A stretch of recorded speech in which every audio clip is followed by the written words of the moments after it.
Metaphor has the craziest soundtrack of all time. How's it going? Boy.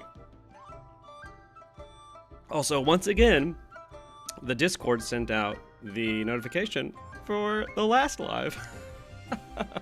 But then it finally actually did the correct live, so that's good. It's legitimately ridiculous because I'll click like go live on YouTube and then it legitimately just immediately goes live, but the only way to schedule is if you click go live to then go to the schedule.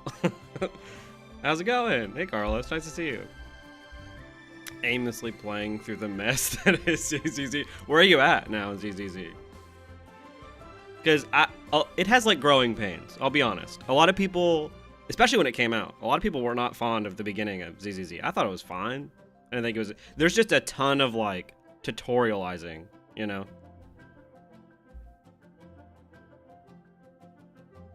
I'm in a perpetual tutorial, yeah. Yeah. See, yeah, I told you. It's, once you get over like the tutorial hump, it's legitimately really good.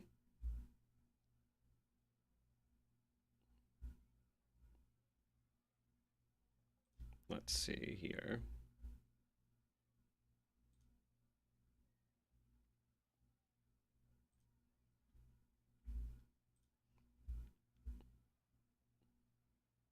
All Prague, are you a mod on YouTube as well, or just the Twitch?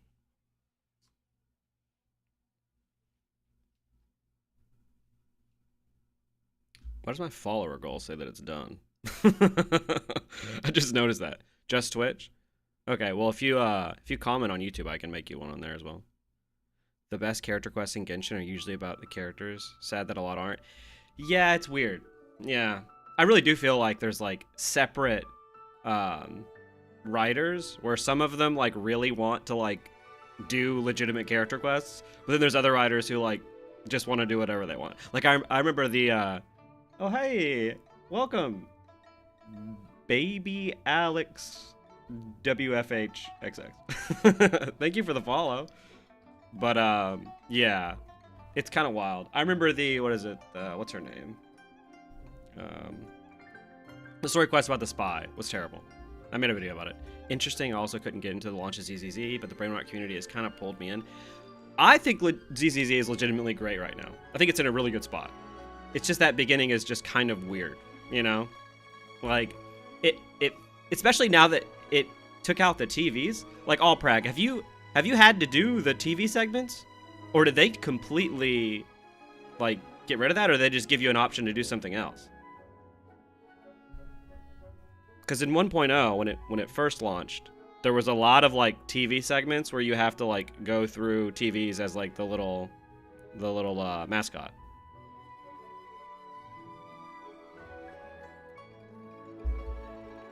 Did I call you Durr? Durr. Are you still playing ZZZ, or? You said it's kind of pulling me in. Have you started? Is there missing voices in ZZZ? Not that I can remember. The latest story quest that I did not have missing voices. But I haven't done the absolute latest stuff. But, I mean, Genshin's voices have been out for how long? Kind of a bit. Combat is fun but repetitive. Yeah, still doing those. In the combat, I know that they also added this. Dude, did you turn on or off the auto chaining? Just pulled the new banner character, though? Oh, shit. Hell yeah. Not right now, but I am on semester break, so I was considering... I'd say might as well give it a try, you know? Like, might as well at least, like, you know, try it a little bit. Because you play Genshin and you play Star Rail, right? Also, ZZZ has the easiest daily grind, if you even call it that. You literally, like, go to a newsstand, you open up your store, and then you, like, get some coffee. It literally takes, like, 5 seconds. It's wild. Hi, how's it going, AZ? It's manual. I kind of hate the day cycle. Sleep for no reason. Yeah, that's, again, another thing that, like, once you get past a certain point, like, you don't really have to deal with that. Like, you can swap to whenever you want. Also, break on Genshin. I'm just going to go full casual on both and catch up to the story. That's, honestly, I feel like I go through those spurts as well. Like, right now, I would say that I'm, like, semi-casual on all of the games. Like, I'll pop in to, like, do the story quests, and then I'll, like, pop in to, like, check out the new areas. But other than that, like, it's just that there's so much, especially with, honestly, especially with Genshin right now. Are you going to watch the 3.1 trailer for Star Rail? Maybe. Yeah. I feel like, though, that might conflict a little bit with the Genshin, but maybe after we do this story quest. Because I was planning on not doing a 700-hour stream today. Because the new Star Rail update comes out on Tuesday, technically. But I think it's, like, really late Tuesday. So I think I was just going to stream, like, early-ish on Wednesday and just try and get through the quest. I feel like there's no way. If 3.0 story was legitimately, like, it took me what? Like, 16 hours of streaming, right? Like, something like that. It was, like, around that. There's no way I'd be able to do it in one day. Are you are going for a therapy? Yes. Mizuki is gonna give me some nice therapy. Not in the weird way. Not in the weird way. I've been avoiding all trailers for stories, so at least I'm mostly in the dark. Yeah, I'm the same way. Ever since Star Rail in their, like, reveal stuff has been, like, legitimately kind of spoiling stuff, I kind of just stay away from it, you know? Which, like, is bad for a content creator. I feel like now that I'm streaming, I'm going to have to stream that stuff, but I was for a little bit. Why do you need it, and is it worth it? I need it because gacha games are ruining my brain. No, I'm kidding. Now, Mizuki, this character, I think, is a therapist, so I'll just put that in there. Did you like Natlan? It's pretty contentious, which I think is weird. Natlan's Archon has problems, but people treat it like Inazuma too. Yeah, I mean, I've said that I haven't finished it yet, and I'm going to finish it. I might just finish it on stream one of these days. I don't have massive problems with it yet. So what people are mad about, I maybe just haven't seen it. But yeah, I've seen a lot of people hate it. Now, Inazuma, I think, kind of does get the right amount of hate. I still don't think Inazuma is, like, as boring as, like, Leeway was. Go back. I dare you. Go back and rewatch the Leeway stuff. Oh my god. It is so bad. Like, it is, like, the most boring story in the universe. Now, the thing is, you can be super boring, but I still think it's, like, a really cohesive story. Like, Leeway stuff is, like, not bad on, like, a fundamental story level. Like, an Archon planning his own funeral as you get to know him, and as you get to know the area, and as you get to understand the Fatui is actually a really cool idea, you know? Hello, everyone. Hello, Maverick. Hello, Mustache. My mustache also says hello. It sounds like this. If you can hear that, you know? Why not finish it in this stream then? All of Natlan? There's no shot. The wink, who's Fido?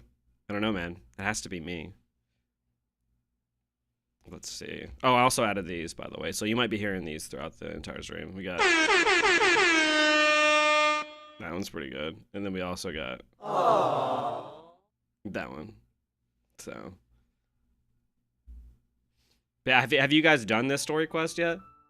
Have you guys done Mizuki's story quest? Because I've got, like, just look at what's on the screen. I've got the main story thing up there. Expedition reward. Natlan, Tablet of Tona. I don't even know what that is. Well, yeah, I do. And then you got Fontaine, the Fountain of Lucine. I've touched that. I haven't finished it. Reputation rewards, chillin'. Crystal Fly Traps, chillin'. That I need to pick up. Is Dan Hung's voice gonna take a role in this stream? I guess it depends. Who's unvoiced, and will I decide that they need to, you know, call in the voice actor? Natlan really put me off Genshin. I couldn't bring myself to play it since then. Holy shit! They themselves beat my addiction. Oh my god! Hi, how's it going, Cody with Cody? That's actually hilarious. It was fine, nothing special. Maybe it's just me. What would you give it, AZ? Fine, damn. This is another one where it's like, I've heard good things about this quest, so you never know. You literally never know. Like, sometimes this community will be like, this is the best thing I've ever experienced in my life, and then I'll try it out and I'll be like, oh. Other times people will be like, oh, it's fine, and then I try it and I'm like, this is great. Like the that one Genshin event about, like, literally depression. What's the quest? Can you tell me? It's the Mizuki story quest in Genshin Impact. Oh, you're new. Nice. Are you new to Genshin completely? You just landed. Oh, wow. On the stream. Oh, how's it going, Ashley? It's nice to have you here. Thanks for showing up.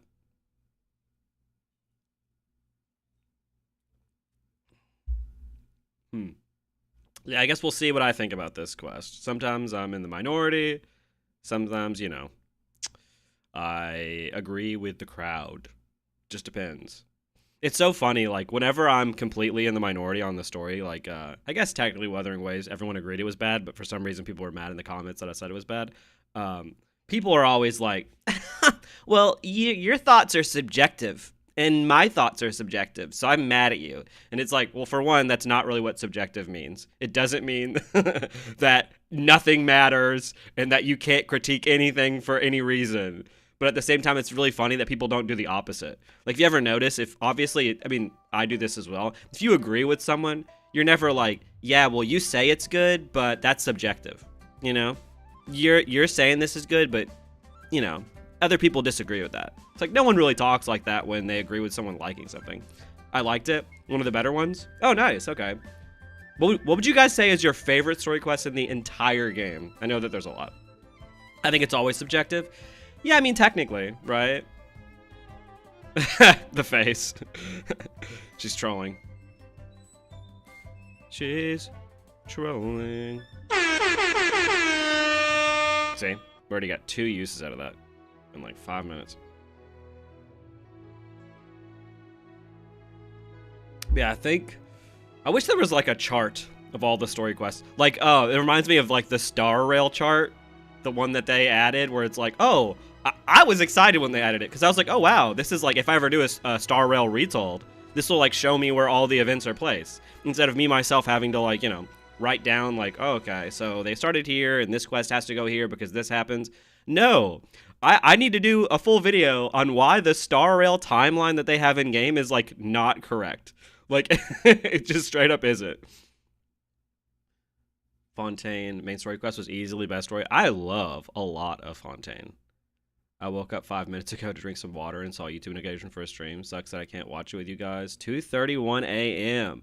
Holy shit. Yeah, I'm sorry about that. Hey, this will be a VOD on YouTube, though.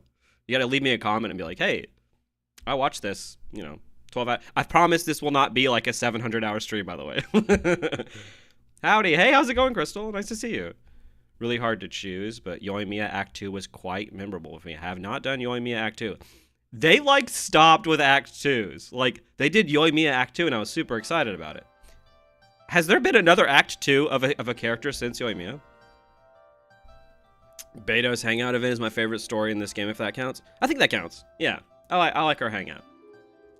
I remember having an issue when I was doing the retolds of like how exactly I would like canonize the hangouts since you could choose different routes.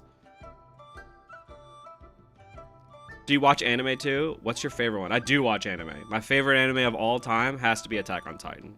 Like, has to be. Nope, LOL, just her. For character story quests, probably Clorand, but it's mostly because of the TTRPG theme. That is cool. Cynos. Cynos is a good one. Cyno. Damn, Cyno. Okay. Oh, he got the act 2. Okay, yeah. They have some weird choices.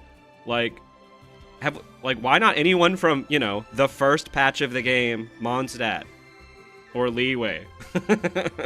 It's kind of odd that they were like, no, we don't need that. Attack on Titan is amazing. Yeah, no, Attack on Titan is like legitimately like transcendent. I remember when obviously, you know, it went on for like 700 years and like had the joke like 15 endings, but I remember not being a fan of like the second season when it came out because it felt like really like mecha anime trite, and that everyone, you know, spoilers, 50 million% of the cast ends up being Titans. But then they like recontextualize even season 2, and now it's incredible. Sino, I forgot him. Yeah. What's your thoughts on Levi? No, Levi's awesome. Favorite story quest? Chiori. I love how she follows her own way of life and doing that. Yeah, I like that too. Watch the first season only. Oh, you've got to finish it. Mondstadt is dead in the corner until Snezhnaya in between region brings us back. Yeah, they completely forgot about Mondstadt. It's actually kind of nuts. Like, like I talk about in that one video that I made about like forgotten characters that like Jean is just there. She got like 5 seconds, and then they were like, let's get out of here. Attack on Titan, oh god, I remember when it was coming out, literally everyone at the time would talk about it. Oh yeah, it's just so good. It's one of those, it was one of those like community shows. I feel like we don't really have as many community shows nowadays where like when an episode would come out, everyone talked about it. Like it was like a huge event, you know? I've started watching Death Note. Death Note is incredible in terms of like as like a starter anime, because it has like super anime moments, right? Like I'll take the chip and eat it. Like it has like ridiculous anime moments, but at the same time, it's paced tremendously. Death Note's pacing is probably one of the best anime pacing I've ever seen in my entire life. Every episode is incredible, like with its like hook, and it always has incredible like tension and build-up. It's so good. Never Start is good. Yeah. Erase what he said from your memory. Look, I said I like season 2 now. I said I didn't at the time. I like it now, okay? I went back on that, all right? People can change their minds. It's subjective, I'll brag, okay? It's subjective, you know? Put that in the bank.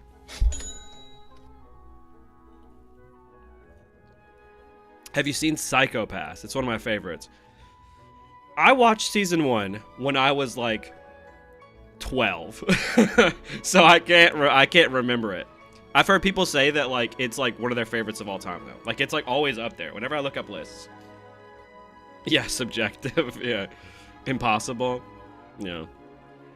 People better not change their minds. I'm trying to think if I've changed my mind significantly on any of the Genshin or Star Rail stuff. Obviously ZZZ hasn't been out long enough.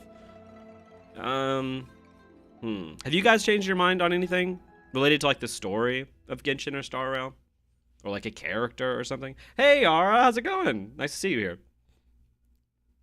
Psycho-Pass, what's it like? It's sort of like what, Minority Report, right? Where like basically they can tell when people are going to commit crimes, right? Have you watched Fullmetal Alchemist? I think you might like that kind of anime. It's my second favorite anime of all time. Okay, this is the biggest regret in my entire life, right? Not the season 2 of Attack on Titan. I have not finished Fullmetal Alchemist Brotherhood, and it makes me feel like I'm a fake anime fan. I watched all of OG Fullmetal Alchemist. If you've ever seen that, people have forgotten that exists. Loved it. Then every time I watch Fullmetal Alchemist Brotherhood, I get to like the halfway point, and for some reason I stop. I don't know why. It's not that it's bad. Just something happens. Like we all have that thing where like you start it, or like a game or an anime, where like you'll watch it and you'll be like, I love this, and then you just stop. You just stop. You just like something happens, and I don't know what it is. Like I need to go back. I need to just sit through and just finish it. Yeah, you got to finish Brotherhood. The first one was not it. Look, the first one's style is great. I actually love the first one's style. You know. I also think that there's one of the episodes in the first, like, it was like a filler. It was definitely not like a part of the actual manga of the first Fullmetal Alchemist, where it's like Ed and Al fight like an actual serial killer. It's such a good episode. Like, go back and watch just that one filler episode. It's like legitimately really good. And it's like, like for some reason, anytime anyone brings up Fullmetal Alchemist, like that's the episode I remember, a filler episode from the OG. Yeah, when I started Death Note, same happens with me. I lost interest.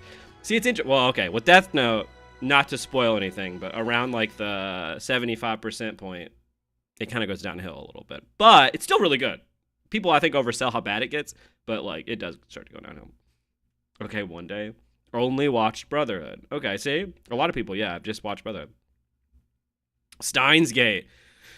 Whew, Steins Gate's one that's really hard to get into. But again, it's also one of those ones that people say is just like incredible. Like, I'm trying to think what, like, it's not an anime, obviously, but like Succession on HBO, super random. It's nothing to do with anime. But that's one of those shows where like to get into it's kind of difficult. Like you have to like get into the mood of the show. But once you like actually like get into the show, it's one of the best shows ever made. Like legitimately, Succession is one of the best shows ever made. Risley's has really good story in it in a vacuum, but the dropping of his backstory right at the end and nowhere else sours it for me. That's some Sunday shit. Both 2003 and Brotherhood is extremely good. I think so too. I got into it a lot later and only because I randomly found it on Netflix one day. That's what happens, right? What's the story of Succession, right? It's basically like, if you guys know Fox News, it's basically like a fictionized version of like the Fox News family, the Murdoch family, and like basically their dad is about to die, and all of them have to figure out who gets the media company, right? All of the kids. And so it's about like who gets the succession, right? Like who becomes like the next like leading Murdoch of the company, like the CEO basically. And so it's like them like kind of vying for power, but it's like a drama, but it's also a comedy, like a dark comedy. It's really funny too. Aside from Genshin, what games do you play? Right now, Marvel Rivals. A ton of Marvel Rivals. I've been debating, like, I wouldn't do it on the YouTube channel, but like, do I just like stream some Marvel? I play it too much, if I'm being honest. So Marvel Rivals. Other than that, just any good RPG that comes out. I'm like a huge RPG guy. So like, I want to get Tales of Grace's F remaster. I had played it and beat it when the original came out, but I'm looking forward to playing that remaster. Other than that, Metaphor probably is my favorite game of all time. Must be a lot of suspense. Oh, it's a lot of suspense for sure.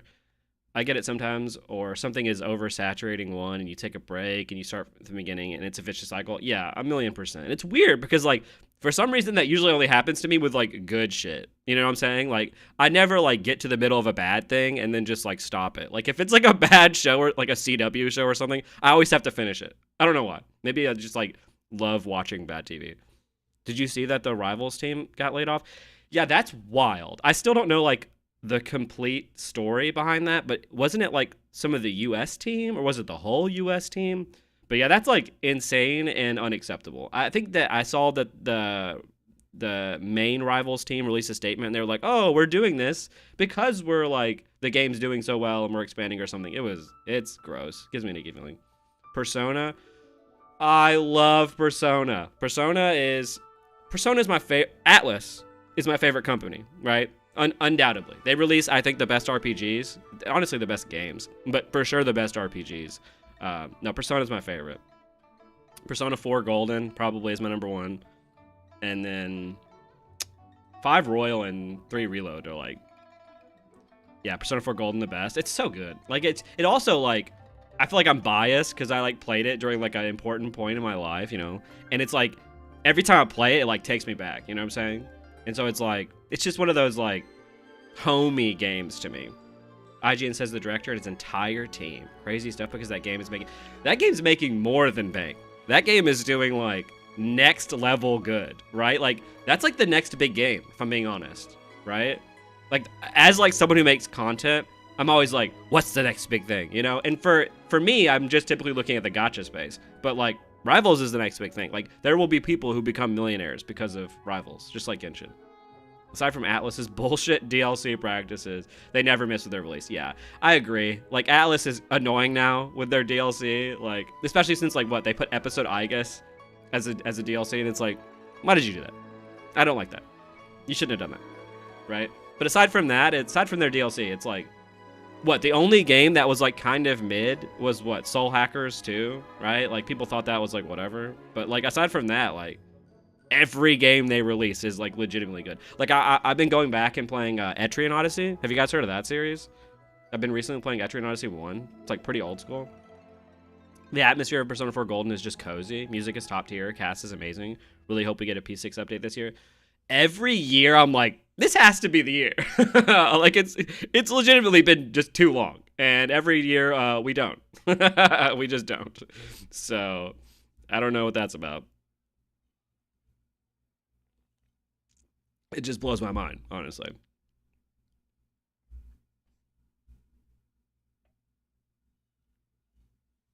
All right, let's see.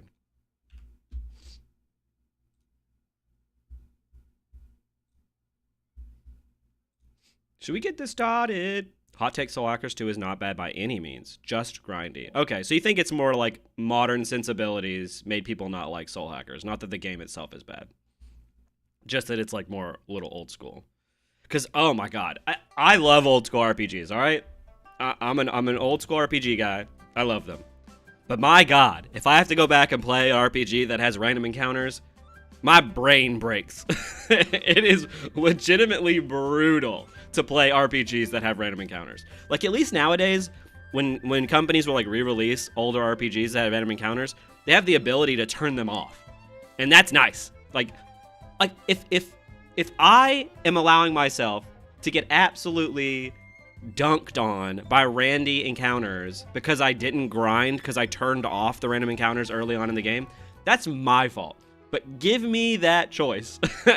I hate when I'm like, oh, I'm going the wrong way, and then I have to spend 30 minutes every 2 steps in random encounters. Like, one of the best games ever for the Xbox was Lost Odyssey. If you guys have ever heard of that, so good. The story is incredible.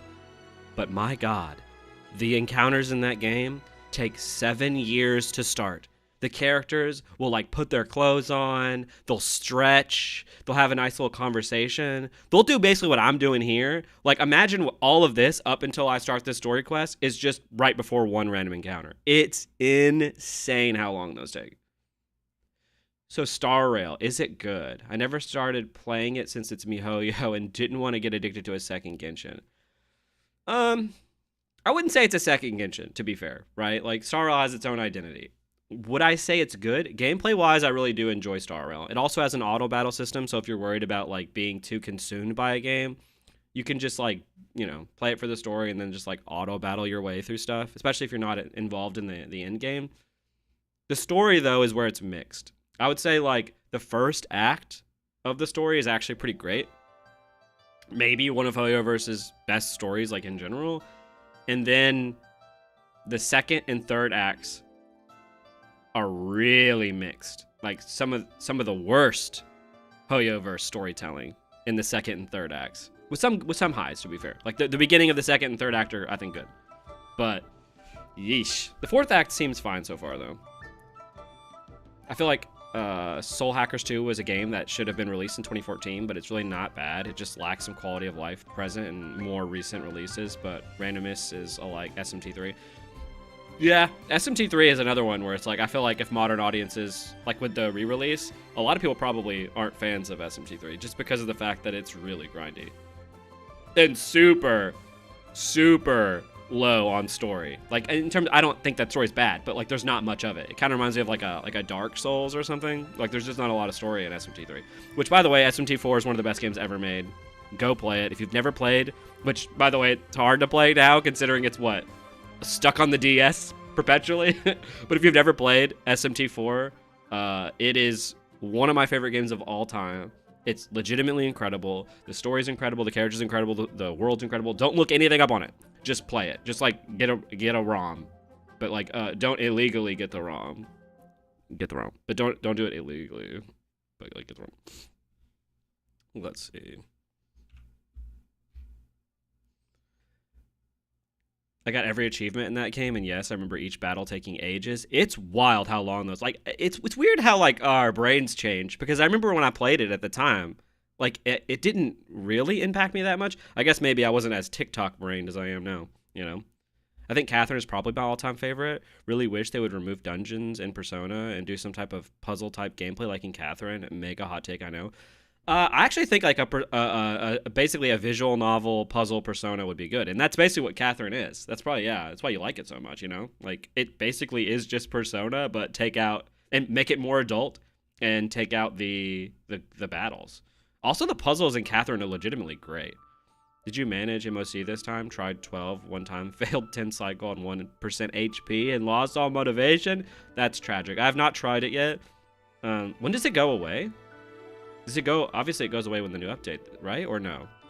My first Persona game was Persona 5. I really liked it, but I tried to play Persona 4, but it didn't really get good going back to an older game like that.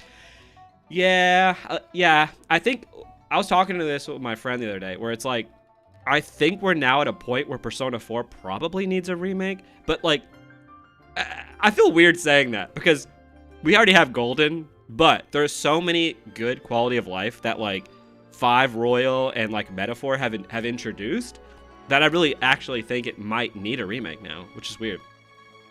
Reload is great. Yeah, it's really, really great. I just haven't had enough time to actually beat it. SMT3 added the experience dungeons in the remaster to ease the grind, but even so, I might be crazy, but I enjoy the grind. Yeah. There are times where I'm just fully involved in the combat. Like I don't even care about the story or what's going on. I just like leveling up. I'm just like, you know, chilling. But it does hurt the pacing if like 90% of a game is that. So you have to really love the combat of SMT3 to enjoy the game, or at least the vibes. The vibes of SMT3 are great as well. I have played Persona 3 FES. I think I like it more than Reload. It's darker and more serious. I like that vibe. Yeah. I think what's interesting about older version of Persona 3 is that the characters are just moodier than in Reload. Like, I know that technically Reload is like a more proper translation than OG 3 is, but like Yukari and Junpei are assholes in OG 3 for the first bit. And I love that. Like, maybe I'm in the minority here, but I legitimately like that they're like not very nice a lot of the time. You know, like they're just like, they bicker and they're really angsty. Like that fits the theme of the game. Like the theme of the game of 3 is just the theme itself is darker than 4 and 5. And so like it's nice that you have that in the characters as well. And the characters develop. Like in the OG 3, it's more obvious when they're like developing and becoming nicer and like accepting what their lives are. Whereas in Reload, it doesn't hit as hard, which is a bit tragic. And I know that people say that Reload has a better translation, but I don't want a better. Maybe I'm wrong, but I think that 3 Reload is the first time I've ever experienced a better translation where I'm like, yeah, I actually think that the American team got this better than the OG writing did. Hey, can you do a small account showcase in Genshin? Kind of want to see what your account looks like how you went for in Genshin Y. Okay, we can look. We can look at my stuff. I don't think anything's too crazy, but we can look at it. Let's see. What is the idea behind that profile pic you are carrying? It looks cool.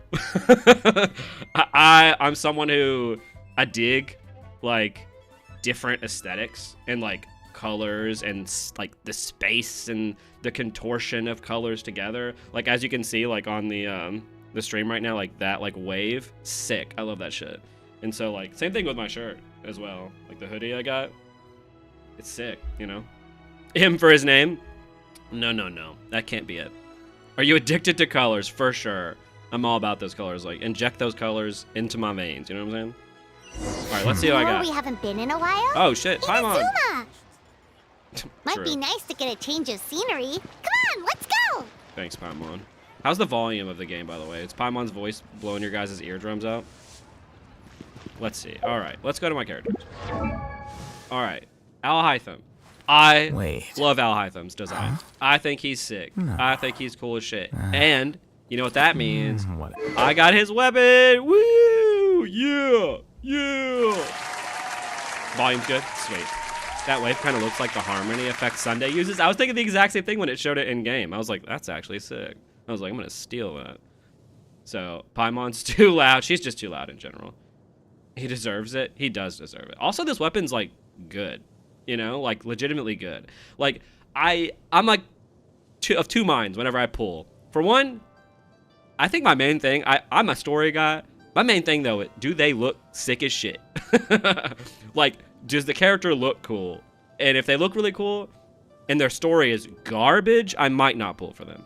But if they look really cool and their story's fine and their kit is cool, and I think they'll be fun to play since this game's not like particularly hard, then I definitely pull for them. Al Hytham was one of the ones where like, I think he looks cool as hell. And he is like, his story's fine.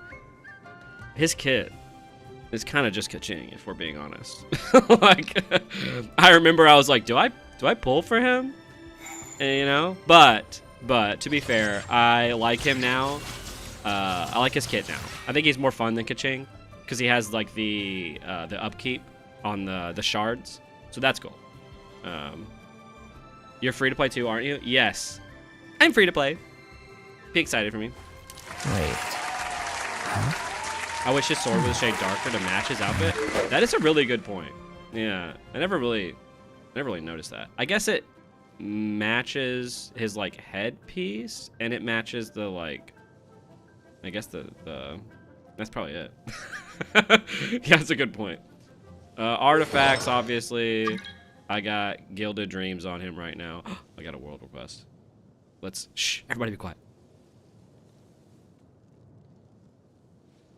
Okay, good. They're gone. They didn't hear us.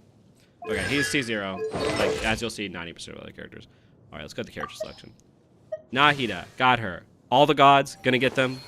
I'll always get them. I never skip a god because I know they're gonna be good forever, except Venti, sadly. R.I.P. Venti. But all the gods, legitimately, I have to get them.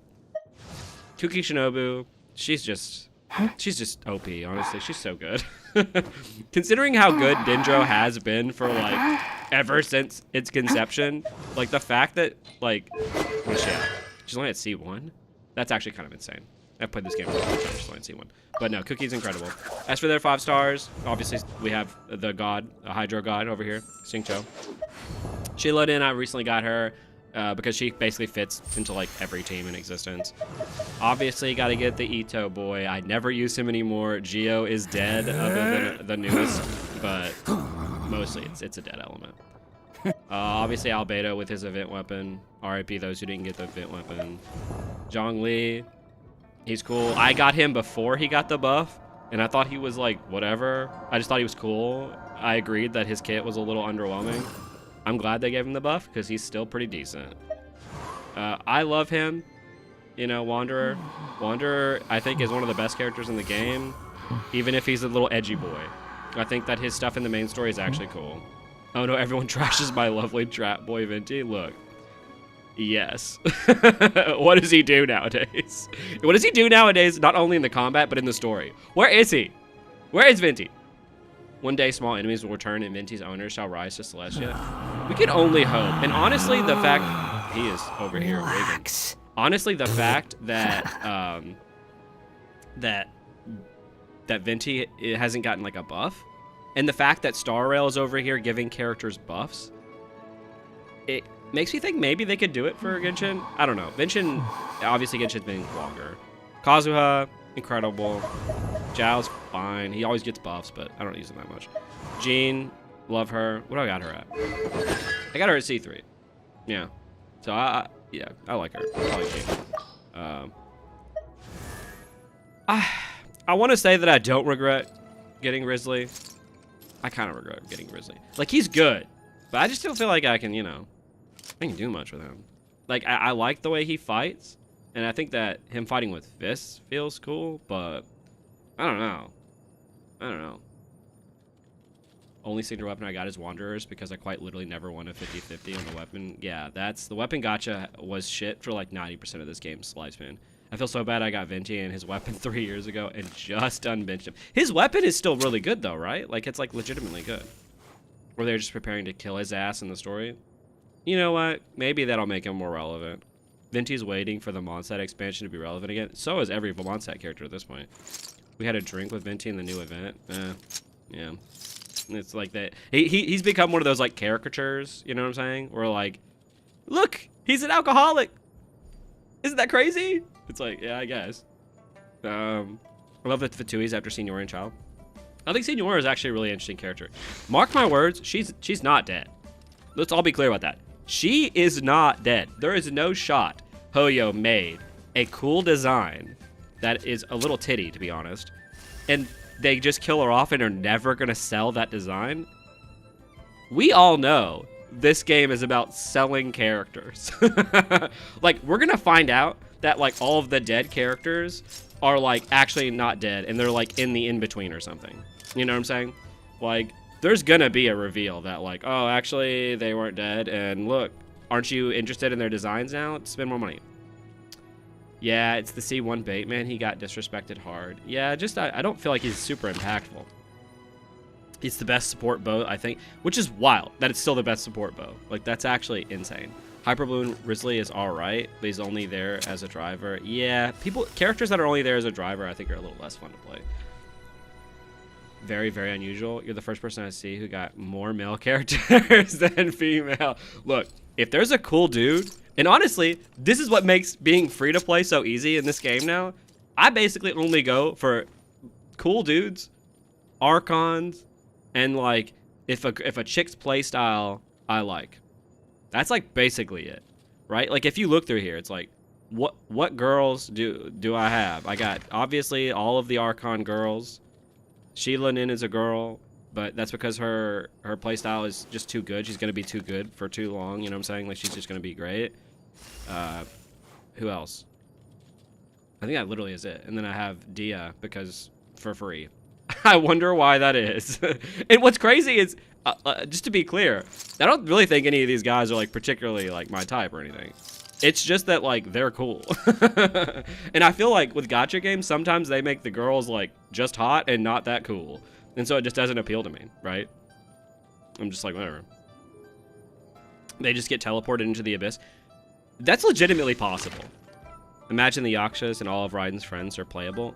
Totally. Oh, man, though. The Yaksha who died in the Chasm event, or the story quest, it was actually just a story quest. Incredible. That was such a good story quest. If the world really is a simulation like the lore implies, it might as well could. No one really died, ever. They just despawned and went back into storage. Completely agree. Jiggle physics has made Hoyo so much money. Honestly, yes and no. Like, I can imagine Raiden looking way more like titty than she does, if I'm being honest. Like, obviously she's showing a little bit, but it's like tastefully a little bit. Which, again, I'm not the one here to determine what is and isn't tasteful. I'm not like the censor police where I'm like, you can never make girls hot. Like, that's fine. If it appeals to people, it appeals to people. But it is interesting. Obviously, she got the costume redesign, but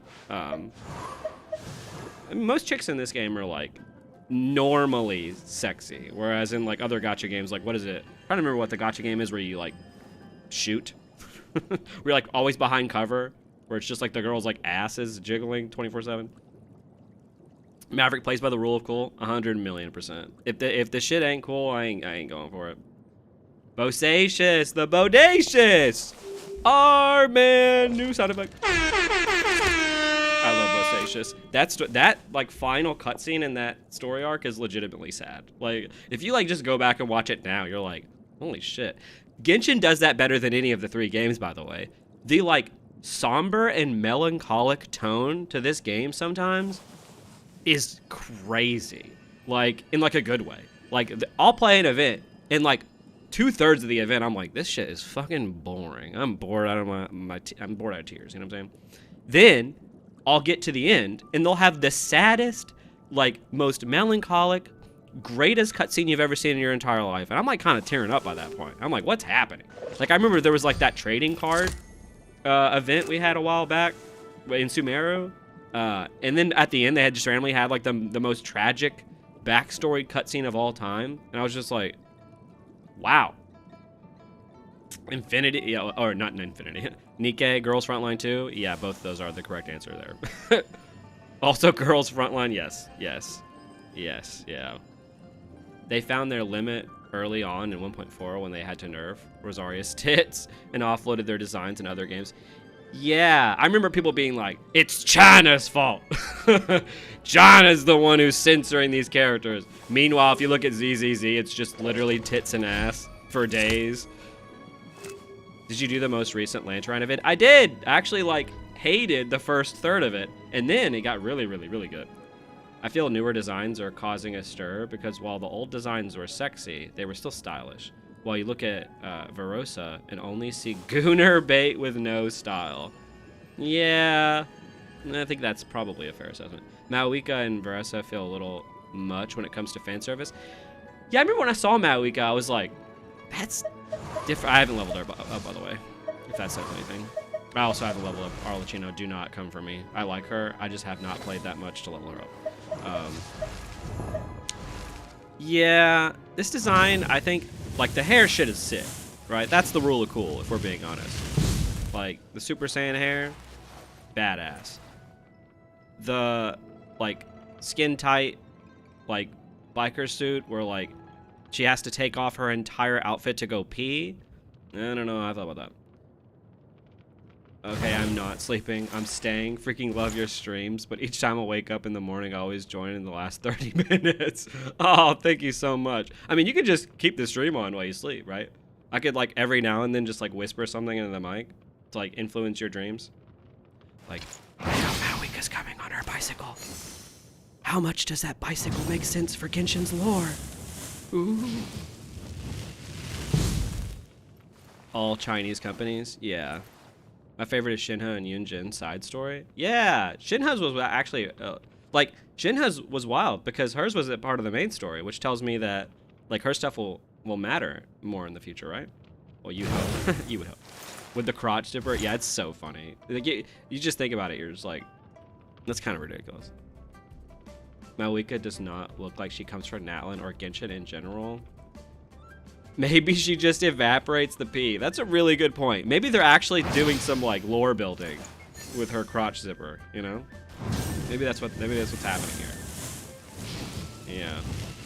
She doesn't like, a lot of people are pissed that Natlan has some of the futuristic weird stuff. I'm not there yet. I think that Genshin could be cooking, you know what I'm saying? They could be, like, introducing this stuff. Like, the fact that the 2D dragon hasn't been explained why it's 2D, at least someone told me the other day in a stream that it hasn't been explained why he's 2D. There's no way they just included a 2D dragon and they're not ever going to explain what's going on there. You know? Like, especially when you look at his kit, like, let's see. Where are you? Yeah, Kanish. When you look at Kanish's kit, like, look at this. He has a watch. He has an Apple Watch. He plays card games on his phone. What's happening here? Like, the fact that he has a little Apple Watch thing, and the fact that Hoyoverse, as we see in Star Rail, loves the, like, sci-fi mixed with, like, the old. Oh, I hate when he talks. But, like, mixed with the old-timey aesthetics, like, you know that they're doing something there, right? Bike just came out of freaking nowhere. Just why? Shilinen made the bike based on ancient blueprints she found, but even then it's so off-putting. But think about it, ancient blueprints, right? Like, Genshin could be like a post-apocalyptic world here, right? Where, like, a world like ours existed previously. It'll be in a limited time event, trust. Just like how in the first ever limited time event, they were like, the sky isn't real. And then they don't talk about that for, like, literally, no joke, 2 years later. And to learn that Shilinen made the bike, you have to read it hidden in her character profile. Look, yeah. These writers love using their character profiles. I absolutely hate it. I felt the weird direction of more modern stuff coming with Skirk's very Honkai-esque design and weird space animation. Yeah, I feel like though, maybe I'll be wrong, right? But I feel like by the time we get to the end of Teyvat, all of this stuff will make sense, right? And it will have been set up for a very long time. I really do feel like that. The best part of Genshin, I will, you know, put this on my tombstone along with put colors into my veins. The best part is their build-up. Like, legitimately, they're really good at setting things up. Now, whether or not they're good at paying things off, that's to be seen. Made it early this time. I'll be here all day. Oh, thank you, Sebastian. If Fontaine is the nation of technology, then why Natlan has more advanced devices and they still live in sticks and dirt houses? That's the only thing about Natlan where I can kind of understand the criticism of, like, okay, they have all this shit. They have ancient blueprints. But what's going on with where they're living? They're in literal caves. They're DJing in caves. What's going on? But you could obviously argue that they're constantly at war to the point where they can't make more advanced structures. But that seems like a little bit of cope. You know what I'm saying? Like, that's like a little, you know, yeah. And you know, it's always possible that maybe Genshin's just doing what I do. Maybe they're just going by the rule of cool. You know? Like, you know. Maybe Kanish found some Conrian technology or something. I think that that's totally possible. Yeah, I mean, as we know with Conria, like, look, we talk about motorcycles. As we're being told in the story with the Abyss, Conria, essentially, well, the Abyss, was able to make a device that can rewrite all of time and put new strands of history into the world. That is wild too, right? Just because it's like almost like when people see stuff from our world in Genshin, it takes them out, which I guess can be fair, but also like this game has always had really sci-fi concepts, but people just don't see it that way. But we're absolutely going to learn that there's a lot more sci-fi stuff involved here. Conrian technology was pretty advanced. Exactly. I find it more believable if anyone else in Natlan had cool tech, but all we got was that one quest with jetpacks. That's another thing. I can agree with that too. That like maybe the like world building of Natlan itself is the problem, not the fact that there's futuristic stuff. I don't find the futuristic stuff to be that crazy. True, I always end up invested. Yeah, I think I'm more invested in Genshin than Star Rail and ZZZ, and it's not because it's gone on longer. I always find it super interesting that a country like America, where sex is everywhere in the media, our video games aren't overtly sexual. Then you take more conservative countries like China and Japan, and so much is sexualized in video games. That might actually be the reason. You know what I'm saying? Like that, it might be like a more like that's how they get it out kind of thing. Like, if you know anything about the, you know, sexy materials from Japan, they have some wild shit going on. So, and like you said, Japan is really conservative socially.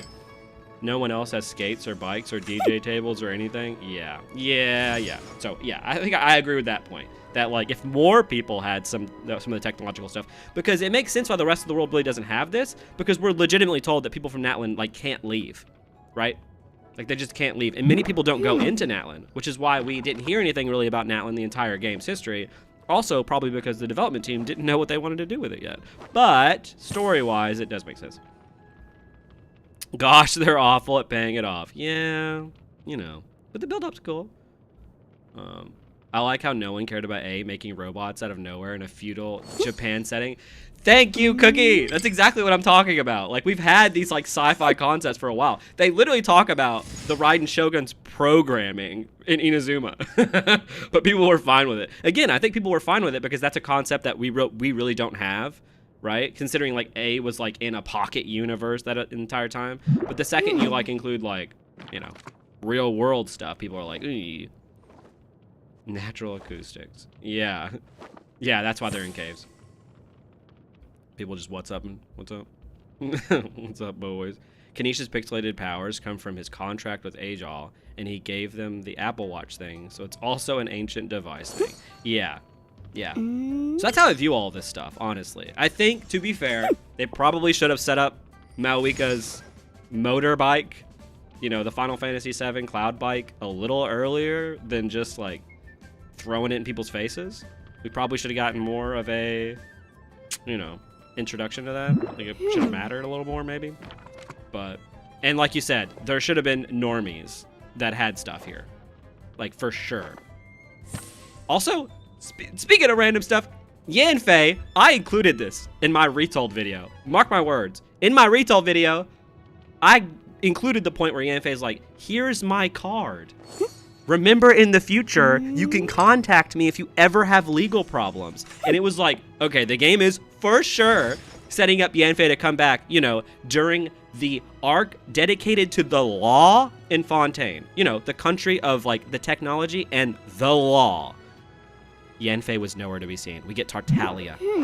The one character they take from the Lawfu to put into Fontaine is Tartaglia instead of the legal clerk. What is going on? I was so shocked. I was like, if I ever do like a Redux version of my retold series, like, do I just remove that? Because it doesn't seem like it matters anymore. Like, you know, like it's such a weird choice. Inazuma included a lot of yokai stuff and possession, so I kind of just viewed it like that. But I also don't care about the real world stuff. Yeah, and she never shows up. It baffles me to this day. It's like they forgot. If I included it into a retold, like, you know what? Just tell the writers of this game to watch my retold videos. I tried to include as much, like, maybe superfluous information that might end up mattering in the future. I tried my hardest. And so this, though, didn't feel like that. This felt like an obvious nod that she would be coming back. I think the technological jump from steampunk Fontaine to basically modern Natlan was way too much. Yeah, I can see that. I think that's fair. For some people, for sure, they might not like that, you know, that difference there. Some elite Natlan enemies had some advanced weapons, if I'm not wrong. Yeah, I think you're right. I feel like A's robot worked for the setting because she called it a puppet rather than a robot, and she doesn't explicitly look modern. Yeah, I think that's probably how some people saw it. I still think it's a robot, though, right? Like, you could call a robot a dishwasher. It's still a robot. Stupid, pointless question. What vision would you prefer if you had a choice to get one for yourself? That's a really good question. Let me think on that for a second. Hey, organized criminals are also in constant contact with the law. Yeah. It's like how they always put to be continued after every quest. No way they continue that many stories. I remember when I did the first retold, right? I was thinking about all of those, like, to be continueds, and I was thinking about, like, okay, well, they call these character quests, like, part 1. Am I crazy for thinking we would at least have a Gene part 2 3 years later? like, am I wrong? Like, it's absolutely nuts that we don't have more part 2s than we do. It's like the developers are afraid to do that. But at the same time, they're not afraid to have stuff like Albedo. His whole character is locked behind limited time events for the first 2 years of the game, and he still hasn't returned. They're not afraid to do that. It's so weird. Like, they're not afraid to, like, put character motivations and backstories in limited time events and introduce characters in limited time events, but they are afraid to continue characters' stories in the main game that will permanently always be there. That doesn't make any sense. Do visions always give specific powers or just elements, and the characters express them in their own way?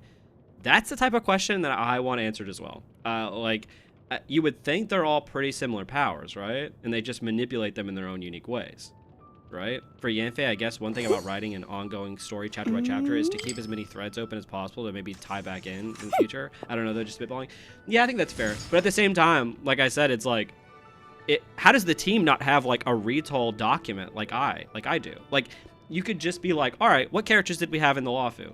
Or you could have, like, a board with all of your characters. I mean, let's be honest. Most of their characters aren't tied to the main story, you know? And then be like, all right, which of our characters should we bring back for Fontaine? They already had to ask that question with Tartaglia because of the, like, skirt connection, right? With his training. So they already asked themselves a question, like, which characters could we bring back for Fontaine? So it's weird that they weren't like, oh, you know, the lawyer girl, which, by the way, if we didn't encounter any legal problems in Fontaine, maybe I'd be like, okay, it kind of makes sense that we didn't get her. We were on trial! Why was Yanfei not there? We were literally on trial. I guess our characters hate her ass. That's my only explanation. The Traveler is not a fan of Yanfei. That's confirmed. You know what I'm saying? Like, that is, like, 100% confirmed. If so, regular ones like Electro, which which just gives you free electricity or water, are nice. Yeah, like, are we able to make these things out of thin air? Like, when people use hydro, is the water just appearing? Like, are they all welts? Is everyone has power? Yeah, that's confirmed. We need a power scale. We need like a YouTube power scaler to talk about this. Are all the characters in Genshin as powerful as Welt because they can create like nothing, or they can create something out of nothing? Maybe Yanfei uncovers a legal loophole in Zhonglu's final contract with the Fatui Copium. That'd be cool. Can you imagine? That'd be sick. Like, just give her something to do, man. Like, okay, let's just quickly. Before, I know we've been doing this for 8 years. Let's go over these characters really fast, and let's see which one of the ones are gonna matter for the main story for sure. Like, okay, we'll just say yes or no. No, probably not. Yes. No. No. No. No. No. Yeah, probably yes. Yes. This one's a yes. We've already got him a lot in the main story. We got a lot of interesting stuff with him. Probably not. Right? Like, I would say probably not.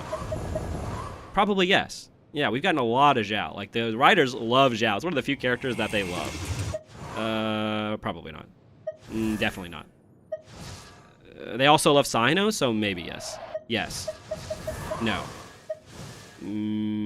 Probably not. Yes. Yes. I would think yes, but definitely probably not. You would also think yes, but probably not. Yes. Obviously, yes. No. No. No. No. No. No. No. No. Probably not. Probably not. Yes. No. Well, we just said no. No.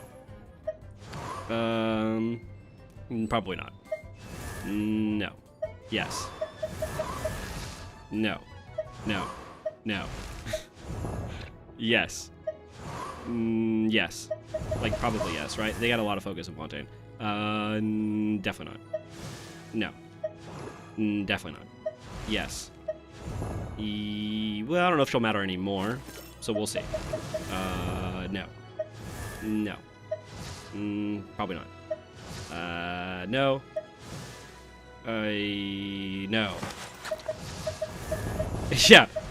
And then, I'm just gonna say the ones for yes. Yes. For sure, Aloy. We all know how important Aloy is. That's probably it, right? Like, how many of those did I even mention that were important for the main story? That's kind of crazy. Like, Baiju got the immortality research going on, so could be a maybe. Yeah, that's why I said I wasn't 100% sure on him. Albedo surely has to be some role with his Doomer outset as Gold's creation. You would think so, but if they're worried about like people not being caught up on the main story, I wonder if they're gonna bring up stuff from the events. You know what I'm saying? Like, that's where I'm like, Albedo's like entire plot is in the events. Either they're gonna confine all of Albedo's story in an event, or they just forgot about it. Osmanthus wine tastes the same as I remember. Yeah, I could see them doing. I could easily see them bringing events back and having a permanent event like folder, especially if they want to make those characters matter. You know. Well, let's get this started. Woo! You guys asked too many good questions. Also, I'm still thinking about the what element I would have. I want to say water, honestly. I'm not sure though. They just need to make old events replayable again, like HSR and Z. I agree. I don't know why they haven't done that. People have asked for that since like month 1. Remember when we chased that Tanuki down this way? Good times. Oh my god. Huh? What's that? Oh? Yo, that's me when I get up in the morning. For sure, that's me. Look at that. A piglet? Yes. Paimon doesn't think they look anything like that. Oh, maybe there's a new kind of yokai in town. Are the Hexen Circle gonna matter? I would think so. They've been like hinted and talked about for forever. And I guess that's a good point you're making, that they are in events mostly. Yeah, I guess you're right there. Why haven't they done it already? Jeez, agreed. Let's have Mizuki cure our minds. Hey, everybody just... And for those of you who are asleep, hi, I'm in your dreams now.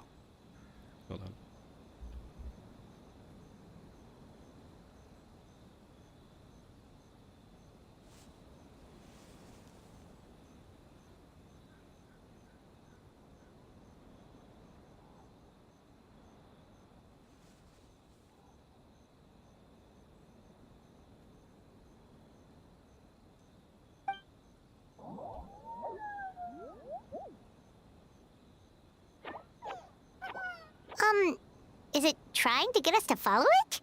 Yeah, I see it. Paimon's voice is crazy. Oh my god. Alright, let's see this.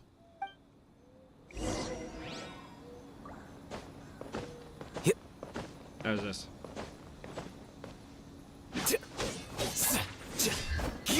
Probably also a little too loud. Let's turn that down.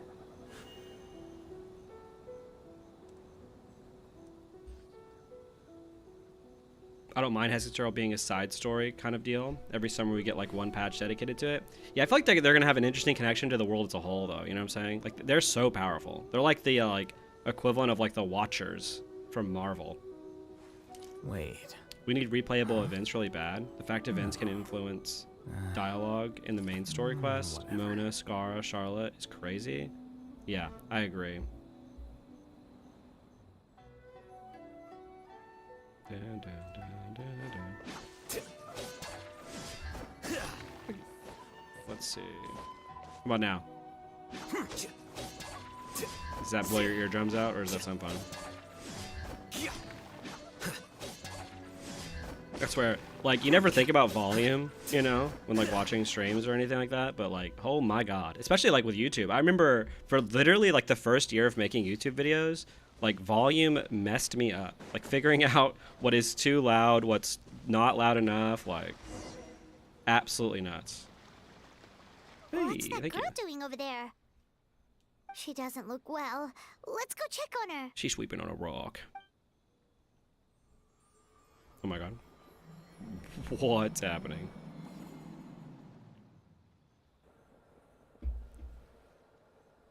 That guy's selling it too. What just happened? All we did was lock eyes with her for a split second, then... It's Boa Hancock. Wait, where did all these people come from? And what are they here for? True. Oh, and there's that girl. She's still here. Maybe she knows what happened. If I leave now, will I have enough time? How many times do I have to explain? There's no going back if I report him, but still. Anxiety over a lack of creative inspiration.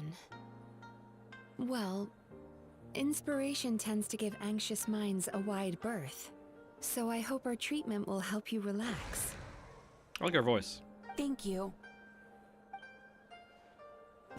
She's like, yeah, I just saw you form my anxiety into a bubble outside my body. Thanks. Remorse for the misdeeds of the past, and despair over the sorry state of the present. I can help you face your troubles with a more positive mindset. But you'll need to work through things in your own time, too. Her eyes, again, wild. Hoyo loves their absolutely insane eyes. Many thanks. Next, please. What is Hoyo? What's it with Hoyo with their purple girls who love coughing all over the place? We just saw that in Star Rail. Cover your mouth, girl. What's wrong with her? I'm fine. Next, please. No, don't require accountability from me, please, music. That's what I'm saying. Dealing with our problems? Let's be an adult and never talk about them.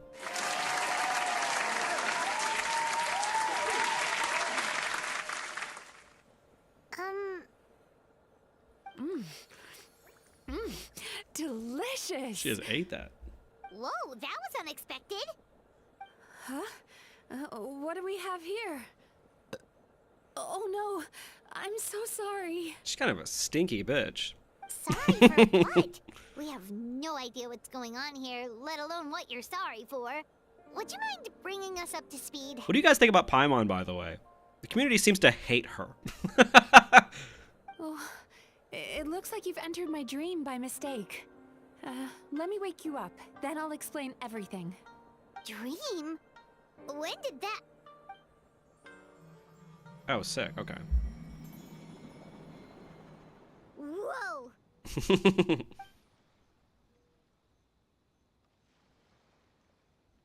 Hi. Feeling more awake now? I never expected the Traveler to literally come to me in a dream. How do you know who I am? Oh, someone I know talks about you all the time. Scene. Plus, I'm pretty good at profiling people based on their reputation. So, who are you? Right, of course. It's our first time meeting each other, so I should introduce myself properly. My name is Yae Mizuki, or just Mizuki for short. I'm a Yumekui Baku, which is a kind of yokai here in Inazuma. I feel like that's difficult to say. Yume Mizuki, who's the Yumekui Baku. Yumekui Baku Yume Mizuki. Wait, hold on. How does it?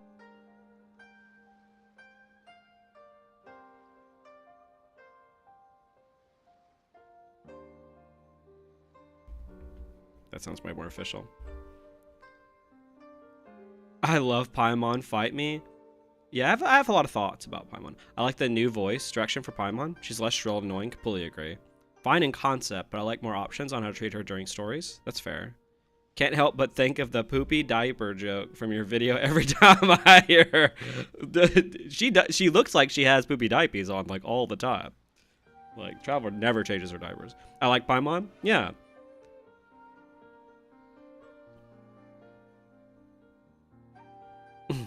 Especially when I think she's being a bitch. I would love to be able to cut so it changes to a more level-headed conversation. Paimon's okay. Yeah. Yeah, I think my opinions on Paimon are a bit more varied, you know? Like, I don't dislike Paimon. I actually like Paimon quite a bit. I think her usage in the story is sometimes so obvious that a lot of players hate her, in that, like, a lot of the time she's used as exposition or to catch players back up from stories from a while back, you know? But I don't think that that's like a fault of the character. But I also think that they're sometimes like bludgeoning us with the fact that we're supposed to really like her, so that when something obviously does happen to Paimon, because something is going to happen to Paimon, we're supposed to feel it. And I feel like I will, to be fair. I feel like I will feel it. But I feel like it's a little obvious that's what's gonna happen, you know? Yumekui Baku? Hey, it's that little critter from before! That's what we look like in our original form. I'm guessing that's the one that led you into my dream earlier? Oh my god, that's what she Baku looks like. feast on the bad dreams of human beings, but we need to be in a dream of our own to digest them. The place where you met me earlier was where I go to digest bad dreams. That's cool. I must have swallowed one too many bad dreams, because they were causing me some digestive trouble. It's actually a good thing you showed up when you did. Is anybody else super confused about like what the yokai like really are? I feel like there's like 800 quadrillion yokai in this game, and like every few updates we'll like get a new one, and I'm like, but like what are you guys? Like, are they just familiars? You know? Paimon's okay. I like that they gave her separation anxiety. It's cute. No, I like when they do stuff like that. Yeah. Like during quests when it's blatantly obvious someone is unwell and she is just oblivious and like, let me just tell her to step back a bit. That's like some Homelander shit. It's like, ooh. Like, I wish when this girl was like burping and coughing, Paimon was just like, yo, girl, can you do that somewhere else? No, I love that. I love that Paimon's a little abrasive. She's supposed to be like a kid, right? I think my theory for this is that we're eventually going to get like a teenage or an adult Paimon eventually. Like whatever she is, like God-wise, this is it, like her like primordial, like, you know, like early version. I think we're going to eventually get an older version. So like, I think what would be really cool is if like, you know, when you pause the game and Paimon like floats there, if something happens to Paimon and you pause the game and she's just not there anymore. I think that might happen. Like during quests when it's blatantly, yeah, someone will, no, nothing will happen to Paimon. Shut up. Yeah, she'll be fine, I promise. True, I'd just like to be able to treat her as a kid and not run around unchecked. Yeah, that's fair. Sometimes they give you the option to be like, Paimon, you need to relax. Other times it's like, we're like encouraging her. Call it a happy accident, I guess. Thanks to your help, I'm now able to digest all these dreams properly. Yeah, we thought you looked a little uncomfortable. That's why we came over. We didn't know what it was. We just thought maybe you could use some help. And Paimon really hates bad dreams, so Paimon's even more happy to help knowing that you can eat them. Thank you. But I still owe you an apology. While you were inside my dream, I ate one of your dreams. But it wasn't a bad one. It was a nice one. I've eaten so many bad dreams today that I just scarfed it down without noticing. Oh, thank you. Oh. So, Yume Kuibaku can eat good dreams too, huh? Still, is that really such a big deal? And the third person in English will just never really become comfortable to me. Yeah, that's fair. I don't disagree. You know, yokai are like illuminated beasts. Illuminate me on that. Of course it is. Dreams are some of the most precious things a person can have. And I just went and gobbled it down. Oh, speaking of, I'm the ultimate tangent person, by the way. Maybe that's why I stream, because I can just talk to a wall. But why does no one ask what Paimon is? Is Paimon normal for this world? We've never seen a fairy-like creature like Paimon. Like, what's going on? Oh my god, yeah! Why nobody asks who Paimon is throughout the game? Why everyone just accepts this flying, clearly unusual creature? That's what I've said since the start of this game. It's the same thing as like when the traveler's like, I'm from different worlds. The question you would ask to that is, okay, yeah, where are you from? Yeah, tell me where you're from. No one does that. It's wild. That's why we know the traveler's not actually from a different world. Like, it's beyond obvious at this point. No one asks them, and they never talk about it. And the same thing with Paimon. Like, what is going on? Like, oh, same race as Ganyu, but native. Okay, okay. So they're basically like the Adepti. I say this all the time. She's a guide and knows all about Teyvat, but no one recognizes her. For real. Like, she's talked. Yes. Okay, so not only does no one ask, hey, what the fuck is that? Not only do they not ask that, no one knows her. Like, she doesn't have any friends. I mean, she's abrasive. Let's be clear. We just talked about how abrasive she is. But, like, no one talks to her. No one's like, oh, shit, Paimon, what's up? Like, we never see that. It's so unusual. Regular fish, I guess we found in the ocean. Yeah, everybody just sees Paimon as just a floating fish. We're the only one who sees her as like a little fairy. They're gonna dodge the Paimon question until the climax. The funny thing is it's like, that's totally true, but it begs the question why no one else is asking that question. You know? Like, why aren't it makes me feel like the world is unusual and that other characters don't ask the most obvious questions. If someone came up to me IRL, or they came up to you, and they were like, hey, what's going on? And first thing you see, the flying fucking dumpster demon, and you're just like, oh! You know what I'm saying? Like, that's one of those things where it's like, you would be freaked out at first. And then you'd ask, okay, well, where is that thing from? And then when they tell you they're from a different world, you'd be like, okay, well, where is that? Like, it's so confusing. Like, it's wild to me. I genuinely don't understand.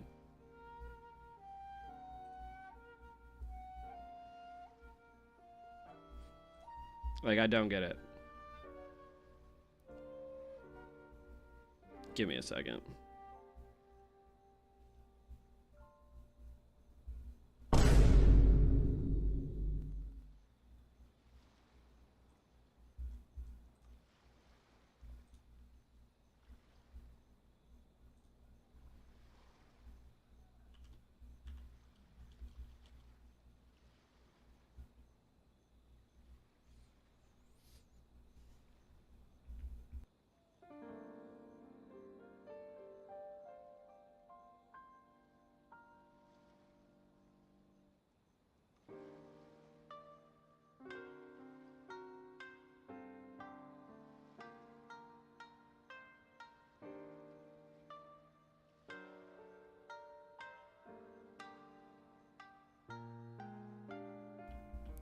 No one knows who or what she is. She's sus as hell and obviously from Celestia or something. Only an Abyss Herald told us to be wary of her, that's all. Yeah, that dude was a bro, let's just be honest. I like that. I like him. Teyvat has his own laws. Yeah, it's the same thing as like in Doctor Who, and they're like, the doctor lies. And it's like, okay, but that doesn't make anything that's going on make more sense. In Fontaine at the start, she was some kind of new toy or something when asked. Can't remember exactly how they explained her. Yeah, but I thought that was like in jest, you know? Like they were like kidding. They also never addressed the Traveler and the Abyss Twin being immortal and immune to the effects of corrosion. Good point too. She is the Spider-Man symbiote trying to take us over one day. You were muted. Oh, when I was doing the voice? Wait, hold on.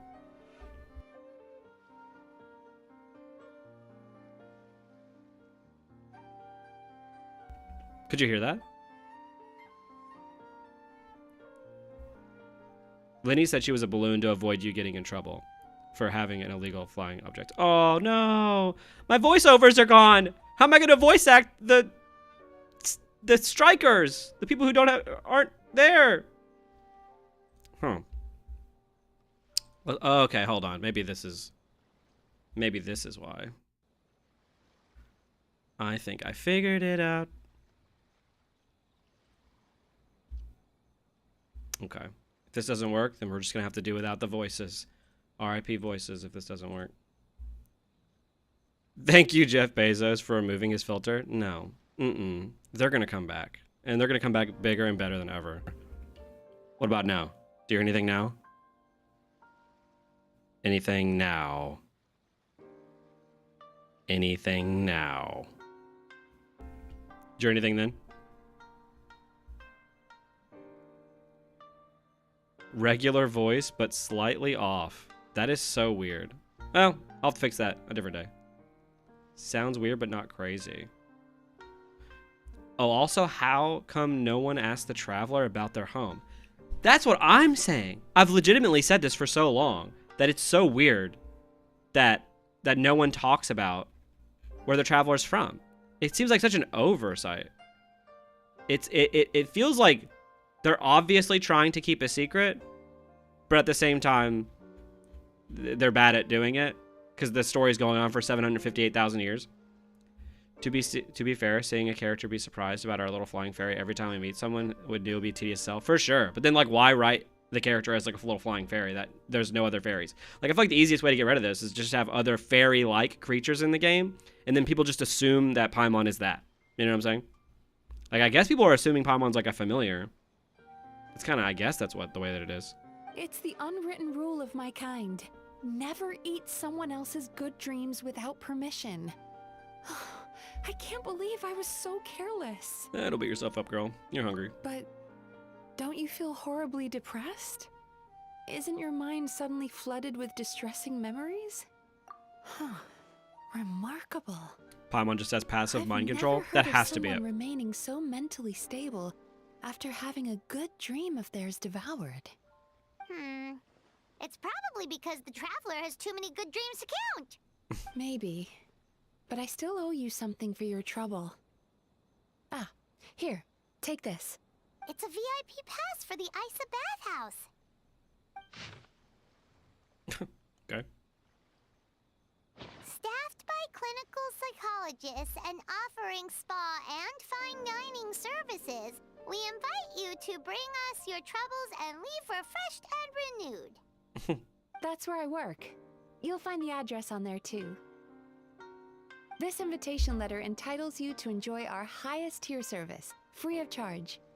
Oh, and speaking of work, I'd better get back before I'm missed.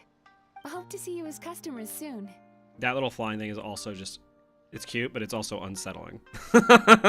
Like, and it just has dead eyes. Look at it.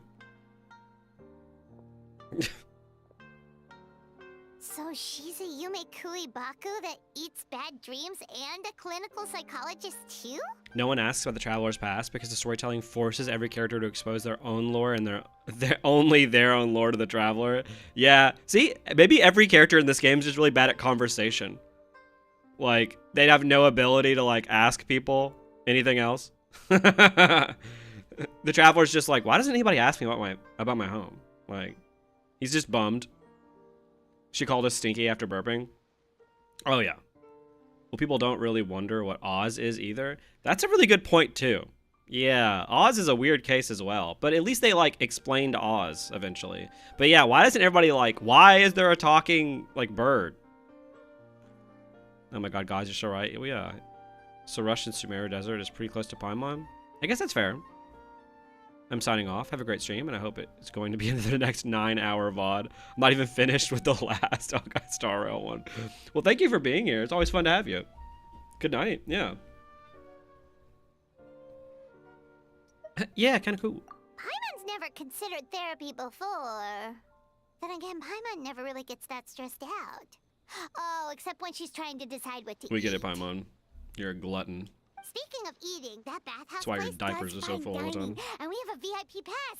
That means we can eat as much as we want, right? This is the opportunity of a lifetime. We can't let it go to waste. My god, is this a bathhouse episode? Have they gone full gooner?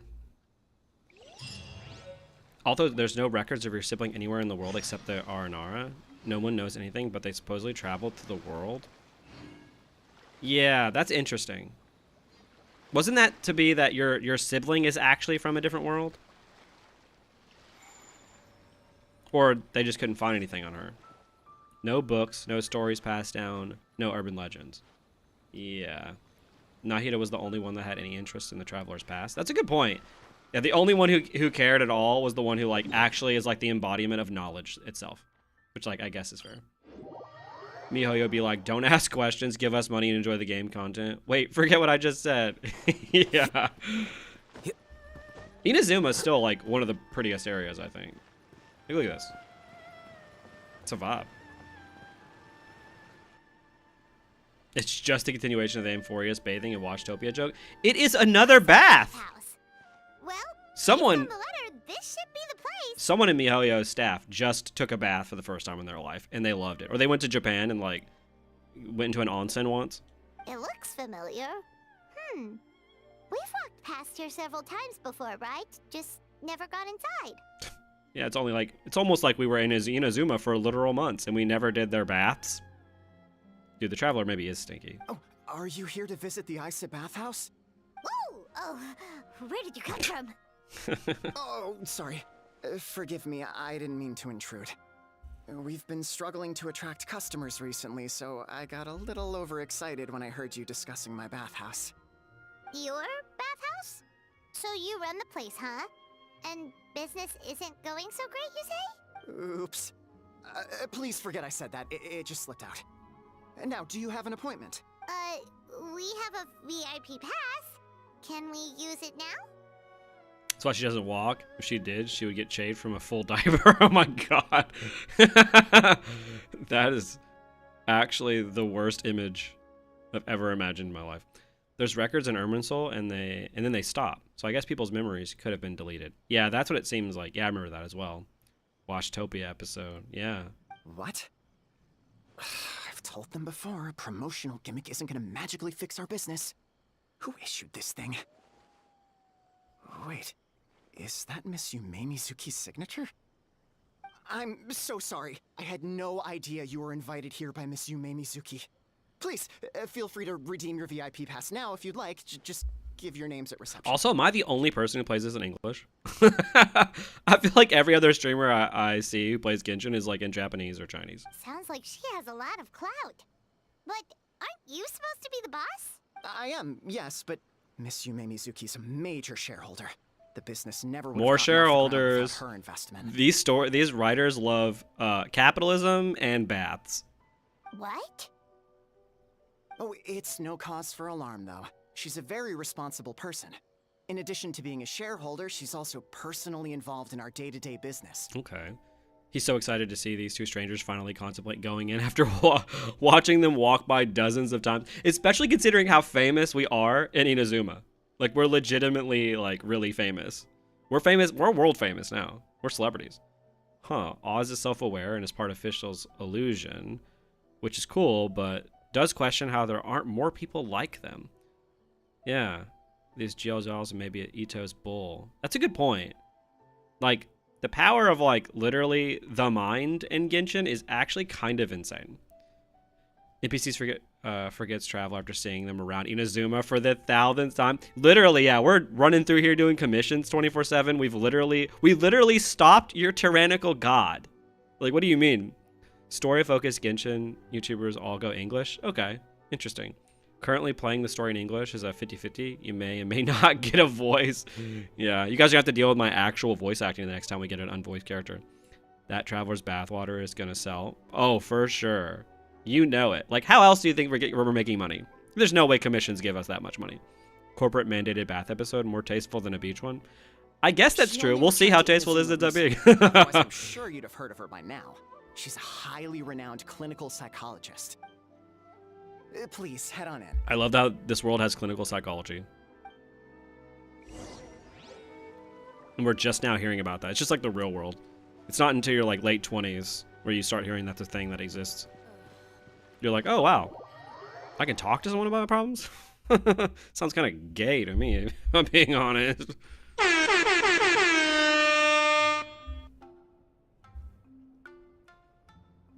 This looks like a nice onsen, though, to be fair.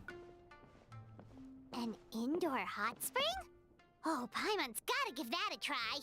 Girl, you're gonna stink up the whole thing. Hello, I'll be right with you. Damn. Oh, you Bitches be okay? tripping around us all the time. Oh, sorry, This is a different so NPC. clumsy sometimes, but don't worry about me. I'm excited to Customers see in a bad mood is the different last thing character I want. models. Being happy again is kind of gay. Oh, for sure, right? The gayest thing you can do is enjoy things, you know? Put that in the bank. I promise I'll provide an excellent service. Please don't leave. All the characters in Mizuki's quest have their English voices. You breaking a few Boo! I rules wanted isn't to the voice reason you're someone. losing business. How else am I going to steal these Stop voice actors' real life apologizing for yourself jobs? all the time. All it does is make you look like an easy target. Did that voice come out of that character? It's all good. We're not out to target anyone. You didn't hurt yourself, did you? Nope, don't worry. As long as it didn't ruin your experience, that's all that matters. Now, well, looks like you'll be my first customers today, so, according to our standards of service, I need to, Why is she so panicky? Actually, we're... Xion, let me see to these two. They're my guests. Ah, there she is! Baku Lady is back. So Mizuki invited you here? As VIPs? Does this mean you're gonna save the bathhouse? She means you must be very wealthy. Not everyone can afford our VIP service after all. That's going to take me some getting used to. That voice on that character is going to take some getting used to. Only travelers left. Going to get like 2 lines. Yeah. Yeah, I'm going to get some like, and some, If you play the Inazuma event, you'll have plenty of chances to snatch up some voice actor jobs. Oh, I've got to add like 5 different voice changers and make my voice changer work to do that. She has new accessories, but still has the generic NPC face. Good catch. You're right. I wonder if the joke is the shorter girl is older than the tall one explains the voice. Oh, for sure. That has to be it, right? If not, they just pulled a random voice actress off the street and they're like, hey, can you like do a child voice? And they just talk to their normal voice and they're like, whatever. Fuck it. That's fine. A couple of customers with cash to splash doesn't solve anything in the long run. You should focus on what to do about our new competitor. Aw, Murasaki. Was that you showing some concern for our business? I'm touched. Ugh, did not. Since you're so eager to find solutions, you can work on our most pressing Did you task, just do a not joke? bringing our accounts up to date. Not! With your smarts, I'm sure you'll fly through it. Subtext being, you can't give it to Xion because she's a moron and she'd screw it up? Xion, I'll Yeah, take that kid's things kind of from a here. bitch. What I'd like you to do is head to the kitchen and prepare some of your very best snacks for our VIPs. Will do! That's my specialty! Sorry to keep you waiting. She's I gonna have trip to keep again. our She's running staff too much. calm to ensure you have the best experience. The panicky little girl is Hyakujitsu Haku Xion, and the lazy lady is Shiba Murasaki. They're both Baku, just like me. Wait, so the older-looking one is actually Yeah, you called it. younger, and the younger-looking one is older? But then why is the like older looking one, why doesn't she have like a really young voice, you know? Like they decided to do the joke with one of them. The global network of capital essentially functions to separate the worker from the means of production.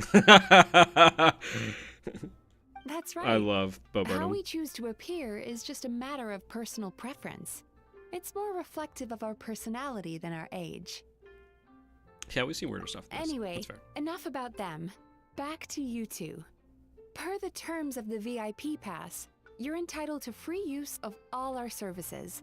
So the spa, the fine dining, and psychological consultancy. Damn, this place is a lot. I would recommend starting with the psychological consultancy. Between me and you, one of the steps involves getting your bad dreams eaten. Are other people not told this? Since I ate one of the traveler's good dreams by accident, this seemed like the best way to make amends.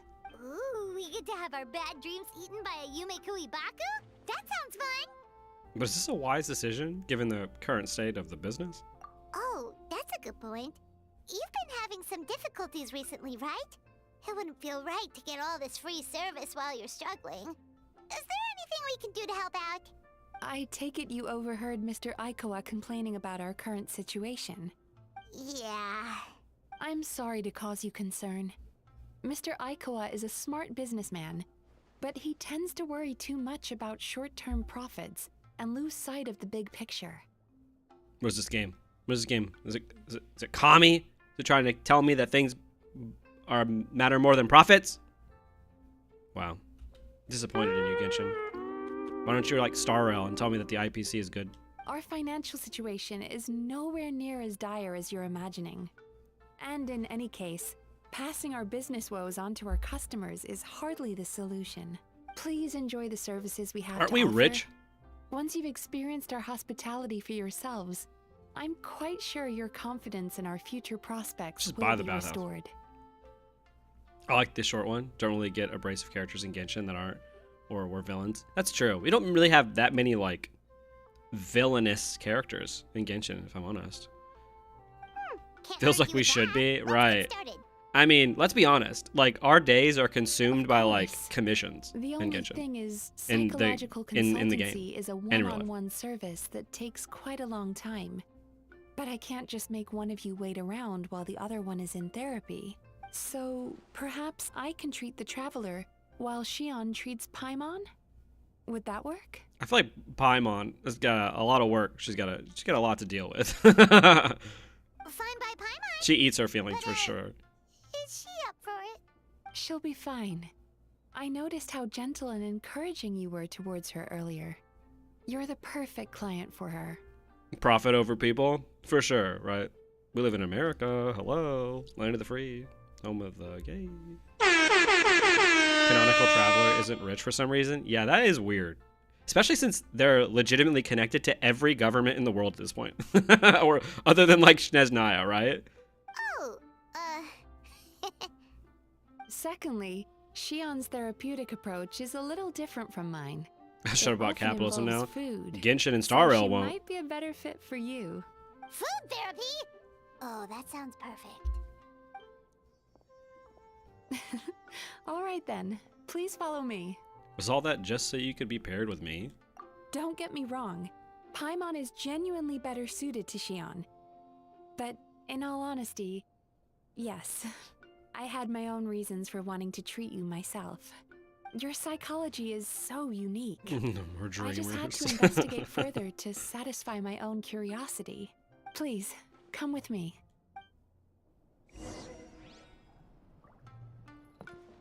Ooh. Can I get in the bath? Oh, yeah.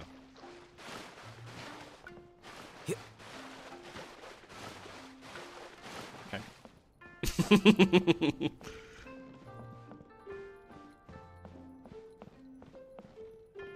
Ooh, pretty.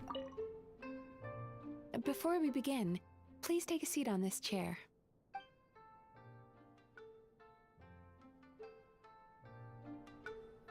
Really? Just watch the cutscene so you can tell me to get in a chair. I love they're like, you get this chair? Look how shiny this chair is. So, like, wouldn't she find stuff from beyond this planet in our psyche? You would hope so, right? If we're telling the truth, obviously. Or, you're so right about that. You'd think someone would give them a new sword, but dull blade is iconic now. Yeah, literally, we're still stuck with the very first sword, which makes me think maybe we will actually get a new sword by the end of Teyvat. That's my hope, right? Because clearly the creators have to acknowledge that we're There's using a the same theory one. which suggests that we bury our most powerful emotions deep within our dreams. That's the territory I would like to It's explore. the first time we've ever had a cutscene like this, with like the way that the text is coming up at the bottom. I don't remember the names being Before like I that. start, Oh yeah. I'm going to ask you a few questions. I want you to nod your head for yes and shake your head for no. All right? Oh my god, I actually do have to do it. Shake head no. Mm-mm. Mm-mm. Mm-mm. She's just looking at me, she's like, hey, we're not here to be fucking silly, alright? Very good. Now, I'm going to plant a few thoughts in your subconscious. But it's nothing to get nervous about. Just a way to improve your sleep quality, so the treatment will be more effective. That's just a lamp to illuminate our ass. Oh, yeah. You know what? We all need a little ass illumination every now and then. This is an incense from Sumeru that soothes the mind. The fragrance is said to be the scent of dreams. Do I nod my head? Now, Okay. close your eyes, take a deep breath, and concentrate on the scent. The next step requires some visual preparation, so don't open your eyes until just I hear say so. This POV stuff is cool. I like it, yeah. Oh, where did it go? Ooh. What is Mizuki looking for? Surely it can't hurt to take a quick I need to have peek. a stern talk with Murasaki. How hard is it to just put things back where they came from? I'm gonna look. Oh! Choose ass up! Hmm. Oh! This needs another dab here. Oh, okay, we're good. That's cute. Huh. That's better.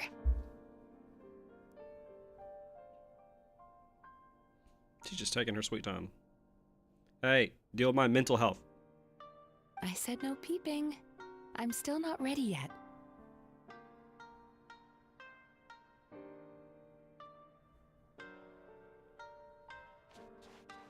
Hey, don't run off now, darlings. Come I'm here. gonna peek again. For goodness sake, your butt's showing. It's the illumination! All right. It's the chair, I promise! Let me do that for you. Yeah, this is a Gunner episode for sure. For sure, for sure.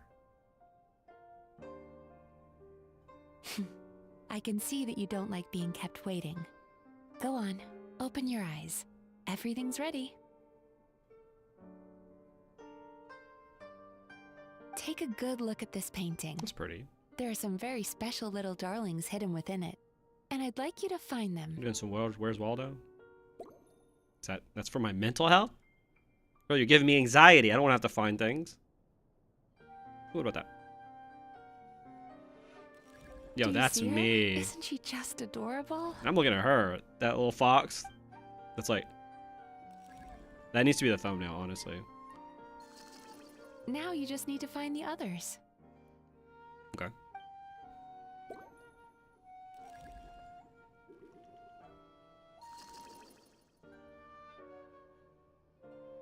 What are you doing? Careful. When you look a psychologist directly in the eyes, they can see every little thing you're thinking. Well. Uh-oh. Let's see. There he is.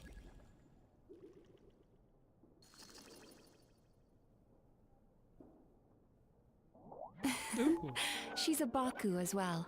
Whenever someone starts dozing off, she's there waiting for their dream to Can begin. you eat them? Your journey into Dreamland began as you were looking for them. Oh, they hurt me. Feeling sleepy? Now I want you to take my hand. What if I not? What if I did this?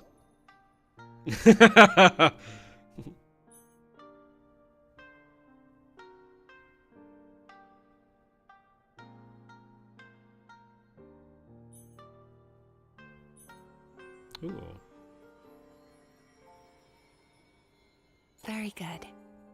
Now close your eyes again for me. I want you to completely relax and focus your attention on the feeling of my palm touching yours. Notice how all other sensations in your body are slowly fading away. Now, imagine you're not holding my hand, but your favorite things in all of the world. Ooh, I don't know if you want me to be holding that, you know? You run your hand through the circular motions, gently falling through the air. Then through a squirrel's fur. I don't think I'd be choosing a squirrel's fur. Then you grab a fistful of sand on the beach. Sneak attack! You are once again in the wilderness, running with the wind at your back. But slowly, your palm loses sensation. You lose your way and find yourself surrounded by darkness. Ooh, I like how her voice You can't faded. see anything, but you hear someone calling you.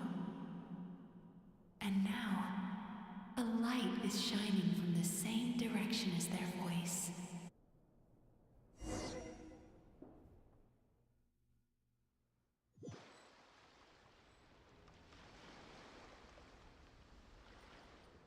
What is this place? What is this place? Traveler, come over here.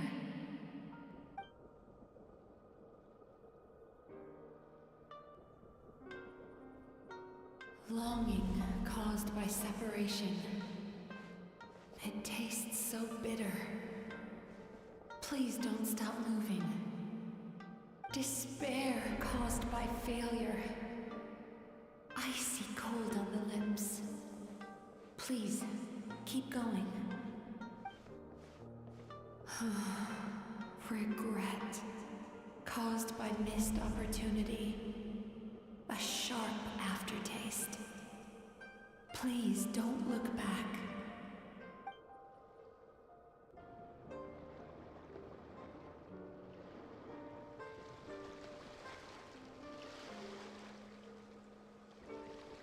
Go to where the sakura petals fall. Go to where the squirrels play. Go to where you can hear the sound of the waves.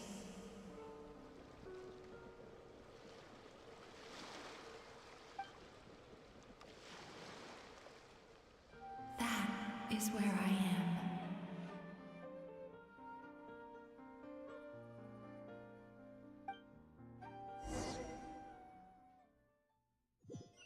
Damn. Alright, she got me. My anxiety is gone Holding my now too. hand Holy tight. shit. Those lost sensations That was come actually back really to good. you. That was actually really sick.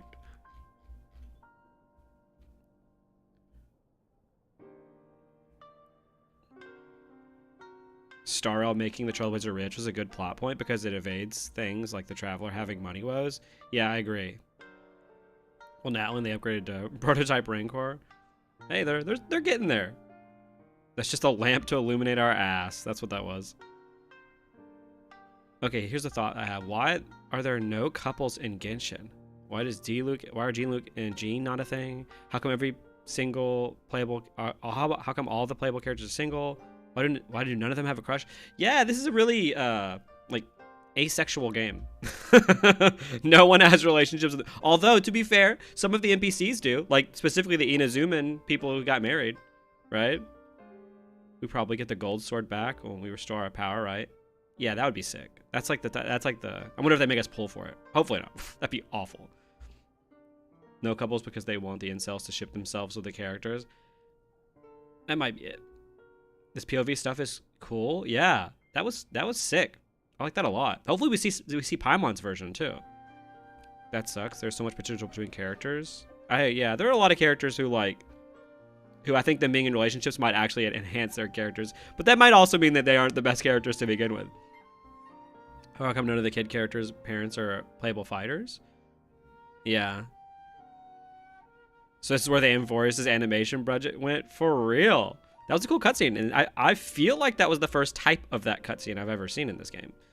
Not like the final stuff, but like the stuff with the POV. Obviously, it's like the Hangouts, but where you could see like the text of the character's name was different. What in the Dora Explorer minigame is this? actual hand holding. You're right. Hey, maybe this is not as asexual as we all thought.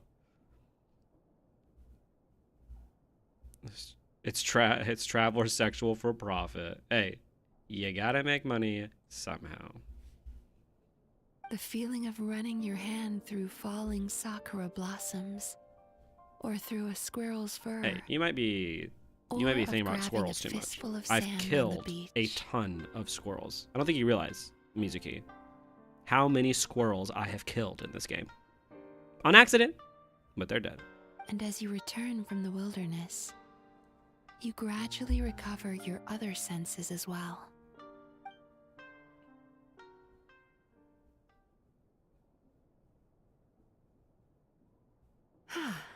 We've reached the end of today's session. Don't get up yet, though.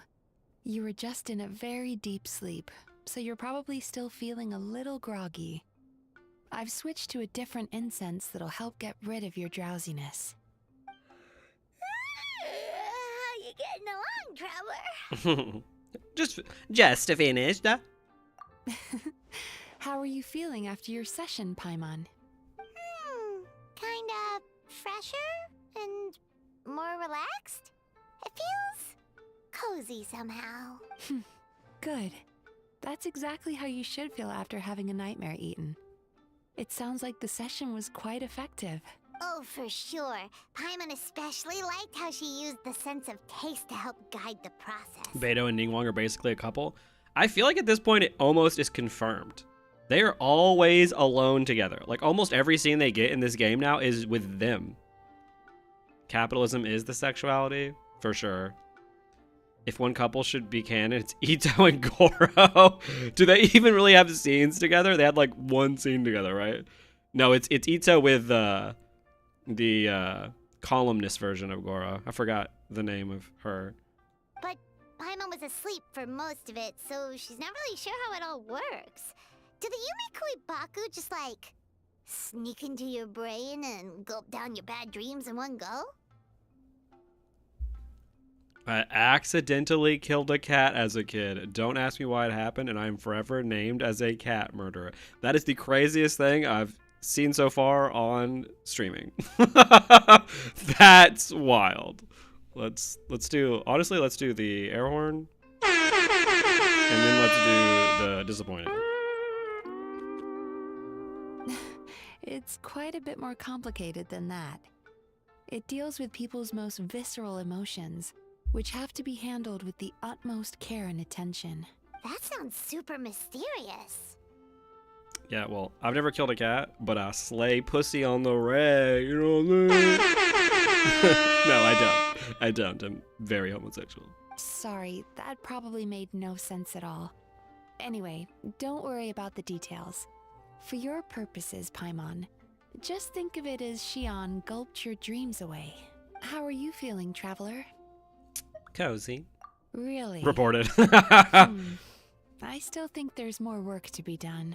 What do you mean? Hi, why would you share this with the class? Unprovoked. Sunglasses.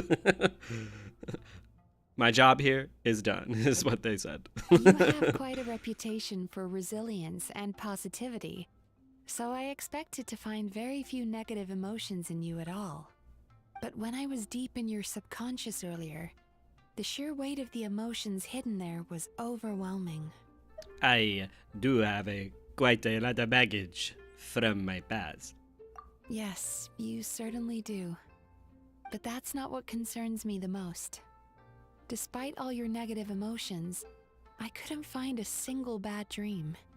So I just gave your mood a boost for now. Huh. Well, maybe he's just an eternal optimist at heart. Optimist or not, everyone has bad dreams. Maybe they're just hidden even deeper in your mind. You're a unique case, as I suspected. Yeah, I have bad dreams sometimes too. Like I have this nightmare where like I get on stream and I try to do the voice changer and it doesn't change my voice. So it's just silence. Aww. Yeah.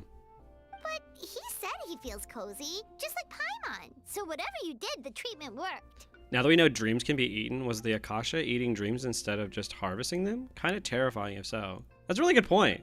Yeah. I feel like maybe it has to be, right? Someone really took this group therapy session seriously. What if they ate a wet dream? Oh my, yeah. That's why his bitch is always burping. True, but as a clinician, I would have hoped to reach a better understanding of my patient. Sounds like you want to keep researching me.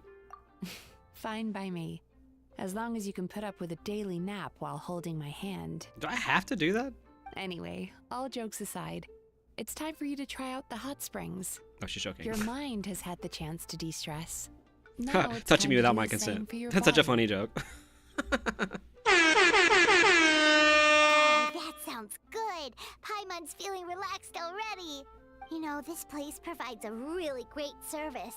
It's such a shame that you can't find more customers. Damn, rub it in her face. Don't start worrying about our bottom line again, or my work so far will count for nothing. Look, as long as we keep providing a great customer experience, we're sure to attract more business eventually. Look, if I know anything about Japanese culture, there is no way people would not use this service with a chick that looks like that. Let's just be completely honest. If you say so. I think the travelers recovered from the therapy session now. Let's head to the hot springs. Woo! Hot springs!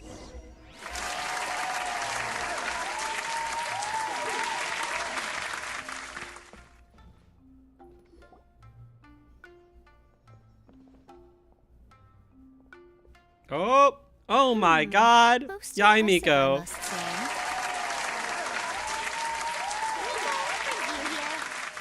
Ah, there you are.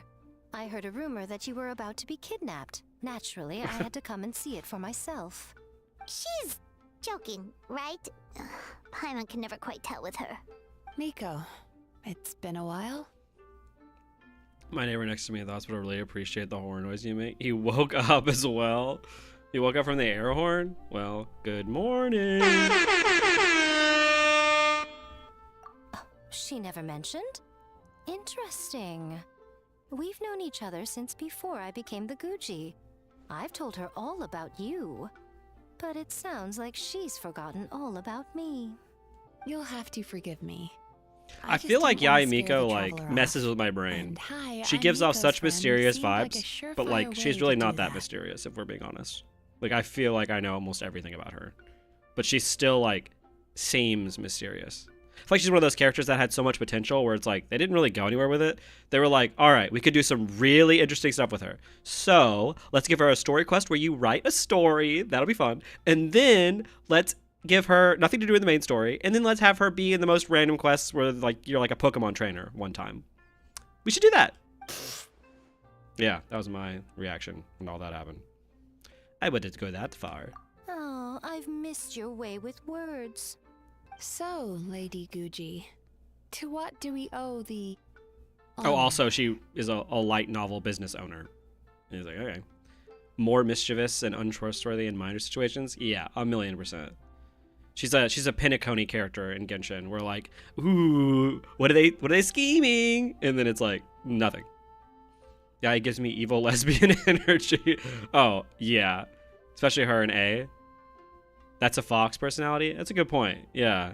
She is a quintessential Fox. Why, I simply came to see the business that Her voice my actress is dear great, too, by friend the way. has invested in. Oh, and also to urge you to sell your shares before their value plummets to nothing. It made me think like how they changed our identity as a voice actor, or how he like had to quit.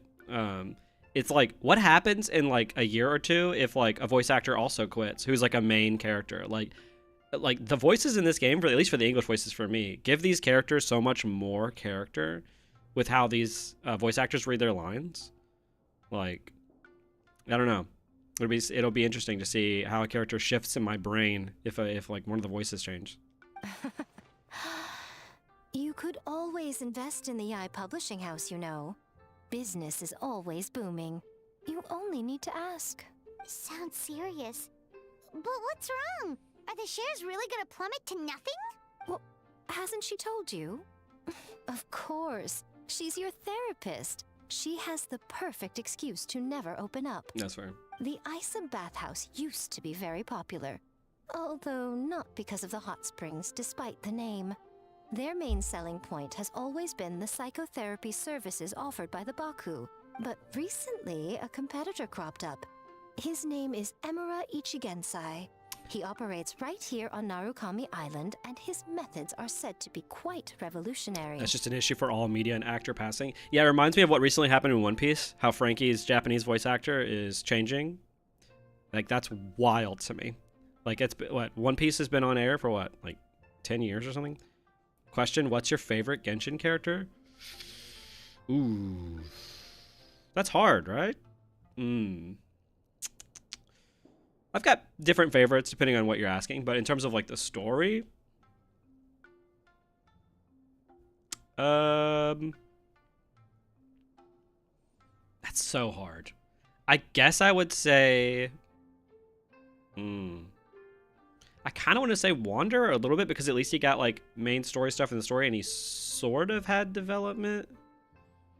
But yeah, I'll have to think about that. It's a really good question. I feel like one of these days would be fun to do a stream where I just like do a tier list of all of the characters based on their stories. Like, that'd be really fun. Since he provides a similar service to the bathhouse and boasts even better results, he was able to poach their entire clientele in just a matter of days. Oh, it's such a pity to see how empty this place is now. Miko, my job is to relieve my clients of their burdens, not to share mine with them. Oh, of course you'd say that. You're a professional. But no amount of professionalism One Piece is has been on the going air to for 20 fix this years. I'm stupid. situation, is it? Does anybody else, like, is everybody else caught up with One Piece? I heard people have been lining up since the early morning for Emura Ichigensai's clinic today. He's seeing patients just west of Inazuma City. And, how many patients have you seen today? Surely you know I'm not going to quit. True. Very true. So, that's it? You're just gonna leave? Aren't you going to help? Oh, I'd love to help, little one. But I don't want to upset my old friend. Miko's acting all mysterious again. I understand why she doesn't want to help. Ooh. The two of us are Thank you for the follow, competitors, Dante. after all. Light novels are one way for people to pursue happiness in their free time. So are hot springs, and so is therapy. Miko and I disagreed quite significantly over the question of how to make people happy. Paimon is so confused by your friendship. It's definitely a complicated relationship. Paimon's curious, though. After today, it's hard to believe that anyone could offer a better therapy service than the Yume Baku. Which begs the question, who is this Emura Ichigensai guy anyway? Something of a mystery. I tried to look into his background when he first started poaching my customers, but I couldn't find anything. I suspect he's avoiding me on purpose, since I'm a competitor. In all this time, I haven't even figured out basic things like where he sees his patients. Well, we at least know where he is today, though, right? Miko happened to mention it in passing. That's true. But I'm sure he'll find a way to avoid me again if I go looking for him. She's like, hey, who turned the lights on? Turn them off. Then why don't we go instead? We can pose as potential customers to get information out of him. As I keep reminding you, this is my problem, not yours. It's our problem, You dude. provide an amazing service here, and we want all our friends to experience it as well. Huh. Well, now it just seems rude if I reject your help. In return, all I can offer is an even better service on your next visit. Yeah, Frankie, Mr. 2, and many more changing is just unimaginable to me. Yeah, it's kind of wild. Like, these are voices I've basically, like, grown up with. I'm up to date on the manga. Wano, the manga lately has been peak. Oh, I thank you for the follow, Kaori. I'm curious what will happen with the game when it's actually over. What happens to my account I spent so much time and money on? Have you thought of it, guys? Yeah, I've definitely thought about that. It's one of those things where it's like, I feel like they have to at least like have like an actual version of this game, you know? Like, this game feels like it could obviously just be a single player game. This isn't like other games where it's like once the service goes offline, like because you can't play with other people, the game is essentially dead, or like an MMO or something. Like, this easily could be a single player game. The issue obviously would be space. Like, this game is massive. and it will only continue to get more and more huge. So yeah, that's a good question too. Although, like, I don't know if I see this game ending anytime soon. Like, this is the type of thing where it's like, what? Other gacha games like Grand Blue Fantasy are still going, and that's like a browser game with, like, you know, 2D graphics. Maybe they'll just release a part 2, like Honkai 3rd. Yeah, Genshin 2. It's not entirely impossible. Right? Like, you separate this stuff into parts, and then when you actually release it, you release them as, like, full games. Although I wonder what you do with the characters. I guess the thought would be maybe you do their character quest, and then once you complete their character quest, you get them. The issue would then be, well, how do you then compensate consumers who spent money, thousands of dollars, on your characters? We still need to go to Celestia? Yeah, Celestia will definitely be a place. I wonder if it's like post Chesnaya, right? Maybe it'll just become Genshin 2. There'll be a lot more stuff to do in the world outside of Celestia shenanigans. Yeah. They will for sure do a part 2, like the 3rd. Yeah, I remember the very first teaser trailer or whatever for the game goes through the entire stories, and we're nearing that ending, right? Which is clearly just going to be the ending for, like, the Teyvat chapter. Whatever they've got planned post-world is what I'm really, really, really interested in. Sure thing. Just leave this to us. They're also absolutely going to have to introduce a new element sooner or later, right? Like, sort of like a null type element or something. Like a vision that isn't a vision. Like, maybe like the power of the human spirit that isn't attached to, like, gods. I feel like that'd be super cool. They kind of set that up with the girl in the chasm, right? That story was so impactful to me, honestly. That's why I included it in Volume 2. It was actually legitimately good for, like, the interesting messages it had. Forgot her name, though, if anybody remembers her name. Chesnaya, Conria, then last is Celestia. Yeah. Dainsleif is just running around and Witch is doing magic alchemy. Yeah, Dainsleif's just doing his own thing, you know. I wonder when we'll even be able to pull for him. I guess he'd be like a, what, like a Celestia-ish character? Hold on, I'm gonna get another drink, go to the bathroom, but I will be right back.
Guys, he's not here. Let's talk trash when he's back. Come on, be real quick. If only I knew how to read. Work is simple.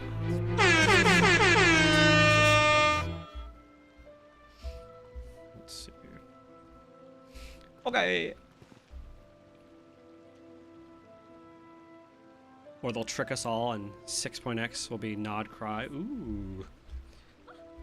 He'll probably be available when we reach Conria. Yeah. If we go by the reveal trailer, Conria is after Sezaya. Okay. Yeah, that's true. I wonder if they'll like combine Celestia with one of them. You know what I'm saying? Because didn't they also say Celestia was empty? Like the gods were gone?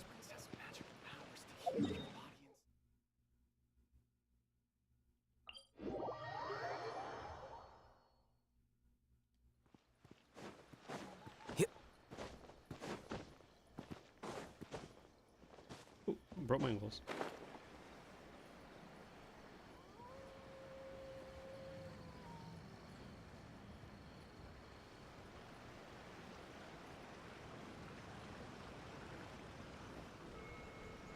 This should be the place. That guy looks official. Let's go ask him. Hi there. We're looking for Amura Ichigensai. Are we in the right? Pay first, take a ticket, then wait your turn. Okay. 97. What number are you up to so far? 53. Be patient, I'll call your number when it's your turn. Jeez, what a charmer. Looks like we're in for a long wait, huh?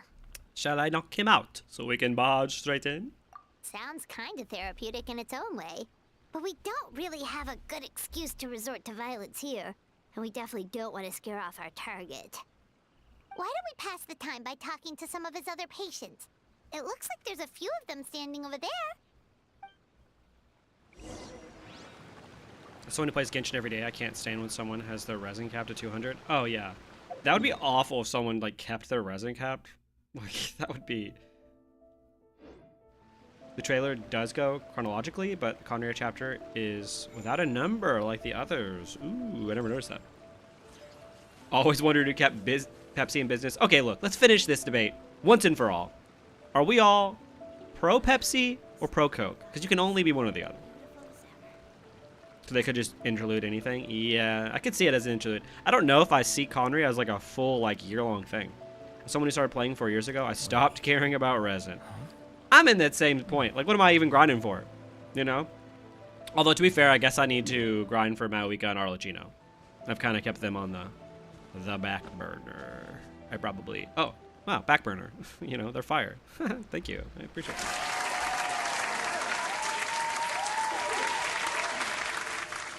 Sorry to I'm interrupt. German. I drink mostly other local brands unless they are on sale. See, that's the smart answer, you know?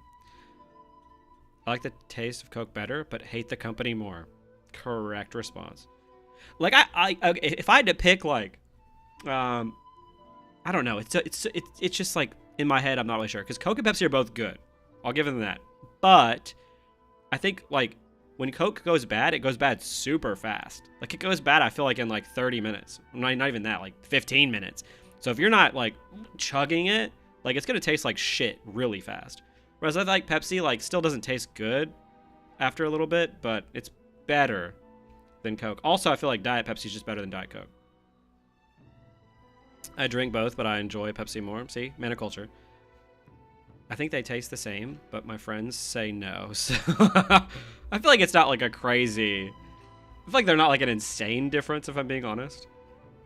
I don't care. I'm a local cola enjoyer. They taste way better. Yeah. Yeah. Root beer. Yo, you ever went to those places that give you root beer and like those glasses with like those giant glasses that have like the mugs? They're just called mugs. I don't know why I was saying giant glasses. Sprite Zero above everything else. I don't think I've had a Sprite Zero in like years.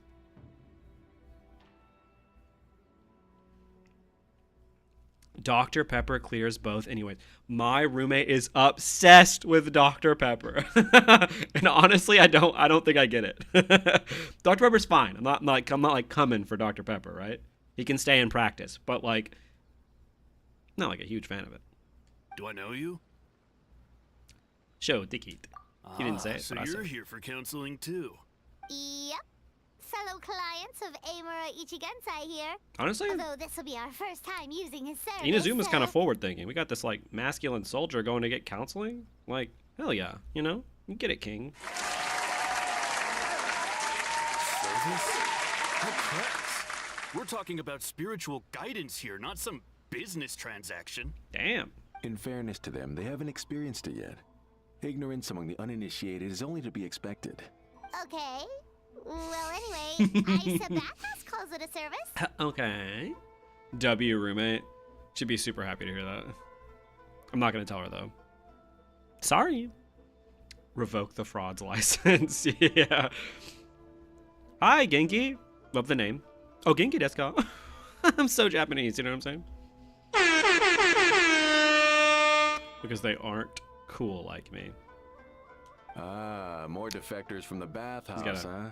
He's on his high horse right now. Service might have a veneer of professionalism, but all it really means is inadequate treatment that costs a fortune. Damn. These people are honestly kind of right, if I'm being honest. I'll tell you why. After just a few sessions with Amura Ichigensai, you'll completely forget about all your troubles. From then on, it's happy thoughts only. Today's supposed to be my last counseling session. He says that after we're done, nothing will ever trouble me again. Meanwhile, Isa Bathhouse boasts about their strange and mysterious methods, but it's a total scam. They only treat the symptoms, not the root cause, meaning you have to go back time after time. Also, they can keep charging you, of course. Exactly. Overpriced and ineffective. But counseling from Amura Ichigensai? I can't get enough. I know I'm done after today, but I'd take any excuse to keep coming back. Pseudoscience. Me too. Probably see you tomorrow then? Whatever the truth of the matter is, We're like, are we Paimon is intruding? starting to seriously dislike these guys. Remember, we're here to gather information. Fine. Yeah, so we're mostly here to see what all the fuss is about. You guys seem to be experts by Teddy's now. the coolest. Is there anything we need to do to prepare for our session? I'm gonna call it and say it's a cult for sure. Especially when he's cosplaying. Coolest and cutest. Spiritual, not transactional. Proceeds to complain about the money. Good point. Logicked. Lawyered. No, you don't need to do anything. Just show up, take a seat, and he takes care of the rest. I remember he lit some incense. It smelled wonderful and instantly relaxed I me. was just like going on some like ayahuasca trips. I already know of the troubles that bring you to me. I don't know why I lose my temper so easily. I'm pretty messed up, right? Yes, in the sense that Damn. all negative emotions are defects of the mind. But I can remove these defective feelings, leaving your mind healthy, whole and free of distressing thoughts. Now, receive my guidance. I don't actually remember the guidance, but anyway, it clearly worked.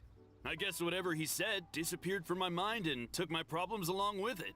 Why is Bathhouse doing psychological counseling? Isn't that an OSHA violation? Yeah, someone get OSHA in on here. Get that place shut down. What if the Traveler's like, honestly, I think I agree with this guy more. Sumeru Zaza. How can we be so sure it works? Oh, so rude.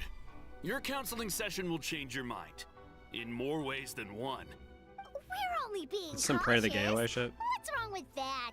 You said it yourselves. The whole reason everyone's coming to this guy is because they're worried about getting scammed out of their Mora. That's a fair point. You just need some reassurance, right?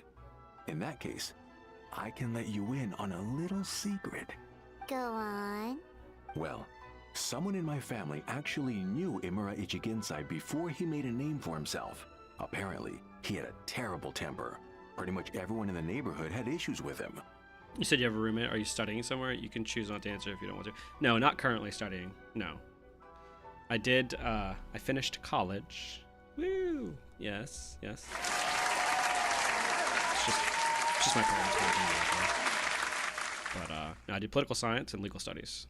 But he must have had some sort of epiphany, because he did a complete 180. Went from having the most rotten temper you can imagine to one of the most cheerful people around. Even more amazingly, All the people who used to despise him ended up becoming his best friends. His neighborhood's more peaceful and pleasant than it's ever been. So you can rest assured that whatever treatment you get from Emura Ichigensai, he tried and tested it on himself first. Huh? What a ridiculous story! Just said bullshit right in front Doubt of it his all face. you want. I heard it straight from my relative who knows him personally. Oh my god. I heard it from a friend who heard it from a friend. What should we do now? We may have burned our bridges with these two. They're eating the dogs.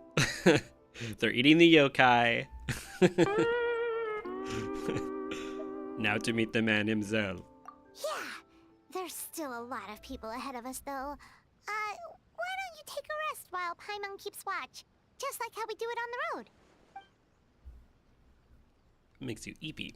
Before you know it, you eeped. You detect a faint fragment, begin following it to its source. Okay, that's why you know capitalism stuff. No, I know capitalism stuff because I grew up in America. You know.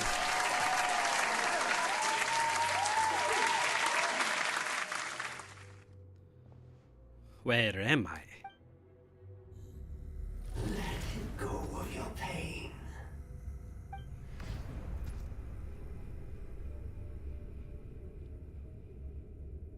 Oh?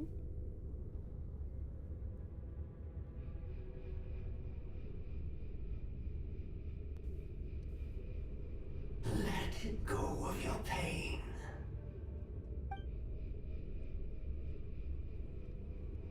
Mim mim mim mim mim mim mim mim mim. That's mim for okay. Yeah, I speak mim. Who are you? Oh!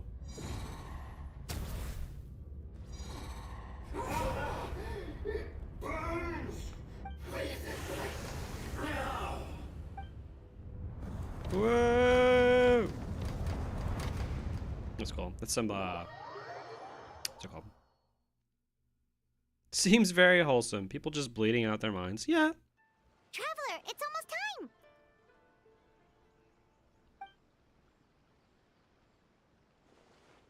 Oh, it was just a dream. That was a long wait. Demon Slayer, that's what I was thinking of. A nap after this, too. You guys caught up on Demon Slayer? Shit's getting crazy. No problem. It's my turn to keep watch anyway. Alright, now time for us to go meet Mr. Amura Ichigensai. Don't we have a pocket world we can sleep in? Why are we sleeping on the grass in Inazuma? I have a whole house in a teapot. Oh, hello! We're number 97. It should be our turn now, right? Yeah, sorry, the clinic's closed for the day. Ooh. What? Why? Because Emura Ichigensai doesn't have limitless energy, that's why. Damn. He's gone home to rest. You'll have to try again tomorrow. I stopped reading after a good couple of arcs. Yeah, mid-story, but too good of animation to skip. Read the manga while it was still ongoing, and the 3 finale movies will legit have to be non-stop bonkers action. Yeah, that's how I feel about Demon Slayer. The story, it's like, it's fine, it's simple, and I guess to the point. Characters or whatever, but the action and animation and sound, oh, it's so good. You hated this guy? Yeah, he seems like kind of a dick. We've been waiting so long! Not as long as some people. Try getting here earlier next time. Do you know where he lives, by any chance? Save yourself the trouble. Spiritual masters like Emura Ichigensai The plot can't cultivate acknowledge their the powers teapot with because it's peace an and optional side quest. solitude. Someone like you ain't What if gonna all of find this them. is just in the teapot? What if the second we went into the teapot, world changed? Drat. We should have barged in after all. Let's report back to Mizuki for now. Yeah, nothing else we can do for today.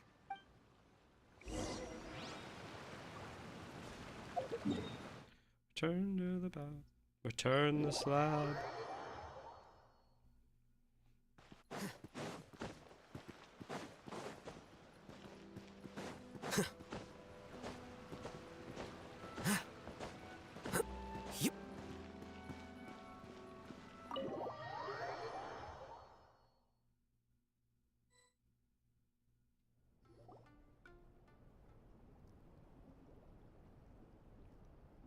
So he gives spiritual guidance, and it takes all your troubles away and leaves only happy thoughts?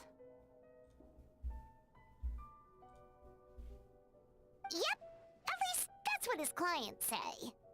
How is that possible? Not even Mizuki could do that, and she's an incredible psychologist. Is that right? Paimon was gonna say, it all sounds too good to be true. It certainly is. Humans are, how to put this, they're a moody race. Always upset about something. Show me a human without a care in the world, and I'll show you what messed up really looks like. You think? Because honestly, they sounded pretty convincing. And they said they only left the Isa bathhouse because they found it didn't deal with the root cause of their issues. But the idea he is spreading is categorically wrong. Prove it. Prove it. Yeah. Let's prove it. Yeah. That settles it then. Evidence? Imura Boo. Ichigensai is a quack, making false claims to steal all our customers. Is that why he's doing this? To steal our customers? Skill issue. Yeah. Maybe people are just kind of like weirded out about the fact that there's an onsen there. Maybe they think that you're really just trying to nickel and dime them, you know? Oh yeah, what's up with teapots? Like, how do we go inside? Like, how do we get out? If someone from the outside destroys the teapot, do we like die inside? Don't mind me just sharing. Yeah, that's how I've always thought too. It's like, I guess you would die, right? Because you're just in like you're just like in a pocket area. It's like if someone destroyed your house while you're in it, right? You know? It's unfortunate that you didn't get to meet him in person. I need some idea of the kind of person he is. Otherwise, I have no hope of figuring out his motivations and goals. Yeah, it's too bad. Although, if it's any help, we did hear a bit about his backstory from someone else. Apparently, he used to have a really rotten temper, but then one day he suddenly reached enlightenment and became a spiritual master or something. Maybe the dimension just pops out and brings carnage with it. Yeah. Can we like force people into the dimension too? Could we use it as like a weapon? Can you like trap someone in your teapot? Imura Ichigensai. Rotten temper. Now wait just a minute.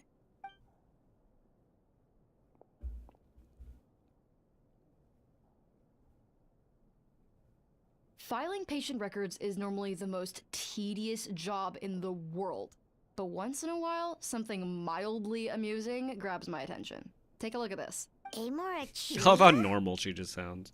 Like she's just talking into the mic. It's him. I remember him. She could never be as good as my traveler. Wait, that guy? Oh no!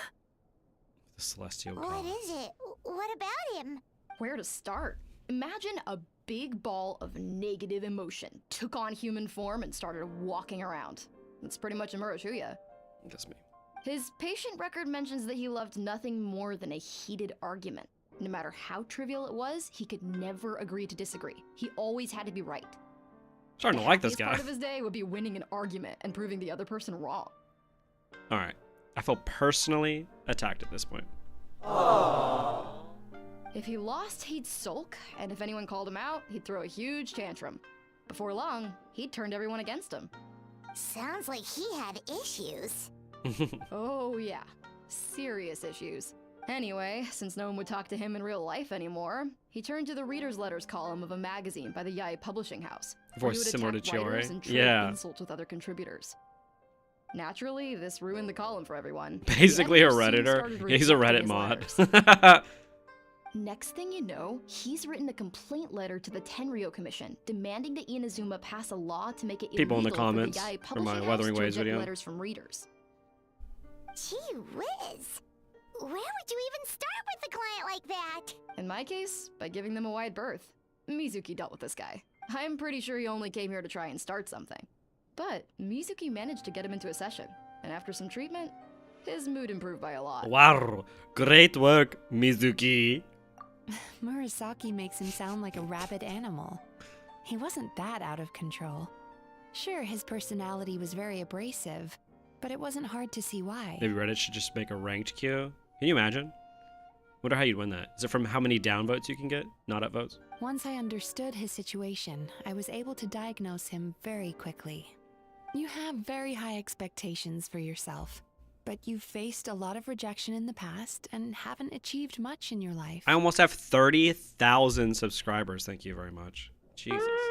You've never had any real close friends, so you don't know what healthy connections with other people look like.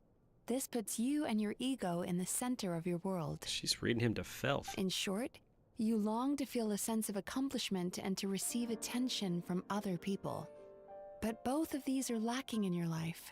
You have no idea how to properly deal with these emotions, so you've been taking it out on other people, partly to seek attention, and partly because you get a shallow sense of accomplishment whenever you win a war of words with another person. You promised the world in your adverts. Jeez, and that's seriously pissed. the best you can come up with? I'm not even going to bother explaining all the reasons you're wrong. I mean, you completely misunderstood why I even sent that complaint letter. The Yae Publishing House practically has a monopoly on Inazuma's publishing industry. How can they ignore what their readers have to say? In the magazine column you wrote to, your strongly worded letter appeared alongside dozens of others which praised the writer for their work. You can't talk about what their readers have to say without including them, too.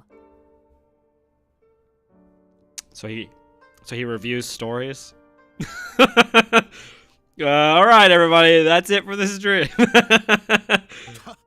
No one with half a brain would praise a festering pile of garbage like that. Those are not opinions worth listening to. Wuthering Waves 1.0. So when I touched on the idea of you having an egocentric worldview, this is the kind of thing I was talking about. Like, you... Who doesn't like winning an argument? That's what I'm saying. How the heck did you get him The to smaller stay one for is the older one, and the bigger one is the dropping younger all one. of that on Whether they him? choose to present themselves as human form is their choice. Okay. Me, I love losing arguments. 30,000 subs. Also, now you can quit your job, buy a house, and enjoy life. Wait, it's not 2010. Yeah, I'd be huge in like 2010 YouTube. You know what I'm saying? Simple. The more he realized the truth of my diagnosis, the more he compulsively searched for evidence to refute it with. Just kind of rolling you.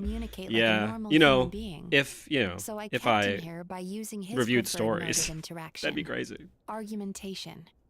The Tenryo Commission had ignored his complaint letter. Well, you know what? She's so wrong. He had no outlets left for his She's emotional wrong. outbursts. Shitty business. Shut it down. Yeah. Eventually, with the help of some incendiary words, I got him to agree to try some basic therapy.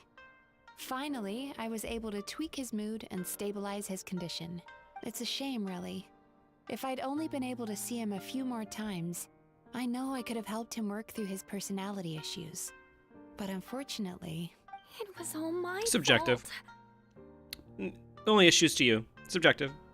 For the last time, it was his fault for being a nut job. Damn. What? What happened? Well, one day, he comes in as usual for therapy, but Mizuki isn't here, so Shion sees him instead. I don't know what got into him that day, but he suddenly announced that he wished to be free of his troubles for good, and demanded that Shion make that happen. Obviously, she didn't manage it, and then he pulled out a complaint letter to try and intimidate her. That was the last straw for me. I kicked him out and blacklisted him. He hasn't shown his face here since. Damn. Whoa. Anyway, now everyone's had a look at his record. Do we think there's any chance that this guy and Nomura Ichigensai are the same person?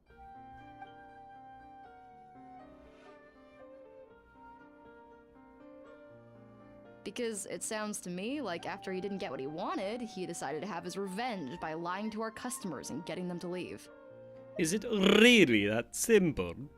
Bad dreams are formed from a buildup of negative emotions in the subconscious. You can't simply trick people into not having them anymore. If Murasaki was right, then surely they'd have seen his lies for what they are by now. Jokes aside, it's actually pretty cool. You deserve 30,000 subs, dude. Congrats. Oh, thanks. I'm this close. Tell all your friends. There's no point hemming and hawing. Let's report this guy to the Tenryo Commission for fraudulent business practices. If he can complain, so can we. See? Complaining's good. Story agrees with me. End of story. Is anyone there? We'd like to book a therapy session. Can we start now? Ooh, it's the gays. Please come with me. I'll get I you mean, the registered. roommates. Wait, those are the two guys Paimon mentioned earlier. Just this morning, they were calling the bathhouse a scam and a ripoff. How are they back here already? Oh, really? Well, that proves it, doesn't it? I was right. Now that they've realized they were lied to, they've come back. In Brazil, we say, close down your shitty kiosk about failing businesses. They're spamming that on Riot Games Brazilian accounts this past month. That's hilarious. Well, I made the mistake of booking a desk at work for 8 a.m. and it's 1 a.m. now. Have a good stream. Thank you for being here. Yeah, I'm glad that you were here. Have fun at work at 1 a.m. Oh, for 8 a.m. It's 1 a.m. now. You can get some good sleep. Yeah. Edits his videos like he's at 1 million, top notch. Oh, thank you. So chin up, Mizuki. More like 2 I million. bet you business will start picking up again from tomorrow morning. Yeah, you Yume Kuibaku provide an unbeatable service. No scammer's gonna run you girls out of business. Interesting. Noisy. Well, good. Murasaki, go help Shion, please. Should have kept my mouth shut. I jinxed it, and now I have to work again. Honestly, she's me. Now we just need to report this guy as a fraud to the Tenryu Commission. Like Murasaki suggested. Problem solved. It looks like the Isa bathhouse will be back in business in no time. No idea if our investigation actually helped, though. Of course it did. You were a huge help, and I owe you big time for it. Now then, you only got partway through the VIP experience last time, didn't you? You still have to try the hot springs and snacks. Both are top Could tier. eat food in the onsen? Oh, true. Sounds gross. How could Paimon forget about that? Especially the snacks. Wait, we don't see it? Guess it's not a Gooner game after all. Wow, Paimon feels incredible now. Nothing beats the complete service package. We should go talk to Mizuki about the booking our next appointment.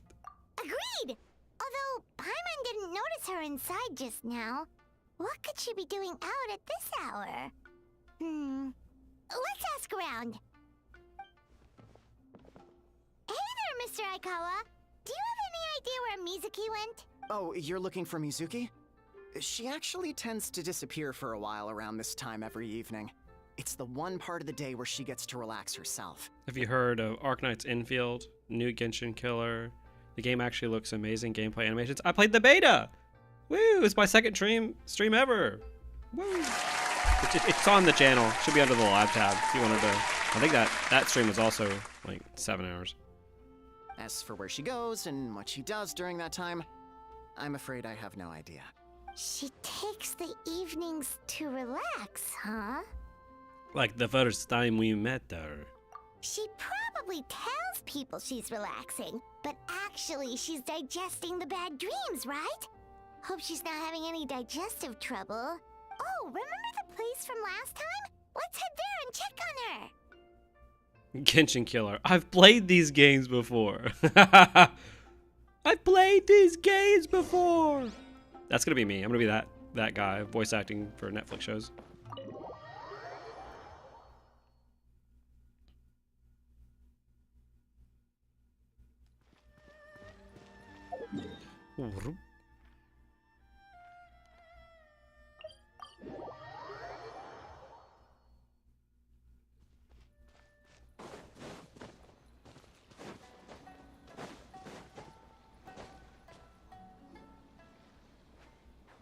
This should be the place.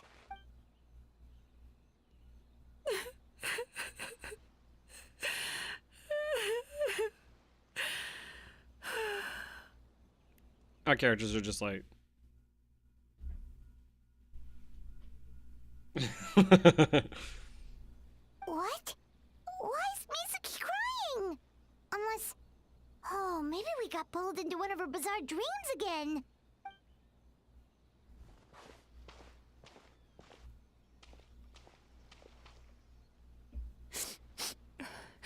Traveler? Paimon? What are you doing here? Oh, we're just intruding on your cry session. Well, firstly, we were hoping to get our next appointment. Cry louder. Oh, cool. I hope the game makes MiHoYo move their asses a little.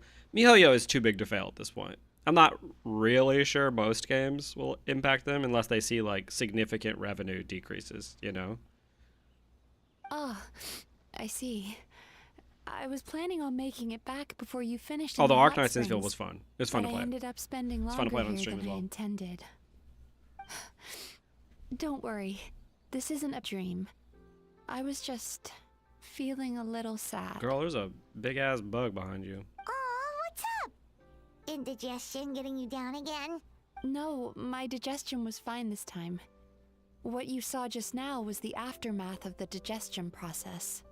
Like I said, bad dreams are basically bundles of all kinds of negative emotions. When I digest them, I feel them all for myself. So when I'm processing these emotions, I tend to get quite, well, emotional. Does that happen to all Yumikui Baku? Oh, don't worry about the others. To feel these emotions, you first have to understand them. Most Baku have a very poor understanding of humanity. So to them, a human bad dream just tastes like a slice of bland white bread. They can basically wolf it down and barely notice the flavor. I'm the odd one out in that sense. When I was studying abroad, I made a serious effort to learn as much about human psychology as possible. Now I understand human emotions much better. I can empathize with them, and I can now discern many complex emotions when I turn my attention to digesting bad dreams. But still, that's no reason for you to be concerned about me. I wouldn't be much of a psychologist if I didn't have the mental fortitude to handle this stuff. Letting your emotions out is one of the most effective ways to process them. Now that I've done that, my mental state is back to normal. Paimon thought maybe seeing those customers had upset you somehow. It even makes Paimon mad. You work so hard for them and then they turn around and accuse the bathhouse of being a money-making scam? Paimon, you have a giant crab behind you! Look at that. Yes, they were led astray by some swindler, but it's not like they took much persuading. I can't blame them. The idea that you can forget all of your troubles and never have a bad dream again is a very alluring one. Who wouldn't want to believe that? Traveler, if I really could make you forget all of your troubles for good, would you want me to try?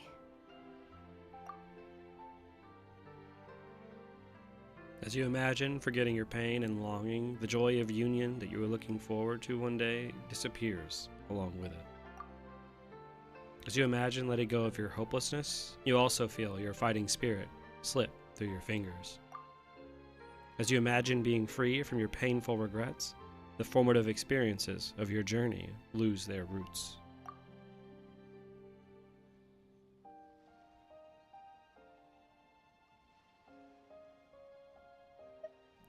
But if I forget all of that, would I even still be me? You really are different from other people. Discovering what troubles people is easy for me, even in your case. But although I can see your troubles clearly, I still don't completely understand you. Thanks for checking in on me. As a psychologist, I know how to take care of myself, but you showing that you care is still appreciated. Anyway, it's much too late to book another appointment now. You should head home, get some sleep, have a wonderful dream, and come see me again tomorrow. Alright, good night! Bye for now.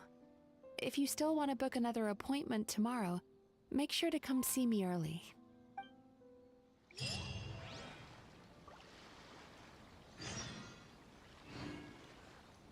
I like that. That was sweet. See, it's one of those things where it's like, Genshin will just have these moments where I'm like, oh, like that was good. That was a really good moment. Like, obviously the message is like, you know, you only grow through hardships, right? that going through the bad is what makes the good worth it, which, you know, philosophically we could have that discussion if that's the case. But obviously it's a good message to have.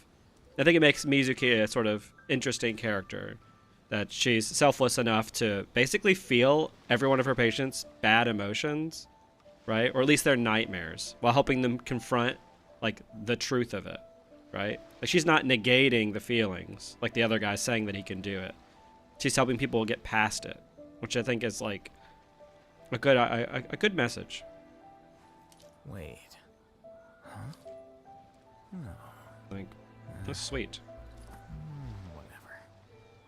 Do you watch Genshin leak content or do you not bother? Well, 90%, like I've had like the Genshin leak content be recommended to me on YouTube, and then I'll like click it and it will always be AI.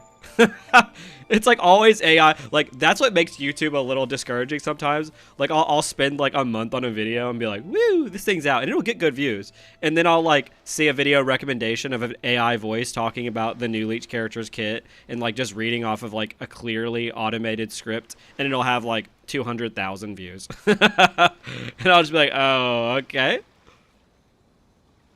Really, I like that she doesn't shy away from admitting that she was feeling sad.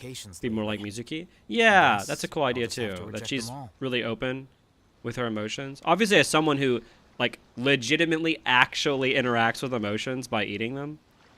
Are we hearing about this girl's intestines? Girl, eat your fibers and move on. Yeah, she must have the worst shits with her negative emotions. Letting your emotions out is one of the effective ways to process them. Yeah. I'm loving the cinematography work for this quest. Hope they do more of this. I think Genshin, I think a lot of people haven't really commented on it as much. Genshin has gotten significantly better with its editing and cinematography. Work is simple, like, which is exactly obviously people always focus on like the actual, you know, they focus on like the actual cinematic cutscenes, which obviously are good. But I think that these cutscenes, the ones that we spend more time with, are really important. And I remember early Genshin didn't care too much about how they were displayed, but I feel like now they're really good with them. This quest mentions the Abyss sibling more than the entire Natlin quest. Yeah, at least from what I've experienced so far. Ayaka wet feet, Mizuki wet feet. Yeah, I think Inazuman's just like their feet wet, which is a little weird. There's several AI leak accounts, and they all steal from each other. It's crazy. So when the main one gets something wrong, they all spread the myth. Honestly, and maybe this is controversial, I think I'd rather someone do like TikTok voice and speak about something than AI, right? Like, you know, those like TikTok accounts that like steal from other TikTok accounts, and they'll talk about the news, and they'll be like, so today, one of the airplanes hit another one, and you're just like, ew. But I want to keep spamming. Genshin could never. Yeah. A lot of people are like, I don't know. Obviously, this is a company, right? These aren't our friends. These technically make a product, especially for the people who really put money in. At the same time, I think we should also always be fair about what it's providing. And I think with some of the stuff, they've just gotten better. I think undeniably, they've just got better. But it's like I said the other day. Like, people really notice when good things get bad, but they don't particularly notice as much when things that were mid or bad get better, right? It's not really something. And I mean, I say that as someone who, a lot of my criticisms focus on when things are really bad, but I also think that like criticizing really bad things helps us to understand what makes things good, right? Rather than just like ranting like, oh, this thing's shit. Like I always try in my videos when I'm like discussing or critiquing something to explain what could have made that thing better, or what a good version of that is, or why when it's bad, like what about it is particularly the problem, right? Rather than just saying this thing is bad, you know? Yeah, I like the cinematography now in most of the Genshin stuff. I think they do a good job. I'm gonna be on live stream fails. We're gonna be like, this guy thinks Genshin does something good. Although I don't like how you have to wait. Bad game design. This game is trash.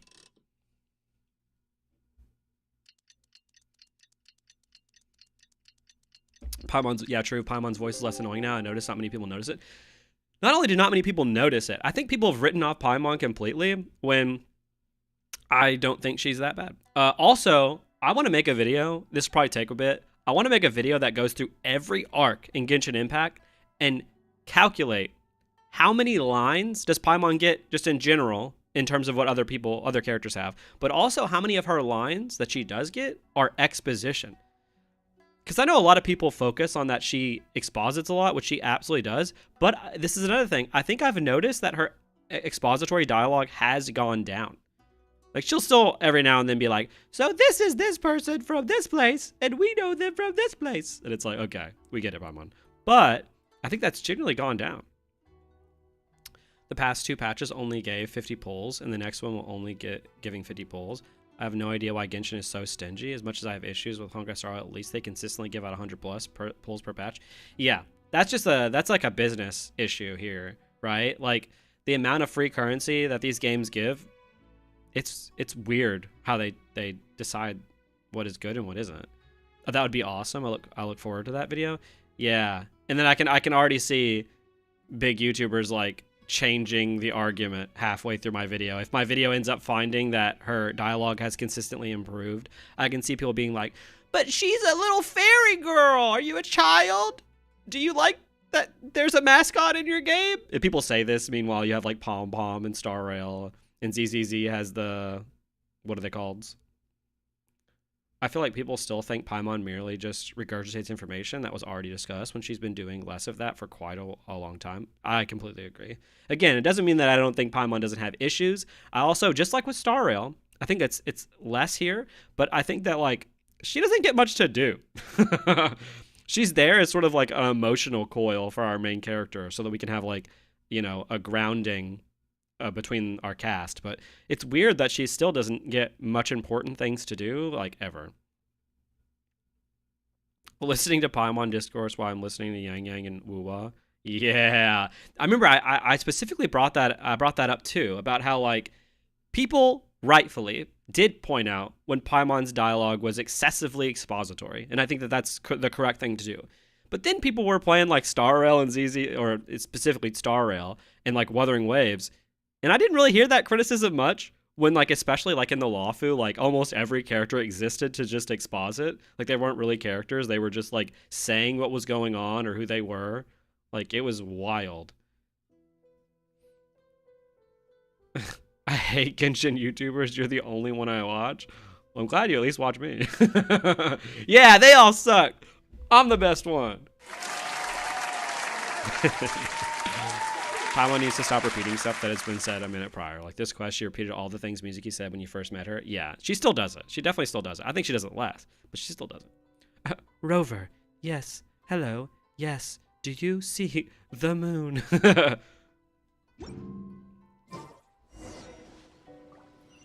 To the bathhouse. Oh. You still playing this game? It's good for your health. Look, I'm over here drinking a Diet Pepsi. I'm the healthiest man on earth. You know? Diet Pepsi and gacha games. Free to play gacha games and Diet Pepsi. I'm doing all the wrong things, but like doing them in the least bad way. Mizuki, we're here to book our next therapy appointment. Dude, we always walk in at the worst times. It hurts. Oh no, what's wrong? Sugar Pearl. Iconic, honestly. Rover, about the Sugar Pearl. When's the video about Wuthering Waves about how bad part 2 coming out? Oh man, they will shit down my throat. I've unsubbed from a lot of YouTubers too. The community got too messy and fought all the time. Yeah. It's funny. I feel like the gacha community is kind of like the makeup community. Like, gacha people are always just fighting. One thing Uwa did that I liked is that now all of the choice options Rover has are voiced. He will say the line that you selected. Yeah, I like that. I still don't know. I don't understand the proclivity for having our main characters unvoiced and user generated, like in terms of what we say. Because 99.9% of the time, actually I'd say maybe 100% of the time, the choices that you make don't matter. And then a lot of the time these characters are actually kind of characters, right? So it's a little weird that we're supposed to insert ourselves into characters that are already characters that exist and have personalities. At least I think ZZZ does it, you know? ZZZ does it well because they are characters. We just sometimes get to like tell them to say the funny thing or the normal thing, you know? They've been like this ever since they woke up. Make a bye sister video. Oh my god, iconic YouTube lore. Yeah. Fucking Tati. Can you imagine? I'm like, yeah, those YouTubers, they were hitting on straight men. They were straight. Tech Town. At least we get our PvP. Yeah, we need to get our PvP somehow. 100%. That's the, yeah, see, that's not pay to win. One thing I did that I liked is that now all of the choice options, yeah, I already read that. You just gave me Dramageddon flashbacks referencing the makeup community. That was a time to be alive. I was around for Dramageddon. That was crazy, let me tell you. Sucking dick and cock. I remember I think I make a reference to it in the first retold video of like her like tears powering the Venti's harp or something. Ooh, it's an extreme case of indigestion. Huh? How come? Oh, did they eat too many nightmares last night? That's what it is. I can't believe you remembered that. I promised my dad I wouldn't cry. That video is so comical. Go back and watch it. It's so over the top. It's absolutely hilarious. I doubt it. We only had 4 customers yesterday, including you two. Paimon blames the other 2. You're right. Something's definitely wrong with their nightmares. Our ability to digest dreams isn't just a matter of quantity. It depends on the emotional intensity, too. Point being, no normal person should ever have a nightmare of this magnitude. I was literally watching it the other day. Jesus, someone get her to the bathroom. I was literally watching it the other day. Yours, not Tati, I mean. Yeah, it's wild. I remember I got a comment not that long ago that was like, oh, this is like my 5th time watching this. And I was like, your 5th time watching like the 3-hour or 40-minute video or whatever it is? Yeah, it's wild. I remember thinking like no one was going to watch the second one because it's like 6 hours. For your Wuwa 2.0 review, parody or thumbnail for the Breaking My Silence. That'd be such a deep cut. Can you imagine? Like just everybody here in this chat gets it. This situation is dire. If I can't find a way to help them digest their dreams soon. What can we do? Let us help. We need to find those 2 customers from yesterday and figure out the cause of their bad dreams. Without knowing that, I have no way of treating them. Traveler, Paimon, I know you spoke to them both. Think you can track them down? It was the gay agenda that they had. Let's see. That's what's causing them indigestion. They did say they were gonna get counseling from Amora Ichigensai again. Chances are that's where we'll find them. Lead the way. I'm coming with you. Those are so good just to fall asleep to or like background while farming and stuff. Yeah, I didn't even consider that when I made the first 2. And so I have those like random parts of like jump scare moments. And I've had people be like, that shit freaked me out when I was asleep. Then I'll have people be like, yeah, I was watching like Transformers content and then I woke up and this video was on. Yeah, they have no fiber diet. I don't think this world has the hierarchy of foods. I'm just gonna fly over there.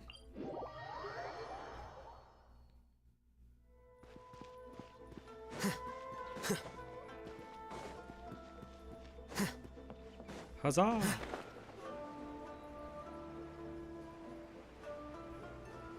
Which nation do we think has the best music? I think I'd probably say Sumeru.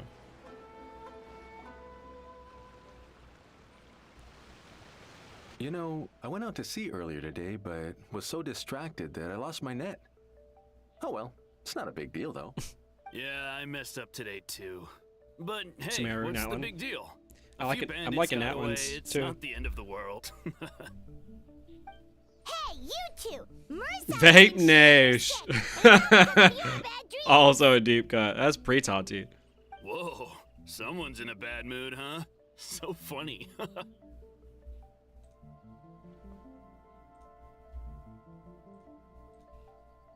I know, right?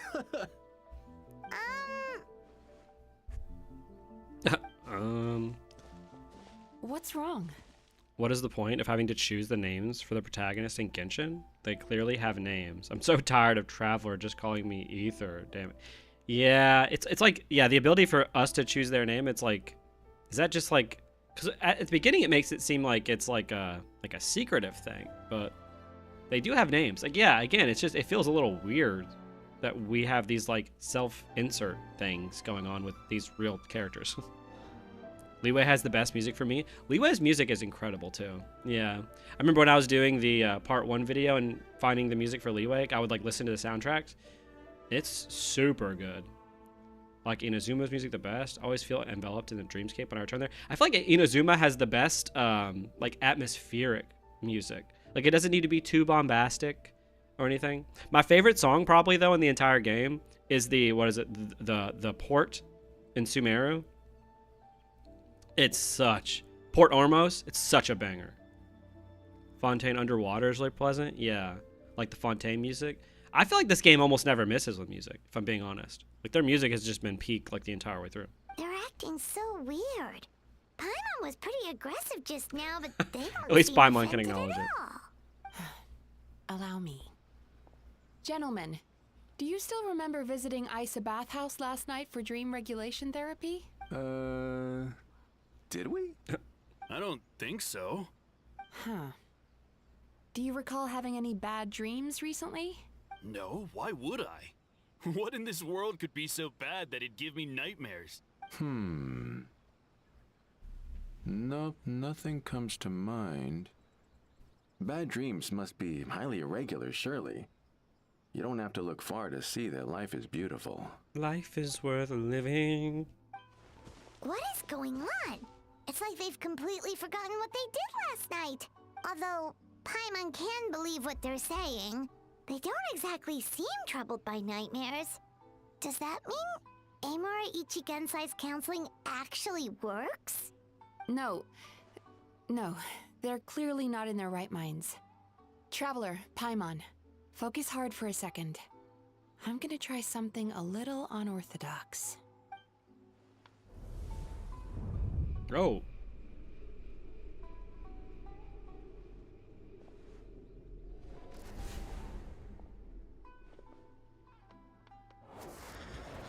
Whoa! What did you do?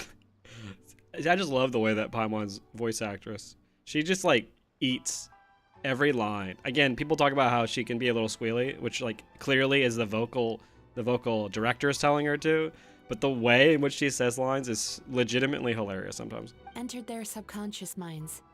I noticed they've both become disassociated from their subconscious, meaning I can access it, similarly to how I enter people's dreams. No! No! Those thugs! I won't let them get away with this! I won't! The sea is too rough today. I should stay on dry land till things calm down. Huh? As you can see, their troubles haven't gone anywhere. Susukida seems to have a short fuse, which causes him to act out of line. I'm sure this has caused him a lot of grief in his line of work. The nickname was to hide your real name, but it's never brought up, and the Abyss sibling uses your real name? Yeah. At this point, it's not relevant anymore. Why did we even hide our real name? Those are such good questions, right? Like, those are the types of questions the game's like, shh, don't ask. Don't ask. Am I the only one who sometimes wishes to ride Paimon? Come on, Paimon, carry me a little. I'm tired of not being able to fly. I'm sure there's somebody out there. The Traveler doesn't open up to that many people. Even with Paimon, they don't share everything with her, preferring to bottle up their emotions. Yeah, that's a good point. Yeah. I do like when the Traveler and Paimon actually just have moments together. That's the kind of stuff that builds their relationship. Not Paimon looking at us and being like, I never am going to leave you. Wink. Never gonna happen. Wink, wink. Right? Like, that kind of stuff feels forced. Yeah, she can see their subconscious gay thoughts, for sure. During bedtime story, the Traveler says that no one uses their real name. Yeah, I remember that, yeah. Bedtime story was really good, by the way. As for Umiko, I believe he developed a fear of stormy waves after a near-death experience. Now he's reluctant to sail out to sea at all. Fair. Which is having a devastating impact on his livelihood. I thought we didn't care about that. Their negative emotions have been isolated from their conscious minds and left to float around in their subconscious. That's why on the outside, the only emotion they appear to feel is happiness. But those suppressed emotions will only continue to fester in their subconscious, eventually turning into the nightmares that have been giving Murasaki and Shion indigestion. How did this happen? If it's Emura Ichigensai's doing, I guess he's not the straightforward calm man we thought he was. Maybe he really does have ways of influencing human emotions. That would explain why no one has blown the whistle on him yet. Did you notice anything strange when you came here yesterday? Not really. They were a lot more serious than today. Actually, since you ask. We were the strange dream from yesterday and recounted to Mizuki. You sure kept that one quiet. I didn't think much of it at the time. Oh, no. Look, we have to find this Emura Ichigensai right away. Mizuki? What is it? Something inhuman is at work in Emura Ichigensai. The Traveler's dream confirms that. He has victimized everyone who has received his so-called counseling. If we don't find and stop him as soon as possible, his victims may well suffer irreversible damage to their psyches. Yikes! Well, guess we better press these guys a little harder. Do you know when Emura Ichigensai will be here next? What's with the urgency? Borat. Why does it matter when he shows up? Yeah, he'll turn up when he's ready. No point in trying to rush him. Ugh, this is infuriating. You do remember what happened last night, both of you. Only you don't want to talk about it, because you can't reconcile the presence of a nightmare with the happiness you presently feel. Just thinking about it brings up an overwhelming sense of being torn apart. You can't quite put it into words, but you fear you're a hair's breadth away from a total breakdown. Girl, can you back up? Is that about right? Please, stop. Everything will be fine as long as we don't think about it. Emura Ichigensai's treatment has clearly left you wounded and vulnerable. But don't worry, I'm not here to snap you out of your denial. At least, as long as you answer our question. All right. But seriously, we really have no idea. We've asked already, and all we know is that he's not coming today. To get close or whatever. Yeah, apparently, yesterday's session kind of tired him out.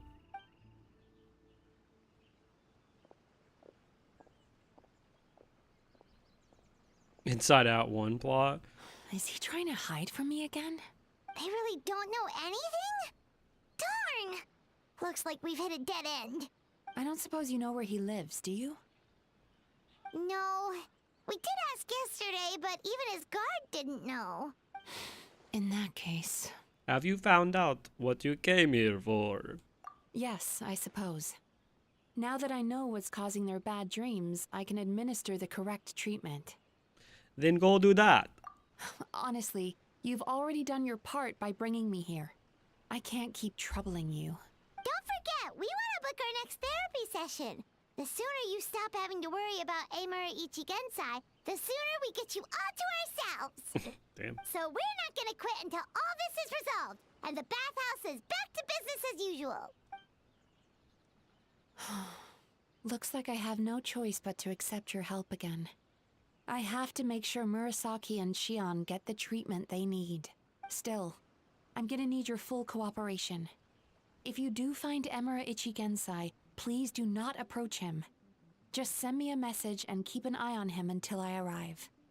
By phone? The last thing I want is for you to put yourself in harm's way.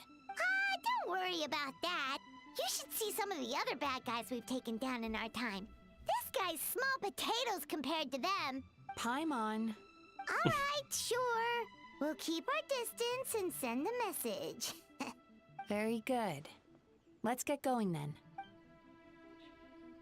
Alright guys, want to go get some sleep? It was fun. Everyone have a good time. bold Hopefully I can catch the next stream claim too. saying you'll track this guy 100%! down. Yeah, just check the Discord It's nice for of you to give when the next Mizuki stream one will be, less in the thing stream to worry schedule. about and all, It was but nice having you here. what the heck do we do now? What if we can't find him? 'Cause in case you hadn't noticed, these guys are hopeless. They don't know anything. But I suspect Miko knows something. Wait, you're right! She was the one who tipped us off about this place yesterday! She probably knows way more than she let on. There's no time to lose! To the Grand Narukami Shrine! To the shrine! Huzzah!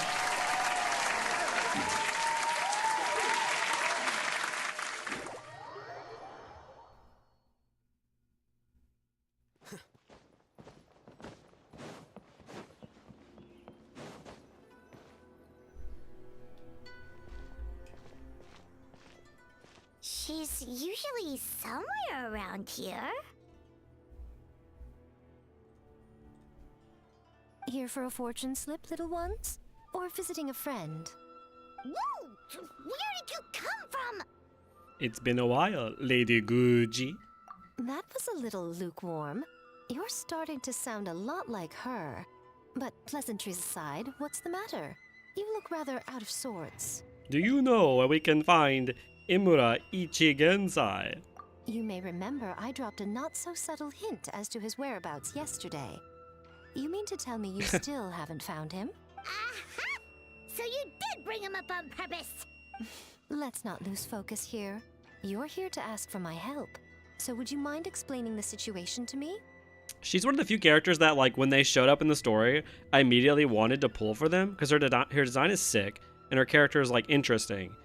But then, like, she came out, wasn't she just kind of mid? Like, wasn't she, like, not that good? Like, how is she now? I haven't kept up with whether or not she's, like, in the meta or not. Yeah, fair enough. We went to the place you mentioned, but he slipped through our fingers. Next thing we heard was he's not seeing patients there anymore. Apparently, he loves his Way better with peace and Dendro? solitude. Yeah, I guess that makes sense. Obviously, we've got no idea. Because where isn't to her thing find just him setting now. up turrets, basically?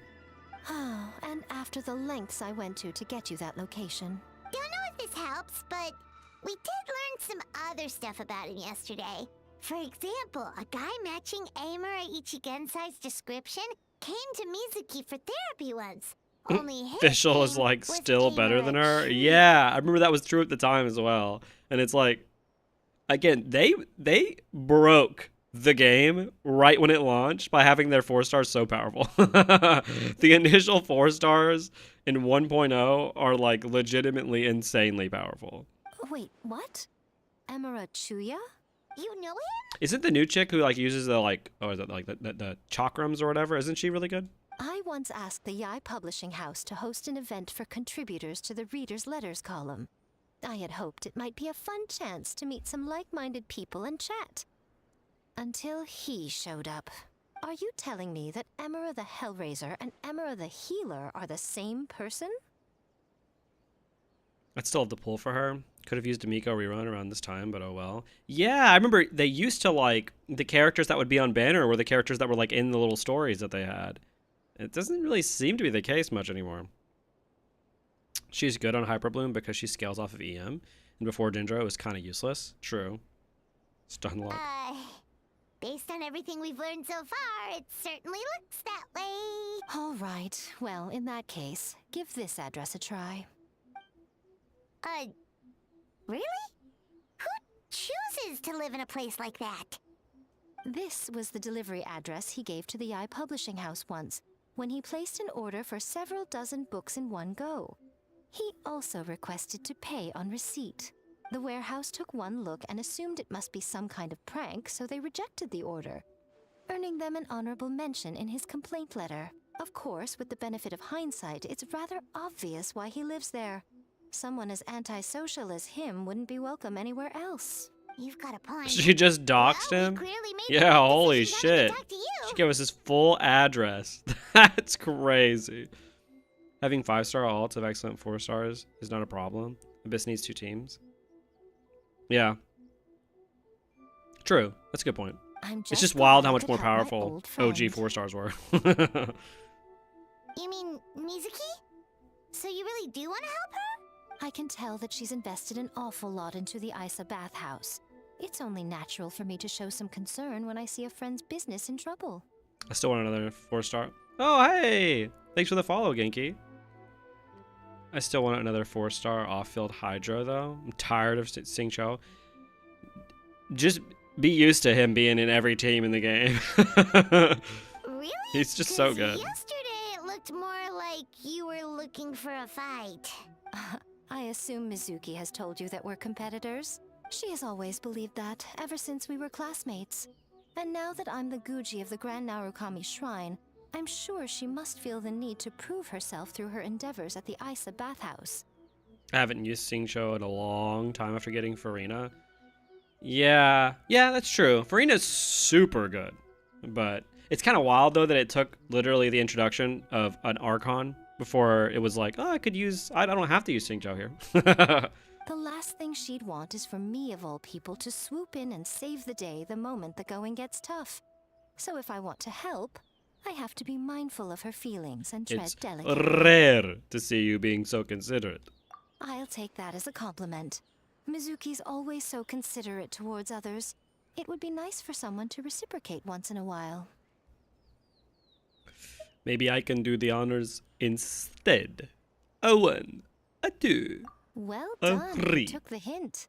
Now, while I'm sure you'd love to chat longer, you seemed to be in a great hurry when you arrived. Shouldn't you be on your way? Oh, right. Come on, let's send a message to Mizuki right away. Okay. What this?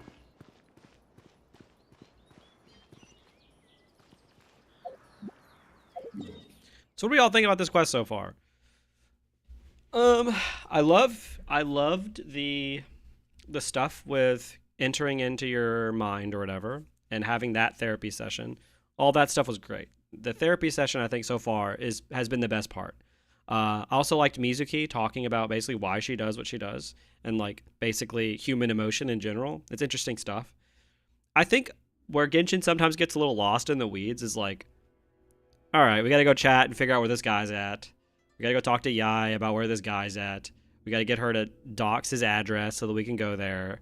We got to go talk to those 2 dudes so that they can basically exposit some information for us. Like, I feel like if you could condense some of the more like superfluous, like let's go from A to B, if you could condense some of that information, quest would be enhanced pretty significantly, in my opinion. But I feel like this quest, just like all the others in the game, does that. But I think the core of this quest is actually pretty interesting. And I think Mizuki as a character is a good one, right? Like I actually like her a decent amount. Yeah, I'm curious to see, because Yae just mentioned there about how like Mizuki feels like she has to compete, which I think is interesting. If we actually learn what Mizuki's own dilemmas are, like her own anxiety, like what she fears, that would be cool. Like if we end up getting a part in this quest about like us, like seeing Mizuki's emotions, that would be cool. Farina coming didn't change much for me because I just used them together, or Farina paired with Yelan on one side and Xingqiu on the other. Yeah, I love this quest. They really nailed Mizuki's characterization in this quest. I also didn't expect Yae Miko to get so much development this patch, but it was a nice surprise. Yeah. I'm liking that they at least have, again, they're starting to add more characters into more a character quest with other people. Like, if this were an earlier, like, 2.0, 3.0 quest, Yae Miko would have been replaced with a random shrine maiden for sure. I thought it was well written and voice acted as well. Not too long and well paced. Yeah, I'm digging the pacing so far, except again for the like A to B stuff. So far it feels very fillery. I think it's that's the A to B stuff. I feel like some people will feel it more than others. I don't feel very immersed in Teyvat, but it's a relatable story as a modern viewer. Yeah, I agree. The story at least has like an interesting message, and it's at least, good lord, well honestly maybe you could. I was gonna say at least this isn't a story about a female who's overworked, but honestly Mizuki kinda is a little bit. I guess she's not overworked. She's looking to become overworked. That's every girl's dream in Teyvat, is to become the overworked female of their nation. You know? Every nation's got to have at least one. We've got to spend a full 4-hour quest on that female to learn why they're so overworked and how they should fix their work-life balance. You know? There's always at least one of them. When they made Mizuki return to Inazuma from elsewhere, not just dropped into the world like the detective guy, he was just there suddenly. Yeah. It made sense that we hadn't met her before. It's a good point. Like, at this point, we probably should have at least met all of the most important people of these nations. Miko mentioned, right? I'm feeling the same way I felt about the monkey patch. But there's, like, a lot of, like, Paimon. downtime. Mizuki! That was quick. She did. She rushed. All thanks to you two.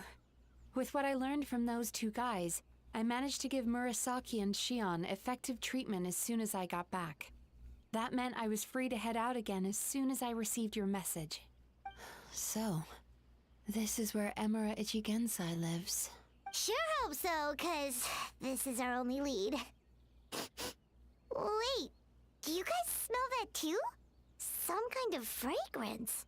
Seems like it's coming from inside. Pretty sure it's just your diapers. Then that confirms it. We've come to the right place. Now we may face great danger once we're inside. So from here on out, stay close to me and stay focused. I don't want either of you getting hurt. Don't worry about us. We'll be fine. You just focus on what you need to do. All right, fine. I suppose you're used to leading the charge. Oh, dungeon. Dungeon to arbitrarily use the character we just got. Can I swap her? Who is she even good with?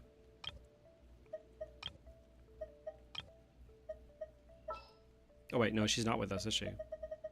She probably will be with us in the dungeon, so I'm just gonna use a team I want to play. I like Kanish. I should have been using him in the overworld. I'm glad you spoke about we should have met everyone important by now, because it's insane to me that vision users are supposed to be rare, and yet leeway has like 30 and increases every year. Oh. This really is some Demon Slayer-esque place. This is sick. Whoa.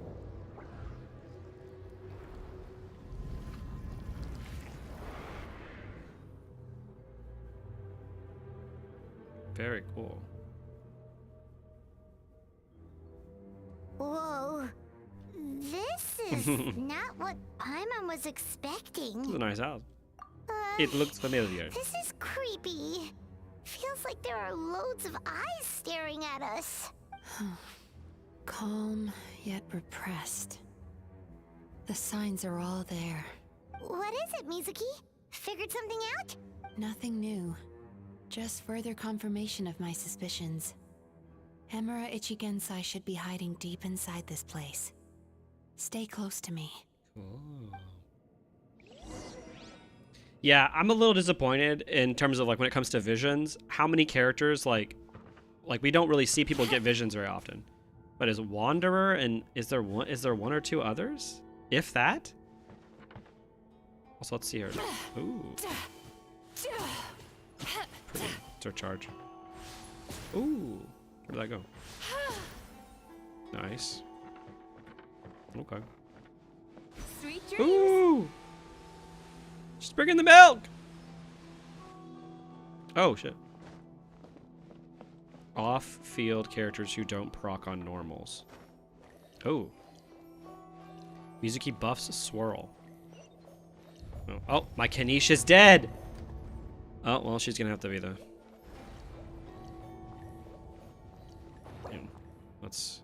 I like never use these. Is it only 150? That's the max. Oh, 550. Let's heal them.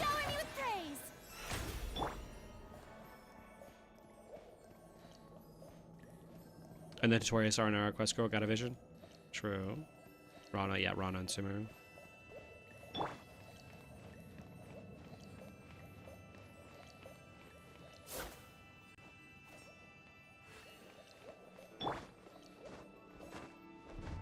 He set up an ambush? Whoa! Seems like we're not welcome here. Amazing.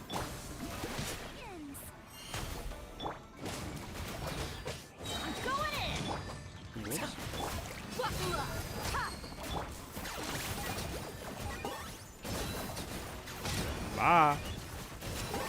I love his playstyle. I can see a lot of people not liking it. I love it. It's just so like, turn your brain off. Follow the shining lights.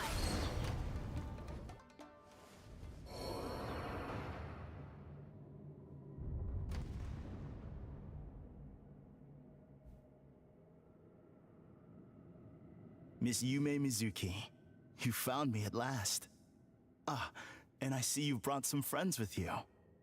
Please, forgive my lack of hospitality. Huh.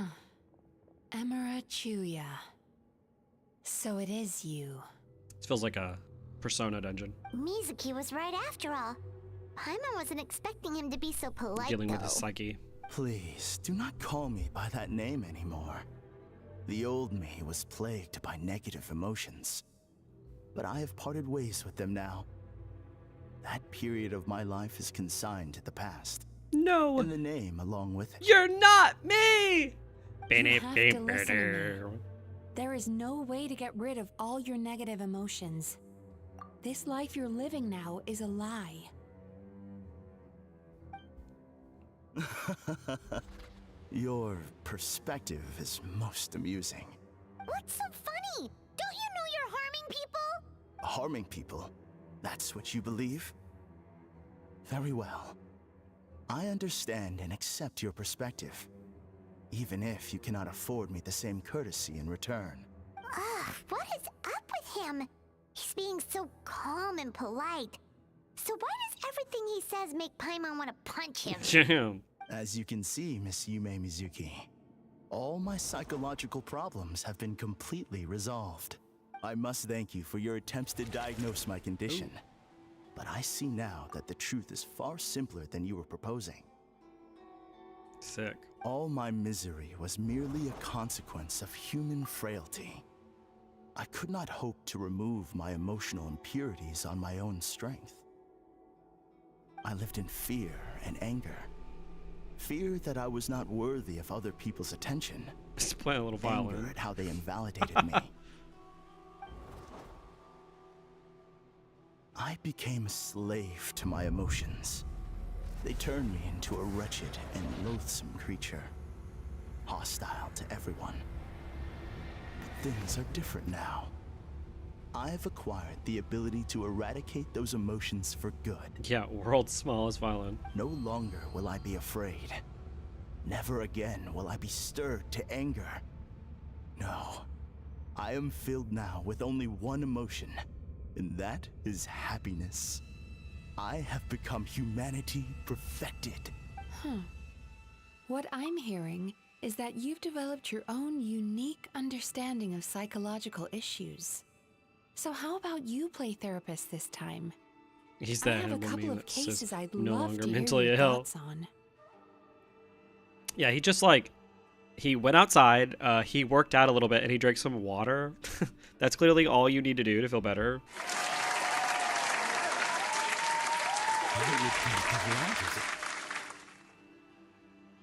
See? He's hydrating.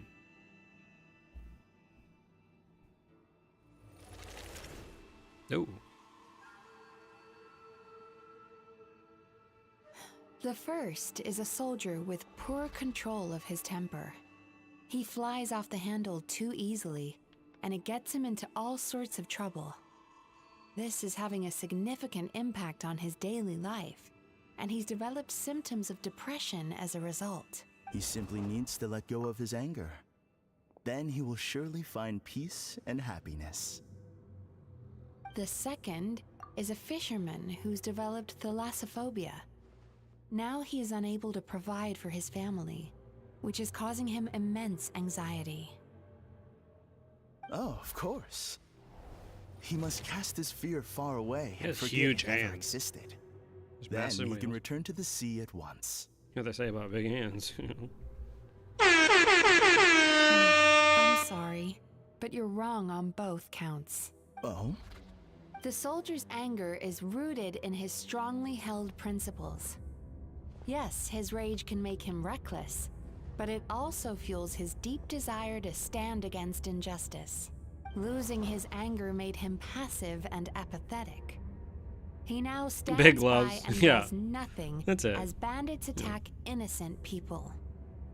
It makes his hands cold because they're so big. The fisherman's fear made him one of the most reliable sailors around.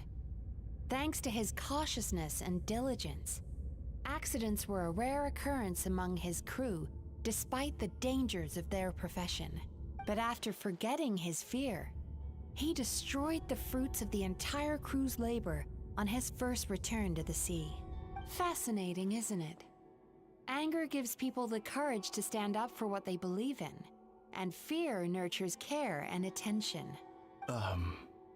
Emotions are integral to human dreams, and after many years of dealing with their dreams, the Yumekoi Baku have learned an important secret about human emotions. Negative emotions do not just go away. They will always be there. This is true for everyone. My anger is healthy! See, somebody else has the Marvel Rivals bug. Not only that, but their presence is essential. You can't have a healthy human psyche without negative emotion. So do you have any idea what you've done to those poor men? What an amusing theory. In fact, I do remember those two. But I'm afraid that the only emotion I sense in them now is happiness. How can you believe that negative emotions are required for a healthy psyche? It's a laughable theory. Don't you remember how I was when we first met? You call that healthy? Acknowledging that negative emotions exist doesn't mean giving them free rein over our minds and lives. Humans have a whole gamut of emotions.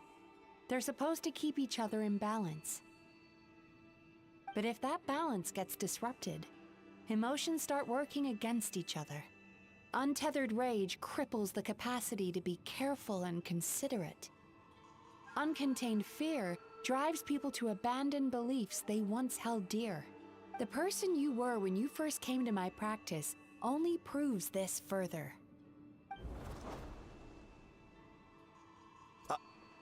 Uh-oh. He's getting out logicked. You were dominated by your emotions.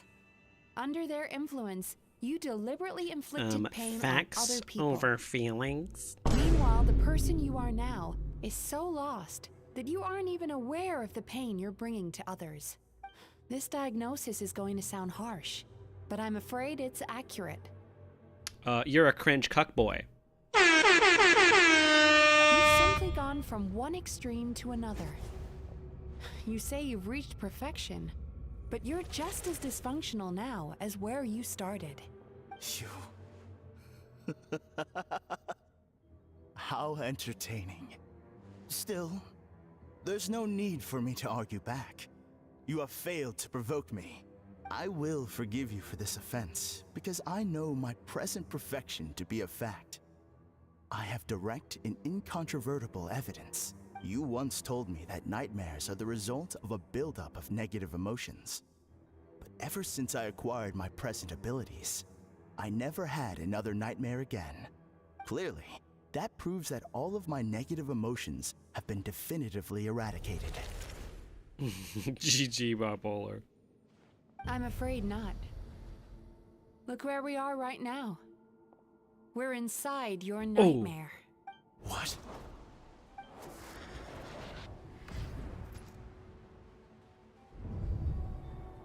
No wonder! Paimon knew something was up the moment we arrived! I knew it! The enemies that we encountered were manifestations of his negative emotions. That can only happen in a nightmare. Or the metaverse. No, that can't be. That entity claimed it could remove your negative emotions. But all it did was separate them and store them deep in your subconscious, beyond your reach. There, they were left to fester. Your situation is far worse than that of the other victims. It has deceived you at a much deeper level. You can't even perceive that at this very moment, you're in the middle of a nightmare. Persona 5 Palace. I think what's interesting about this is it's like, so she's saying one of the issues here is that like your negative emotions aren't gone. Like they stay with you. And I get the message there that like you can try to shun something as much as possible because you're like, oh, you know, my anger or my fear, my sadness makes me a worse person. So I want to like push it down and, you know, get rid of it. But you really can't get rid of it. It will always be there until you address it. So that's a good message and I get it. But the question becomes, right, philosophically, let's get down into the weeds of it. If he really could just straight up get rid of that, would that not be like better? And obviously her answer would be no, because she said earlier that like dealing with those things makes you inherently like a stronger person. Like it's sort of like a principle of like good that you achieve by going through hardship, which I think is an interesting way to look at it, right? It's sort of like it's like principled philosophy, right? That like it's not good because you like feel better. It's good because like you're now essentially better because you overcame the bad thing. It's interesting. But it kind of reminds me again, I don't want to spoil any games, but there's a game where a character can make you feel better and the characters choose to not go down that route, even though he can legitimately just give you your dreams, right? It's interesting. And it just obviously begs the question, like, would you choose a reality where you are obviously always permanently happy, you don't go through any hardships, or one in which you go through hardships where you are seemingly better as a result of them? It's Persona 5 Palace. He never saw it coming. Oh. How laughable. Fear? No. There is no fear left in me. This is all just a terrible joke. This is no dream. No. Something's appeared behind him. Ooh, spooky. So, my arch-nemesis has seen through my trickery. Clearly, you came prepared. The emotional cocoon I'd wrapped him in was all but impenetrable. Yet still, you managed to tear it down. Why does life slumber? Yeah, see, that's what I was talking about in that Pinnacle video. Like, that message is such a cool one, but they talk about it so bluntly and philosophically that it, like, removes all of the intricacy, in my opinion. So it is you. Just as I thought. What is that? A nightmare monster. A fearsome yokai that was once the bane of Inazuma. We Yumekoi Baku eat the nightmares of humans, while they called those nightmares their home. So we were natural enemies. When I heard the traveler recount that strange dream, I knew that this was a possibility. Wait, Nani? Hold on. Okay, so it's just a yokai. But it's still a shock to see one of our long-lost arch-enemies in the flesh. They were supposed to have gone extinct long ago. Then allow me to formally introduce myself. My name is Kurayume, and I am the last of my kind. Yeah, good old Inazuma world building. Yeah, it's so funny. They're like, look, this thing, it's another yokai. Oh my god, another yokai. I would have never guessed. Kurayume. Dude, they're That's saying that a name name so I haven't wrong. heard in a long, long time. Kudoyume. How have you survived Kudayume. all these years? Kind of reminds me of like how Persona 5 characters in English will pronounce each other. What is it? Ryuji Sakamoto. Sakamotos. Likewise, Yume Mizuki is a name that takes me back to a different age. Although I must say, we may be born enemies, but I have never felt any great animosity toward you personally. See, he's a cool dude. Ultimately, the fall of the nightmare monsters was the fault of our hosts. Humans are such fragile creatures. But now, I have found a way to revive my kind, and you are too late to stop me. This brings up some interesting questions. Like, she basically said that these nightmare yokai were like seemingly all wiped out. Isn't that kind of bad? Like, if the only way these things can survive is through doing some bad things, it brings up some moral questions of like, you just gonna get rid of all of them? I mean, these seem like conscious beings, right? Like, they're yokai just like her. But like, are yokai only worth living for how they are interacting with humans? Are humans the center of the universe? What if I were to say that, you know, humans or her kind are actually bad for the nightmare ones? Because without the nightmares, those nightmare ones can't exist. You know, maybe she's a little evil. That voice. Oh, Oh no! We've got to catch up to him! he's skedaddling.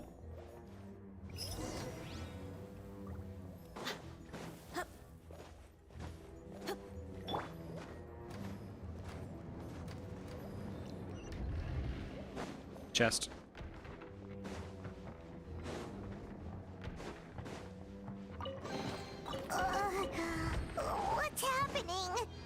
Paimon's feeling dizzy all of a sudden. That's the feeling of rejection. It's so strong. Quick, after him. Ooh, is he gonna drop? Whoa! In the eyes of the heavenly principles, they definitely are. And you know how messy those folks are. Inception. Yeah, that's what this feels like. There he is, right there. Whoa! What happened to all the parents? Yeah. Oh, He's repressing wrong. his emotions even harder. She's dead. It's over. Sweet dreams. Whee!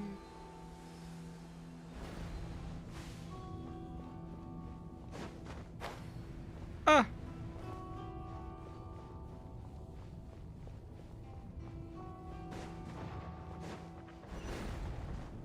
Oh my god!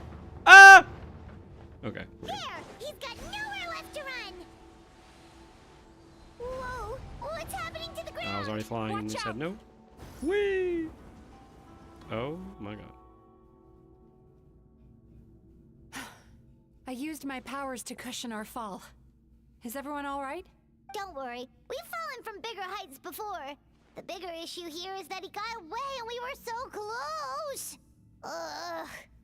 We've been completely cut off. That creature has taken complete control of his consciousness. We'll never catch him. Would it be easier if we wake up now and go catch him in the real world? If this is his nightmare, he must be asleep somewhere, right? Remember the fragrance we smelled on our way in? That's how the monster You can lures sprint with people Mizuki's into the fly? dream Oh, state. neat. Okay. Now we're inside. We can get people we milk can't faster. get out unless Alright. we manage to defeat him in his true form. He's turned Emarachuya's nightmare into his lair. There's only one way to force him into the open, and that's by finding a way to eat this nightmare. So kill him. We're gonna kill the nightmare. Eat this nightmare? But is that even possible? Not only is it possible, Paimon, it's quite literally my job. Oh, Paimon knows that. It's just... We all saw what happened to Murasaki and Shion, and this nightmare is super intense. Paimon's worried this won't turn out well. This monster has harmed too many people. We have to stop kill it. She means kill it. But to It's Mizuki. okay. I knew what I was getting into. Let's get moving. Side tangent, but what do you think about Mizuki's voice in relation with her character design? I quite like it. Yeah, I dig her voice. I think she's a type of voice actress that's like willing to give a more like subdued performance, which I like that, especially in relation to how a character is, like story-wise. We may not have caught him, but our chase wasn't in vain. It's like relaxing. He led us deep inside his dream. Calming. We should now be at the subconscious layer that makes up its core. It's so dark. That's what happens if you leave your negative emotions to fester. There must be a lot of emotional fragments in this place. We need to follow them one by one until we reach our destination. Wait, but what is our destination? Where the light is. Ooh.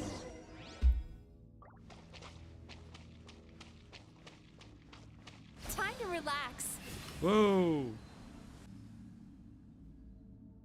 If I say it's your fault, it's your fault! Do you understand me?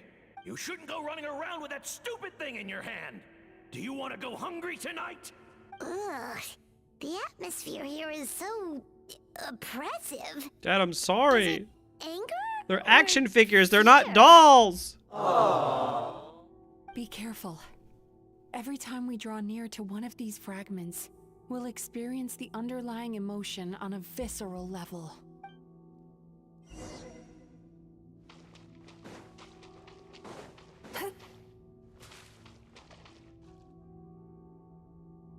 Children in this game can never catch a break. For real. This world's dark. Did they reject you already? Get rid of this trash. Go find a real job. But I make money off of YouTube. Poor guy. Paimon feels so bad for him. We shouldn't stay here. Let's keep moving.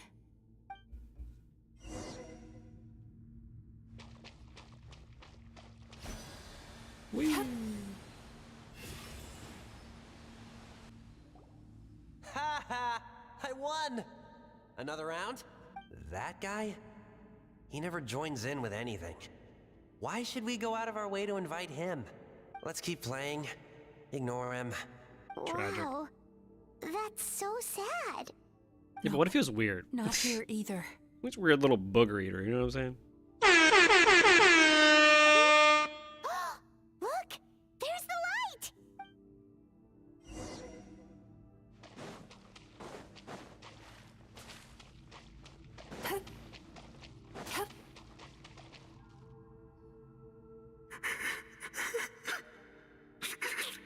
What is this place? It's his sorrow. Yes, sheer overwhelming sorrow. Human emotions exist in a delicate balance. When that balance is lost, negative emotions spiral out of control and go on to fuel nightmares. Also, welcome back, Farina. Prop style storytelling method. Have long for your imminent return. Yeah, this is literally the exact same. By isolating these negative emotions and allowing them to fester, that monster has completely destroyed his emotional balance. That's why he was able to create such a powerful nightmare. If we want to restore balance, we have to dispose of the excess negative emotion. Oh, so that's what you mean when you talk about eating nightmares. Well done, Paimon. Very clever. Aw. Alright, what's the next step? I need to find a way to separate the negative emotions out. For that, I need a special medium. Sorrow might just do the job. As long as it's kept in check, it can calm the waves of emotions and help him regain some measure of control. Let it out, Chuya. Let the tears flow. You'll feel better after a good cry.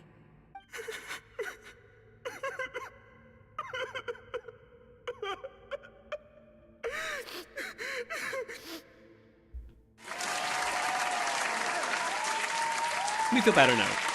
This process will untangle his unbridled fear and anger, his unresolved resentment, and his unshakable despair. These excess emotions will be separated out from the rest. They are the source of this nightmare.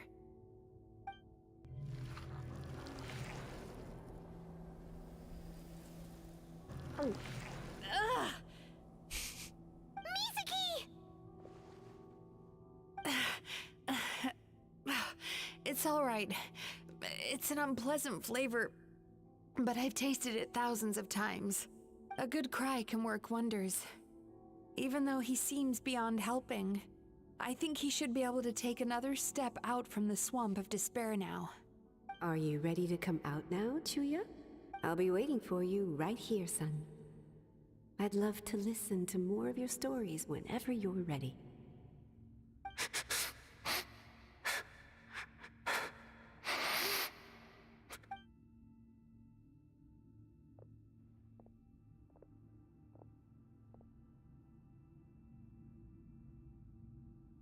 Jesus. Ew, depression. Get away from me. Oh, I'm crying. I'm sad because my dad hates me. There goes that. Hopefully this marks the beginning of a sweeter dream. Amazing! Suddenly, Paimon feels so relaxed and maybe even happy? Good job, Paimon. I thought I had found the perfect host, but you found the one weakness in his emotional armor. Ah! He's back again! Freeing a single host from my clutches changes nothing! You cannot stop me! I told you you are too late! Whoa!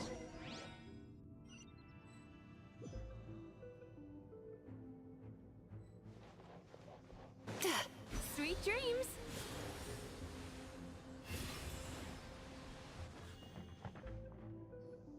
What is this place? A new dream. I can't believe it. He's brought us to the borderland. Borderland? To put it simply, it's a dream within a dream. A space hidden Oh no, deep within the Pinocchio. collective Inazuman Get us out of here! A dream that can exist even without a host. This must be how that monster managed to survive the extinction of his kind. He hid here. Mizuki, that eye. Ooh. He's trying to turn this place into a nightmare so he'll be more at home. And he's creating copies of himself. This place is connected to the dreams of every human in the nation. From here, he can place a copy of himself in every dream. This really is the metaverse. If he succeeds, then he'll have effectively revived his kind already. Okay, isn't that just conservation, you know? Then we know what we need to do. We gotta take this guy down. Do we think a sword will do the job? You know what we need to do? We need to literally genocide his kind. We need to get rid of all of the versions of him that could exist. Maybe. If we can get close enough to reach his core. But he's brought the nightmares of all his victims here. And that gives him an immense amount of power. Dealing with this many in one go is going to take a different approach. We need a power to rival his nightmares. The power of sweet dreams. Oh god, don't say that phrase after Penacony. Sweet dreams? Where are we gonna find those? Lost minds. There should be some around here. And some of them will have come from sweet dreams originally. Come on, follow me. Oh, that Star Wars transition. You love to see it. Careful. We've got to move quietly. Ooh. The nightmare monster has usurped control here. We need to stay out of his sight. Quickly find cover to avoid the gaze. That's what people do to me, you know? Go! Oh. This quest took a turn for the brain rotty. Well, I mean, technically, literally, it kind of is, right? Turn that Go, go, go! upside down. Ah!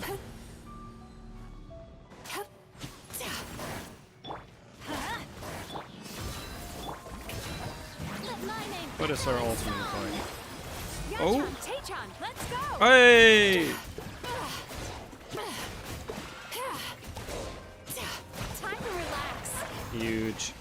Huge. I'm going in. Look alive. I got him cornered. Oh, glory! The camera's freaking out! I also got Kanisha's weapon as well. Just because legitimately it just looks so badass. It's like one of the coolest weapons in the entire game, in my opinion. Oh, dragons shoot me. Chasing Tanuki through the woods and climbing trees to hunt for Oni Kabuto. Thank you for lending us your happiness.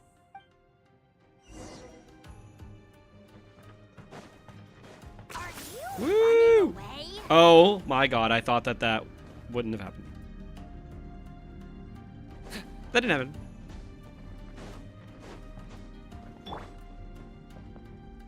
Can it see me from over here? Turn that frown Doesn't matter. upside Bye. down.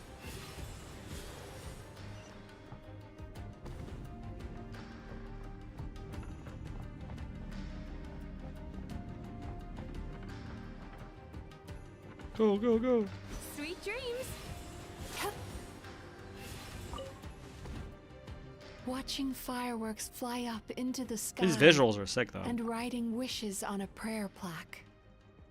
Thank you for sharing your passion. Yeah, this is padding. All right. It feels like it. We've gathered enough power to proceed. It's like two Time people. to face him head on. The core should be just up ahead. This will be a tough fight. Why? Are these sweet dreams not sweet enough? I just wish we could have gathered some more. But these are all we could find in the immediate vicinity. Which means we're running out of time. Our chances of success are shrinking by the minute. We have to act now. No problem. We're ready to go. We're ready to go. Brisk walks out of the room. You guys are in a real hurry. Time to relax. Oh my god. Make it. Make it. Nice. Oh. Sweet dreams.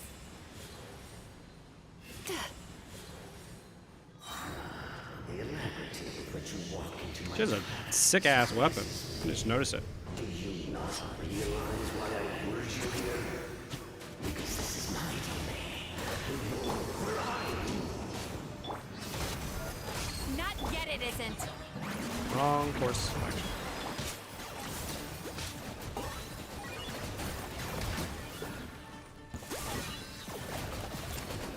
Now, use the power of the good dreams.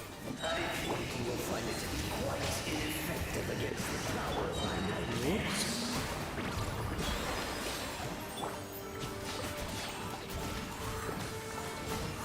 Buckle up! Bow before your king! Target acquired. Glory to which none can compare! Especially not when it's Yeah, his charged chunks. I must confess, I am somewhat confused. Both of us bring happiness. Peep the enemy names bipolar violent. I didn't notice that. Treat me as your enemy.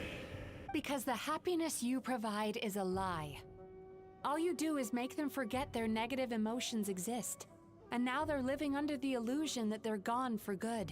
All the while, these repressed feelings continue to fester in their subconscious, eventually becoming nightmares intense enough to become your home. Your kind has always thrived by magnifying your host's negative emotions for your own gain. What you're doing now is no different from what you've always done. I am correct. This time, I shall change the fate of my entire kind. When a human becomes dominated by their negative emotions, when they lose their ability to survive, that is how my king died out. But I can give them a fantasy instead, turning them into the perfect hosts, capable of surviving no matter how dire the situation in their subconscious gets. This is the path to a revival. My king shall rise again! You do realize what that means, don't you? You've gone from one extreme to the other. Looks like we're moving one. There is nothing you can say that I do not already know. For over all the years that your kind has been learning about the human mind, I have been hiding here, watching and learning from the fruits of your labor. But I'm afraid I could not care less for the moral burdens that you impose upon yourselves. The health of the human psyche is of precisely zero interest to me. Now here is a question well worth thinking about. If we allowed the humans themselves to decide, which of us would they really choose? You or me? Probably the maid girl, if I'm being honest. That's what most people would probably choose. Damn, she got gagged! Do you see now? I won this battle long before you ever set foot inside this tree. Oh. What's going on? Her negative emotions. This is what I said I wanted to see. He's growing stronger, but we've exhausted the power of the sweet dreams already. So we need more sweet dreams then. Even if we could find more sweet dreams now, Use mine! still wouldn't be enough. Some Doctor Who shit. If you accept that negative emotions are an immutable presence in the human mind, then you must also know that such emotions include apathy. What's up? Oh, thank you for the follow.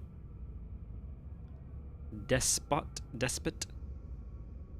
Without the Yumeki Baku, there to hold their hand and walk them through dream regulation therapy, do you honestly think that anyone would ever be inclined to embrace their negative emotions? The huge horrific eye monster is up. No, they would sooner run from reality to forget all about their troubles. I feel like they've said this a lot. You know? Yeah, I think I get it at this point. But the whole reason I wanted to become a psychologist. She's doing the meme. Dude, her thumb looks like it's broken in 3 places.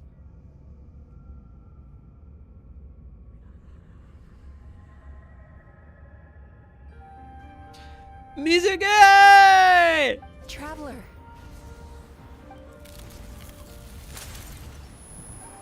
Ooh. These feelings. So that's how they should taste. Longing, caused by separation. So bitter, and yet the experience led to a whole new journey for you. If you keep pressing on, maybe even more precious memories await. Despair, caused by failure. Icy cold, and yet in conquering this despair, you gained the courage to face the lightning. That was a while back. Regret, caused by missed opportunity, a harsh aftertaste. And yet it's only through that loss that we can learn to appreciate everything we have. And after all these flavors comes sweetness, passion, and refreshed hope. Yeah, oh my god. So that's all the why Eidolons. I was able to taste a sweet dream at our first meeting. For context, I started playing the game 2 months ago, and I main Hazo. And I'm AR-53. I farmed only, and I mean literally only domain, which is Viridescent Venerer. And I got only 1 animo damage goblet with 0 crit stats. How do I not end it all? Yeah, it's brutal. I mean, it's one of those things where it's like, I feel like you can probably still run him if you run him with, like, Zhongling, right? Like, he can just enable there, right? I don't know if you need to run him necessarily with crit. Long before you ever met me, you'd already gained the courage to never avoid or run away from your feelings. And all your nightmares had become the fuel for sweeter dreams. The power that you have gained by processing everything from your long journey is surely far stronger than any power wielded by that creature. The whole reason I wanted to become a psychologist was to try and help people become someone like you. Ooh, it's a cool frame. Thumbnail. Oh, it's just me. Yeah. Oh my god. Your dream is so powerful. Sick. Traveler, give him all you've got.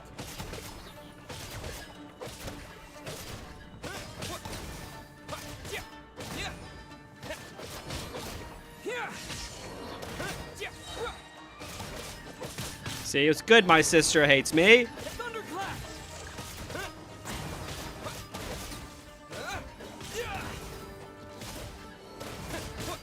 Sick. Ah. Oh, someone. Ooh.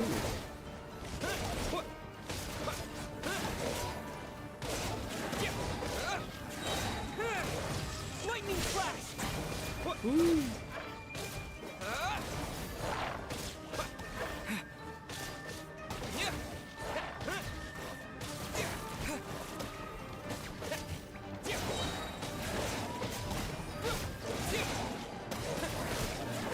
Use that ultimate. This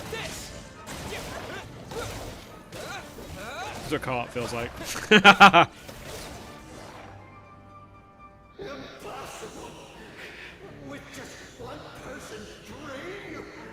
Can't believe they made us trial a C3 traveler here. The audacity. No, his best team is Taser, and he has to be DPS and the driver at the same time. And my second question is, it's better to have 140-60 or 213-33. See, that's like the type of really specific question where it's like, I'm not 100% sure. Once the false dream he created has been destroyed, I can make sure all his victims make a full recovery. I don't think I ever would have been able to do this without your help. Don't mention it. And yeah, the issue is like, that might be his best team, but it might not be the best team for you right now based on what you have, you know?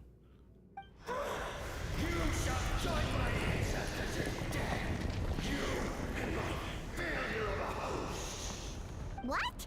He's still not dead? Oh my god, even she's saying we're just killing his ass. Where is that coming from? Maybe he made his host build some kind of device in the underwater cave. Once he realized we were onto him, he decided to sacrifice his host. So you mean we're in danger in the real world too? We've got to wake up. But how? Like, pinch ourselves? This should be high enough. Oh my god. Traveler, Paimon. If you die in the dream, you die in real life. Don't do it.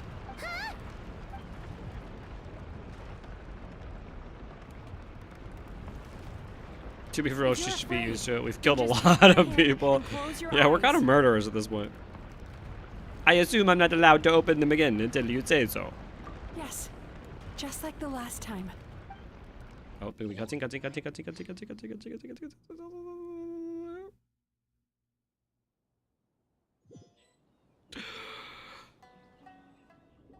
Yes. Ooh, pretty.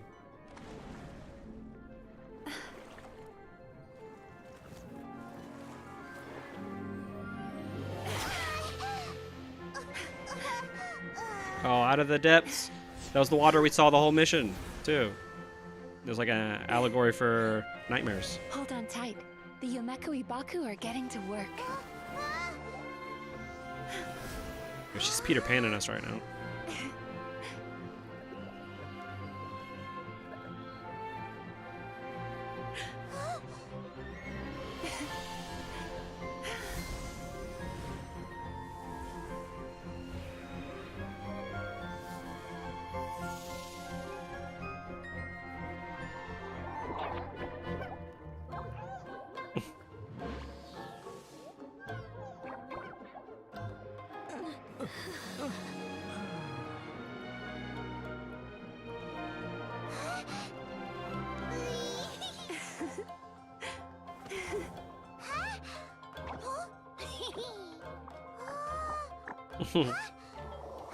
No, he's getting it.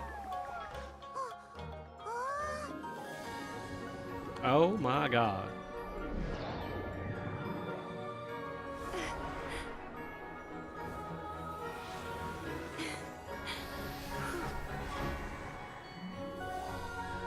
Gagged.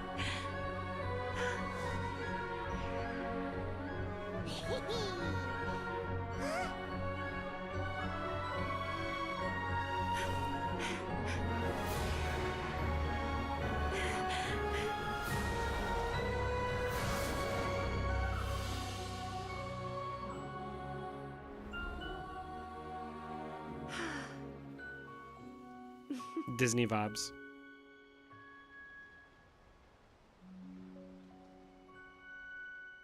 That's cute. That's cute.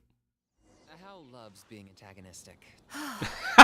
Finally over. What? Kanish! It's a good thing You ruined the moment. to ask me for help, or I'd be the one dying from indigestion tonight. My good dreams helped, right? Mm-hmm. They were very delicious. Traveler, could I pick your brain with another question? What do you think humans tend to have more of? Happy dreams or bad ones? Oh my god, it's like I'm sitting there right there with him. I'm just like, what are you guys talking about? I think humans tend to have more of happy dreams. If only that were true. Most people struggle to deal with their negative emotions. They bottle them up inside until they festered and turned into nightmares. Sounds like a them problem, not a me problem. You know what I'm saying? As a result, humans have far more bad dreams than good ones, and most happy dreams are short and fleeting. They are so rare that it's basically impossible for them to be shared with others. Heck, there are even people out there who only have the mind space to have happy dreams after they've given us their bad ones. Which is all to say that the dreams we get to taste are usually bad ones. No matter how hard we try, we can't seem to change this state of affairs. I once believed the only reason we Yumekui Baku existed was to serve as a disposal method for nightmares. It's a fate that we cannot escape, no matter how many dreams we eat or how many years pass by. Even though I call myself a clinical psychologist, I also have dark thoughts sometimes. I suppose that's the only problem I have. Still, after learning the principles of psychology, I came up with a new way to look at all of this. If we can use psychotherapy to help people come to terms with their emotions, they'll gain the ability to deal with their nightmares on their own, so they'll no longer need to call upon us for assistance. That way, more and more people can free up their minds for truly happy dreams, until there'll be enough to share around. That's a beautiful wish. A naive one, more like. Even though I've run this business for quite a long time now, it still hasn't come true. Not even once. So I must thank you, because after meeting you, I finally became sure that my wish is achievable. And knowing that is all the treatment I need against the dark thoughts I sometimes have.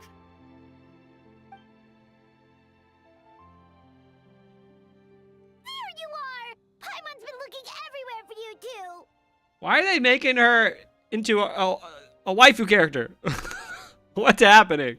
All of that was like really sweet and down to earth. And then Paimon comes up, she's like, and then we have like the hands almost touching. It's like, what is happening? Paimon was just watching the Baku eat the nightmares. They got really full and started rolling around on their tummies. It was so cute. Anyway, that's why Paimon fell behind. Got a little distracted watching them. Oh, and speaking of Baku, we were gonna book another appointment with you, weren't we? Remember? Before we got caught up in all those nightmare shenanigans? It's a little late for that now. Ask me again tomorrow. Oh. Still, the night is young. Wanna stay here and watch the moon with me for a little longer? Huh?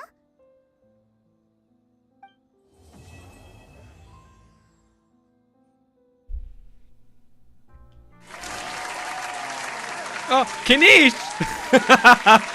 Oh my god! Am I intruding here? Holy shit. This is hilarious.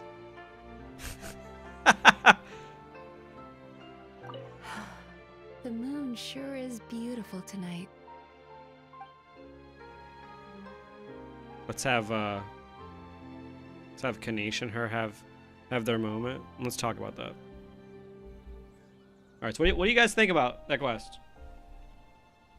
Imagine she trains enough so she can carry us easily. And we can get free rides everywhere. That must be what it is. Kanisha Mizuki sitting in a tree. Kissing. Yeah. So, okay. Here are my likes and my dislikes. The visuals were, I think, great. They were stellar all around. The dungeon looked sick. That image of the eye, super cool. That final cutscene, great. Disney vibes. Loved it. The scenery at the water, right? That she was always like right there, you know, with the wet socks, like every Inazuman, but she was always standing right at the edge, right? And that's her dream, right? Her dream when she takes away the nightmares, she's always like right near the abyss, you know what I'm saying? Because she's like having to deal with these negative emotions herself. And then at the end, her popping up out of it is really sweet. I also like the Traveler's usage in this quest, which is one of the few in a while that I've really liked his usage. That like this. Oh! Mizuki!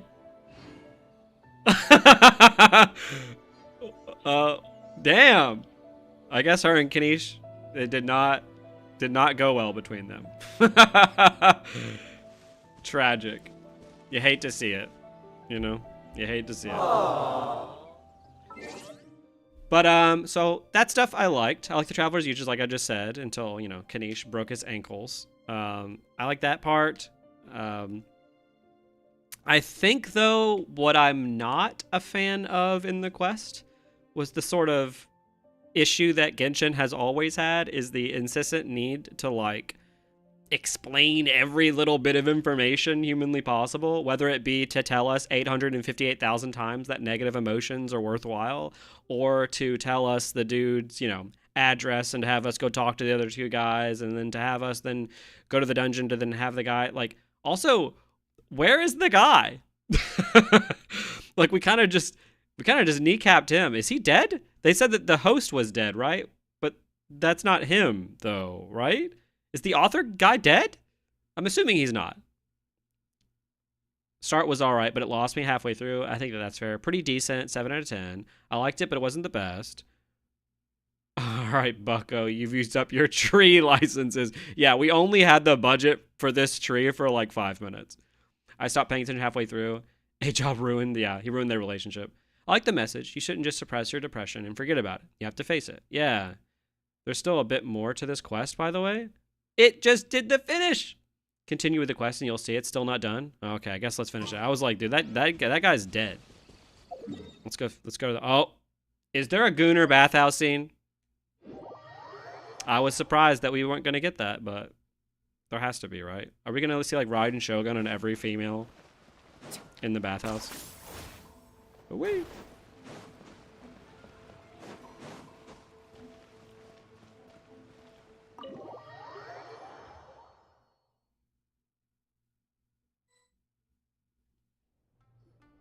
It's just Kanish arguing with her. Please come register over here. What's going on?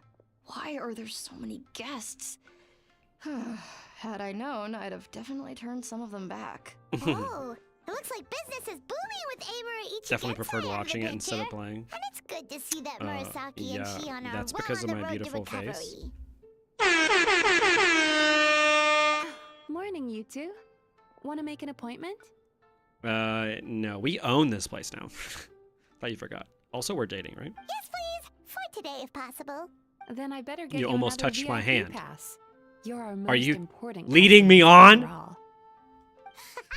Awesome! In that case, very important Paimon would like to start with the fine dining this time.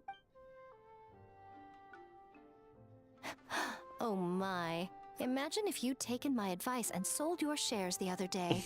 It could have cost you dearly now that business is booming again. I hope you're not too upset with me, old friend. Why would I be upset? It's not as if I ever took your suggestion seriously. Oh, I've missed that way with words. So affectionate. Would it kill you to not sneak up on people every darn time? Morning, little ones. Did you enjoy the scenery last night? What? You were spying on us? Hardly. That tree was directly beneath the Grand Narukami Oh, she saw the shrine. fight between What was Kanish. I supposed to do? Move the entire Awkward. shrine to give you some privacy? Is there a reason you're here, Lady Guji? Mostly Lady because I Gunji. felt like a walk. But I do have a message from the Tenryo Commission to pass on as it happens. The gentleman who your fellow Yumekui Baku fished out of the water last night is no longer in a critical condition. Okay. Although his mind seems to have regressed to that of a young child. Excuse me? It could have been worse, I suppose. What? Lady Guji, I owe you my thanks. Wait, we're just Without your gonna... help, things might We're just have gonna move gone a lot past less that? smoothly yesterday. His brain literally broke? It wasn't me. Come on, Miko.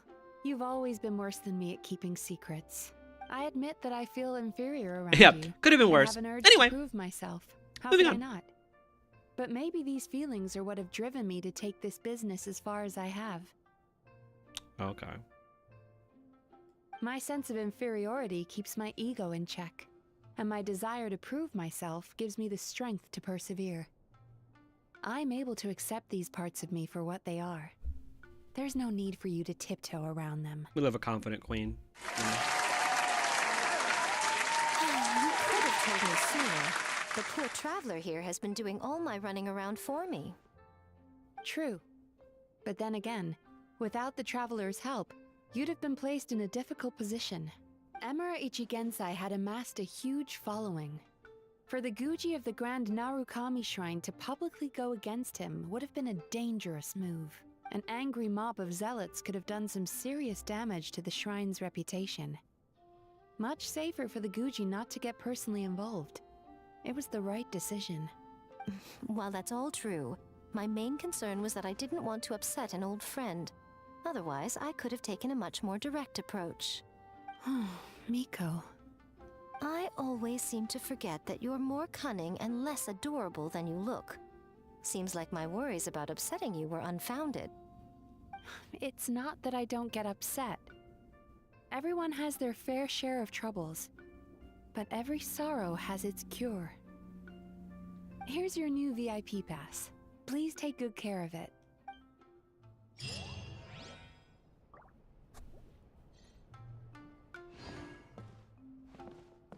Oh, is it? We just learned that the guy got turned into a child.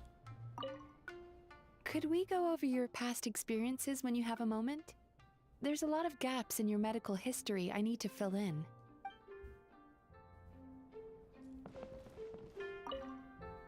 Oh, hello, little one. It's been a while since you last came to seek your fortune at the shrine. Okay. So that's just like a nice little supplemental information. And to basically be like, yeah, she's better now. You know, she's accepting that she has an inferiority complex and that she thinks, you know, she always has the issue of thinking that maybe she'll never be able to achieve her dreams, you know, as a popular YouTuber. But you just gotta keep doing it, you know? Aww. They stay there when you leave the room, surprisingly. Yeah, they're just chit-chatting. No, I'm sure Yae Miko's a little, like, this is one of her sides, you know what I'm saying? Yae Miko and Mizuki. Yae Mizuki. They even have a nice couple name. But yeah, I'm trying to think of what I would rate it. What would you guys rate it on a scale of 1 to 10? That's also one of you said, what, 7 or 6? I feel like my brain always wants to go to a 7. I think this is generally one of the better story quests in a bit. 9 out of 10? Yeah. The pacing could use some work, but it's almost like you're grading on like a Genshin scale sometimes because it's like all of the story's pacing. Although, I was going to say all the story's pacing needs some work, but the like bedtime stories one and then the one with that event quest that I talked about in the sea, like those are paced really well. 7 out of 10. Yeah. I like Mizuki as a character. I think that she's interesting. This is one of those instances where it's like, if this is the only time I see Mizuki, I think it's done. I think I'm fine. You know? Like there are some characters where it's like, oh, why haven't we gotten more of them? Like a Kaya or like a D-Luke or even like a Jean. Like I feel like there's more to their story that could continue to be fleshed out that they just haven't done for some reason. But I feel like here it's like, I feel like Mizuki's kind of done. Like I'm fine. She's sort of the type of side character where it's like she was there to like, she's there in like a main story aspect to sort of help the traveler to understand that, you know, their journey is worthwhile. You know, that the optimism that the traveler has is like kind of infectious. That it's that in essence helps the world, and it helped Mizuki legitimately on a personal level. I feel like character story is always 2 hours long. Yeah, they're sometimes just too long. I also feel like the like inclusion of the eye monster was not needed. I do not know why we spent so long talking about the history of this yokai nightmare thing, only to like not really matter that much. I actually feel like the quest would have been more impactful if we didn't have a yokai monster be the bad guy. If they had just given another explanation of like this guy had such intense negative emotions that somehow he was able to tap into XYZ, or maybe if one of the 3 Dream Eater girls here, if one of them was helping him, right? Like that would have been more interesting. And you could even have like one of the 3 Dream Eater girls not respect Mizuki, right? Have it be the taller one who doesn't sound like she's younger. Right? That she doesn't respect Mizuki. She doesn't think Mizuki is actually solving people's problems in the way that she's doing it, which could make Mizuki even more self-conscious. So instead of her talking to the eye who's telling her, like, you're never going to reach your goals, if she was talking to a friend that she had known for years that had told her that scene would be way more impactful. So it's a little weird that we just, like, randomly get a villain for 5 seconds, only to have that villain be like, hey, I'm an eyeball monster that's just a demon, I'm just bad. We also, for some reason, have to put the entire world at risk. I don't know why that was needed. That was, like, added and dropped in 0.5 seconds. I think that was kind of dumb. So all the eye stuff I'm not there for. The visuals for the eye stuff is cool. Having us play as the traveler is like, you know, I like when they do stuff like that. Like, that's sweet. Yeah, I'm definitely grading it by Genshin standards. Still pretty good, though. Yeah. Yeah, overall, I'm teetering. I don't know what I'd give it. So many character stories don't need combat segments, but how are we going to sell the character? We need to have the combat. You know? How are we going to spend our money? Yeah, we could have probably legitimately just gotten rid of that whole dungeon. The dungeon is a cool design, though, so I actually don't hate it. But what's funny is, like, the character is also seemingly an analysis of the writer as well. But then at the very end, he's just reverted back to a child, and they go, yeah, okay. Like, what was that? Why was that even included? Like, his brain got turned to mush by the demon thing, and we're just like kind of fine with it. What? Because he was kind of a little bit of a shitlord.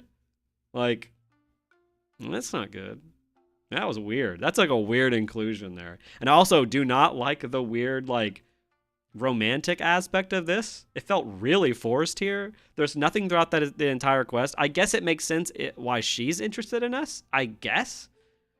Because, you know, we're so optimistic and she wants to kind of be a person like us. She even says that at the end. So I can kind of see it.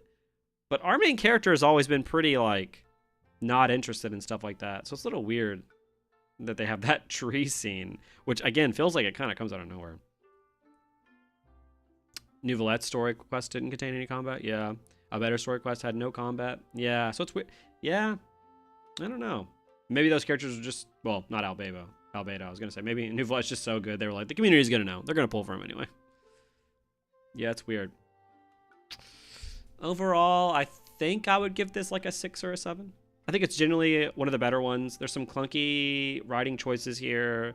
They could have made it a lot more cohesive. They could have condensed it down. We also didn't have to waste as much time on the guy, only for at the very end to be like, he's a child.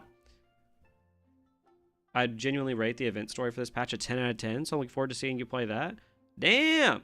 So you think the event story is better than this? Is what you're saying. But yeah, I'm genuinely positive on this. Like, if I had to, like, tier list this with the other character quests, it would be in the upper half, right? It's sweet, to the point, and it feels like I'm done with this character. A lot better. Oh, wow. Hell yeah. That's exciting. Some of the event stories in this game are slog. How long is the event story? Is it pretty long?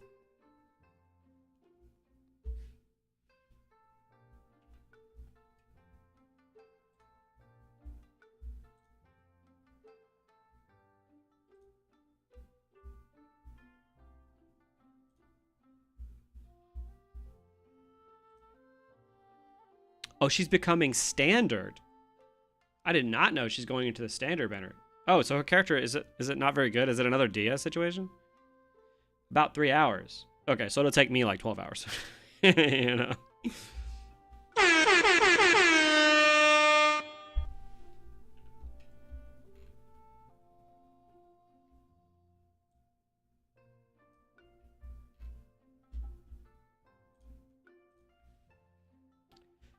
Yeah, I liked it. I think it's definitely one of those ones where it's like, I feel like if I played it by myself, that mid portion I would have zonked out for a little bit.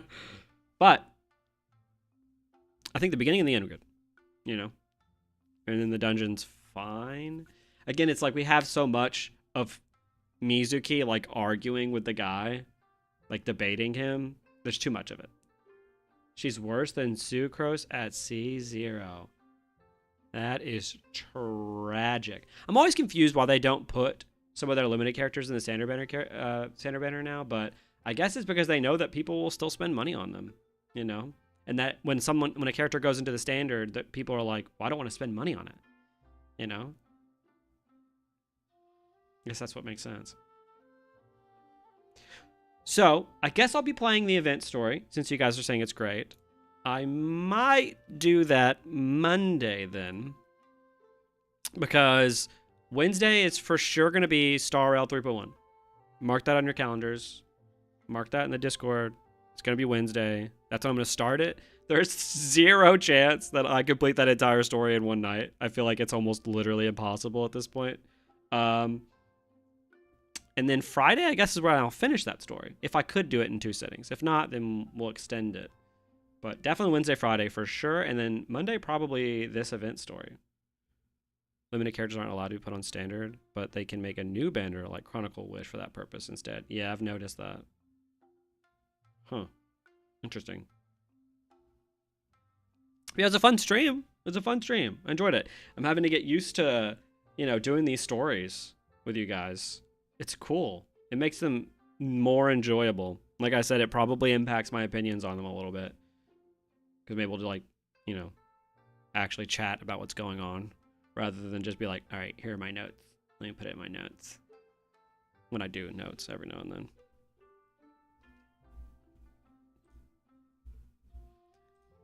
And then also on Wednesday, I guess, or Monday, we can watch the 3.1 trailer to get excited for Wednesday, you know? So we can actually get hype for it. When does the next version of Genshin come out? Obviously, it's probably a while away now at this point, because, what is it? Yeah, it still has 10 days left. What is this?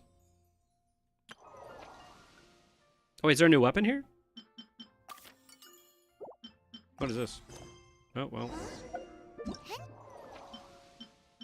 Item details. Tama Yurate no Ohanashi. Busy body's running light. Increased attack by 20% and movement speed by 10% for 10 seconds when using an elemental skill. Is that worth? March 26th is when 5.5 comes out. 33 days. Okay. So we got time to do some Star Rail, some ZZZ before any more important Genshin stuff happens. We also have time to just finish Natlin. I need to do that on stream as well. You know. But wow, 4.5 hours. I thought this quest would take like 2 hours, but I'm a yapper, as you can all see. I yapped for like an hour when it started. So it was really fun. It's because you guys are too fun to talk to. Yes, stop it. Let's see. Yeah, I'll put that in the Discord. And thank you all for showing up this time. It's been a ton of fun. And if you don't forget, if you haven't followed the Twitch, that helps me out. And it's also, again, easier when the Discord is not sending out proper notifications. I know that at least Twitch does send out notifications whenever I'm live. At least I've heard it does. You know.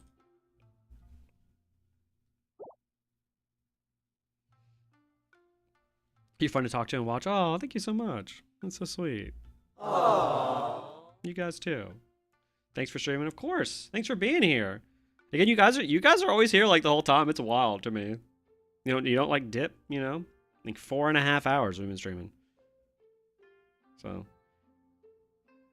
would you guys be interested if in the future I played like, you know, some other games? Or are you guys just interested in the gacha stuff?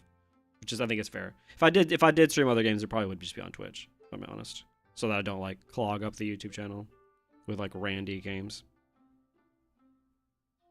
You have a good night too. I'm just here to vibe, so I don't care what you play. Hell yeah. Sure, why not? Nice. Yeah, I guess I would just take like your guys' suggestions. Yes, and playthroughs of Personas. Personas would be a lot of fun to play through, I feel like. Maybe we could do like some challenge runs or something while we do it. So we could like analyze the story and then when we're in dungeons, like get our ass beat. We would abandon you completely.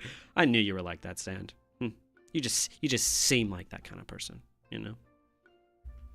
I'd love to see Atlas game runs. That would be fun, yeah. I don't have a strong preference. I'd watch. Hell yeah. In-depth analysis. Yes, queen. I've never played a Persona game before, so that'd be something. Ooh, it'd be fun, yeah, to watch. I'll watch anything because I run out of YouTube content. Well, you got the content here now. Yeah, I'm gonna try to edit some of these down, you know, as like edited content for the normies that only watch my edited stuff. I've also got a few ideas of some edited stuff and Volume 3, which is a process. Challenge run sexy male demons only. Just Incubus and the dick demon.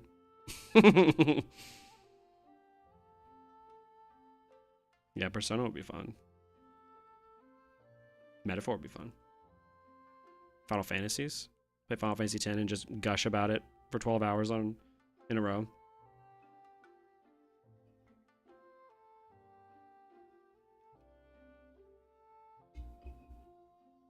But yeah, notice some new faces here today too. So thank you for watching and thank you for talking. Like, it definitely makes when these stories have like a lull point a lot easier. I'm able to just like chat. Like, that's awesome. You guys are all my favorites. You're my favorite subscribers. Don't tell the other subscribers, but you're my favorite. Oh, I also need to fix the voice thing for next time. I don't know why that went out. That's brutal. RIP voice mod. You said next stream Monday. That is the current plan, yes. And the Monday stream will likely just be this event. And I'm not more excited for it since you guys hyped it up so much. Like, would you say it's like the best event of like all of 5.0?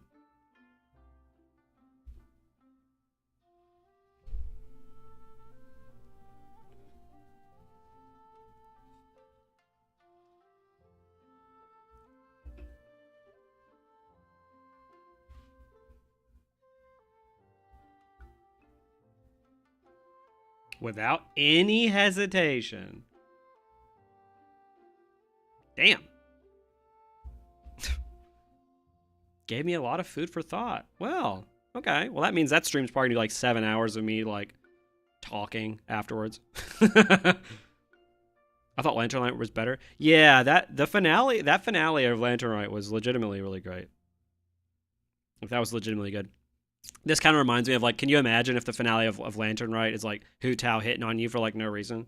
That's how this felt. Kind of came out of left field. I'm glad they didn't do that in the Lantern Rite. But yeah, Lantern Rite was really good. I like that a lot. Just the beginning of that was clunky, but everything else about it was really good. All right, well, I need to eat. I am hungry. I have not eaten all day, and it's late. And I probably should hydrate as well, not with Diet Pepsis. But you all have an incredible night. Thank you so much for watching this. It literally always astounds me every single time I do this. And I'll put up the times and the days on the Discord in the next probably like few days, so that I know when I know for a fact. Fare thee well, Mustache Man. That would have killed in the auto tune. Damn, it's gone. But yeah. Nice talking to you guys. Oh, I made a thanks for watching stream. I'll leave you off on that. It's literally just the same as everything else, except it says the words thanks for watching. So you better at least look at it for 15 seconds. Because I made it for you. My favorite subscribers.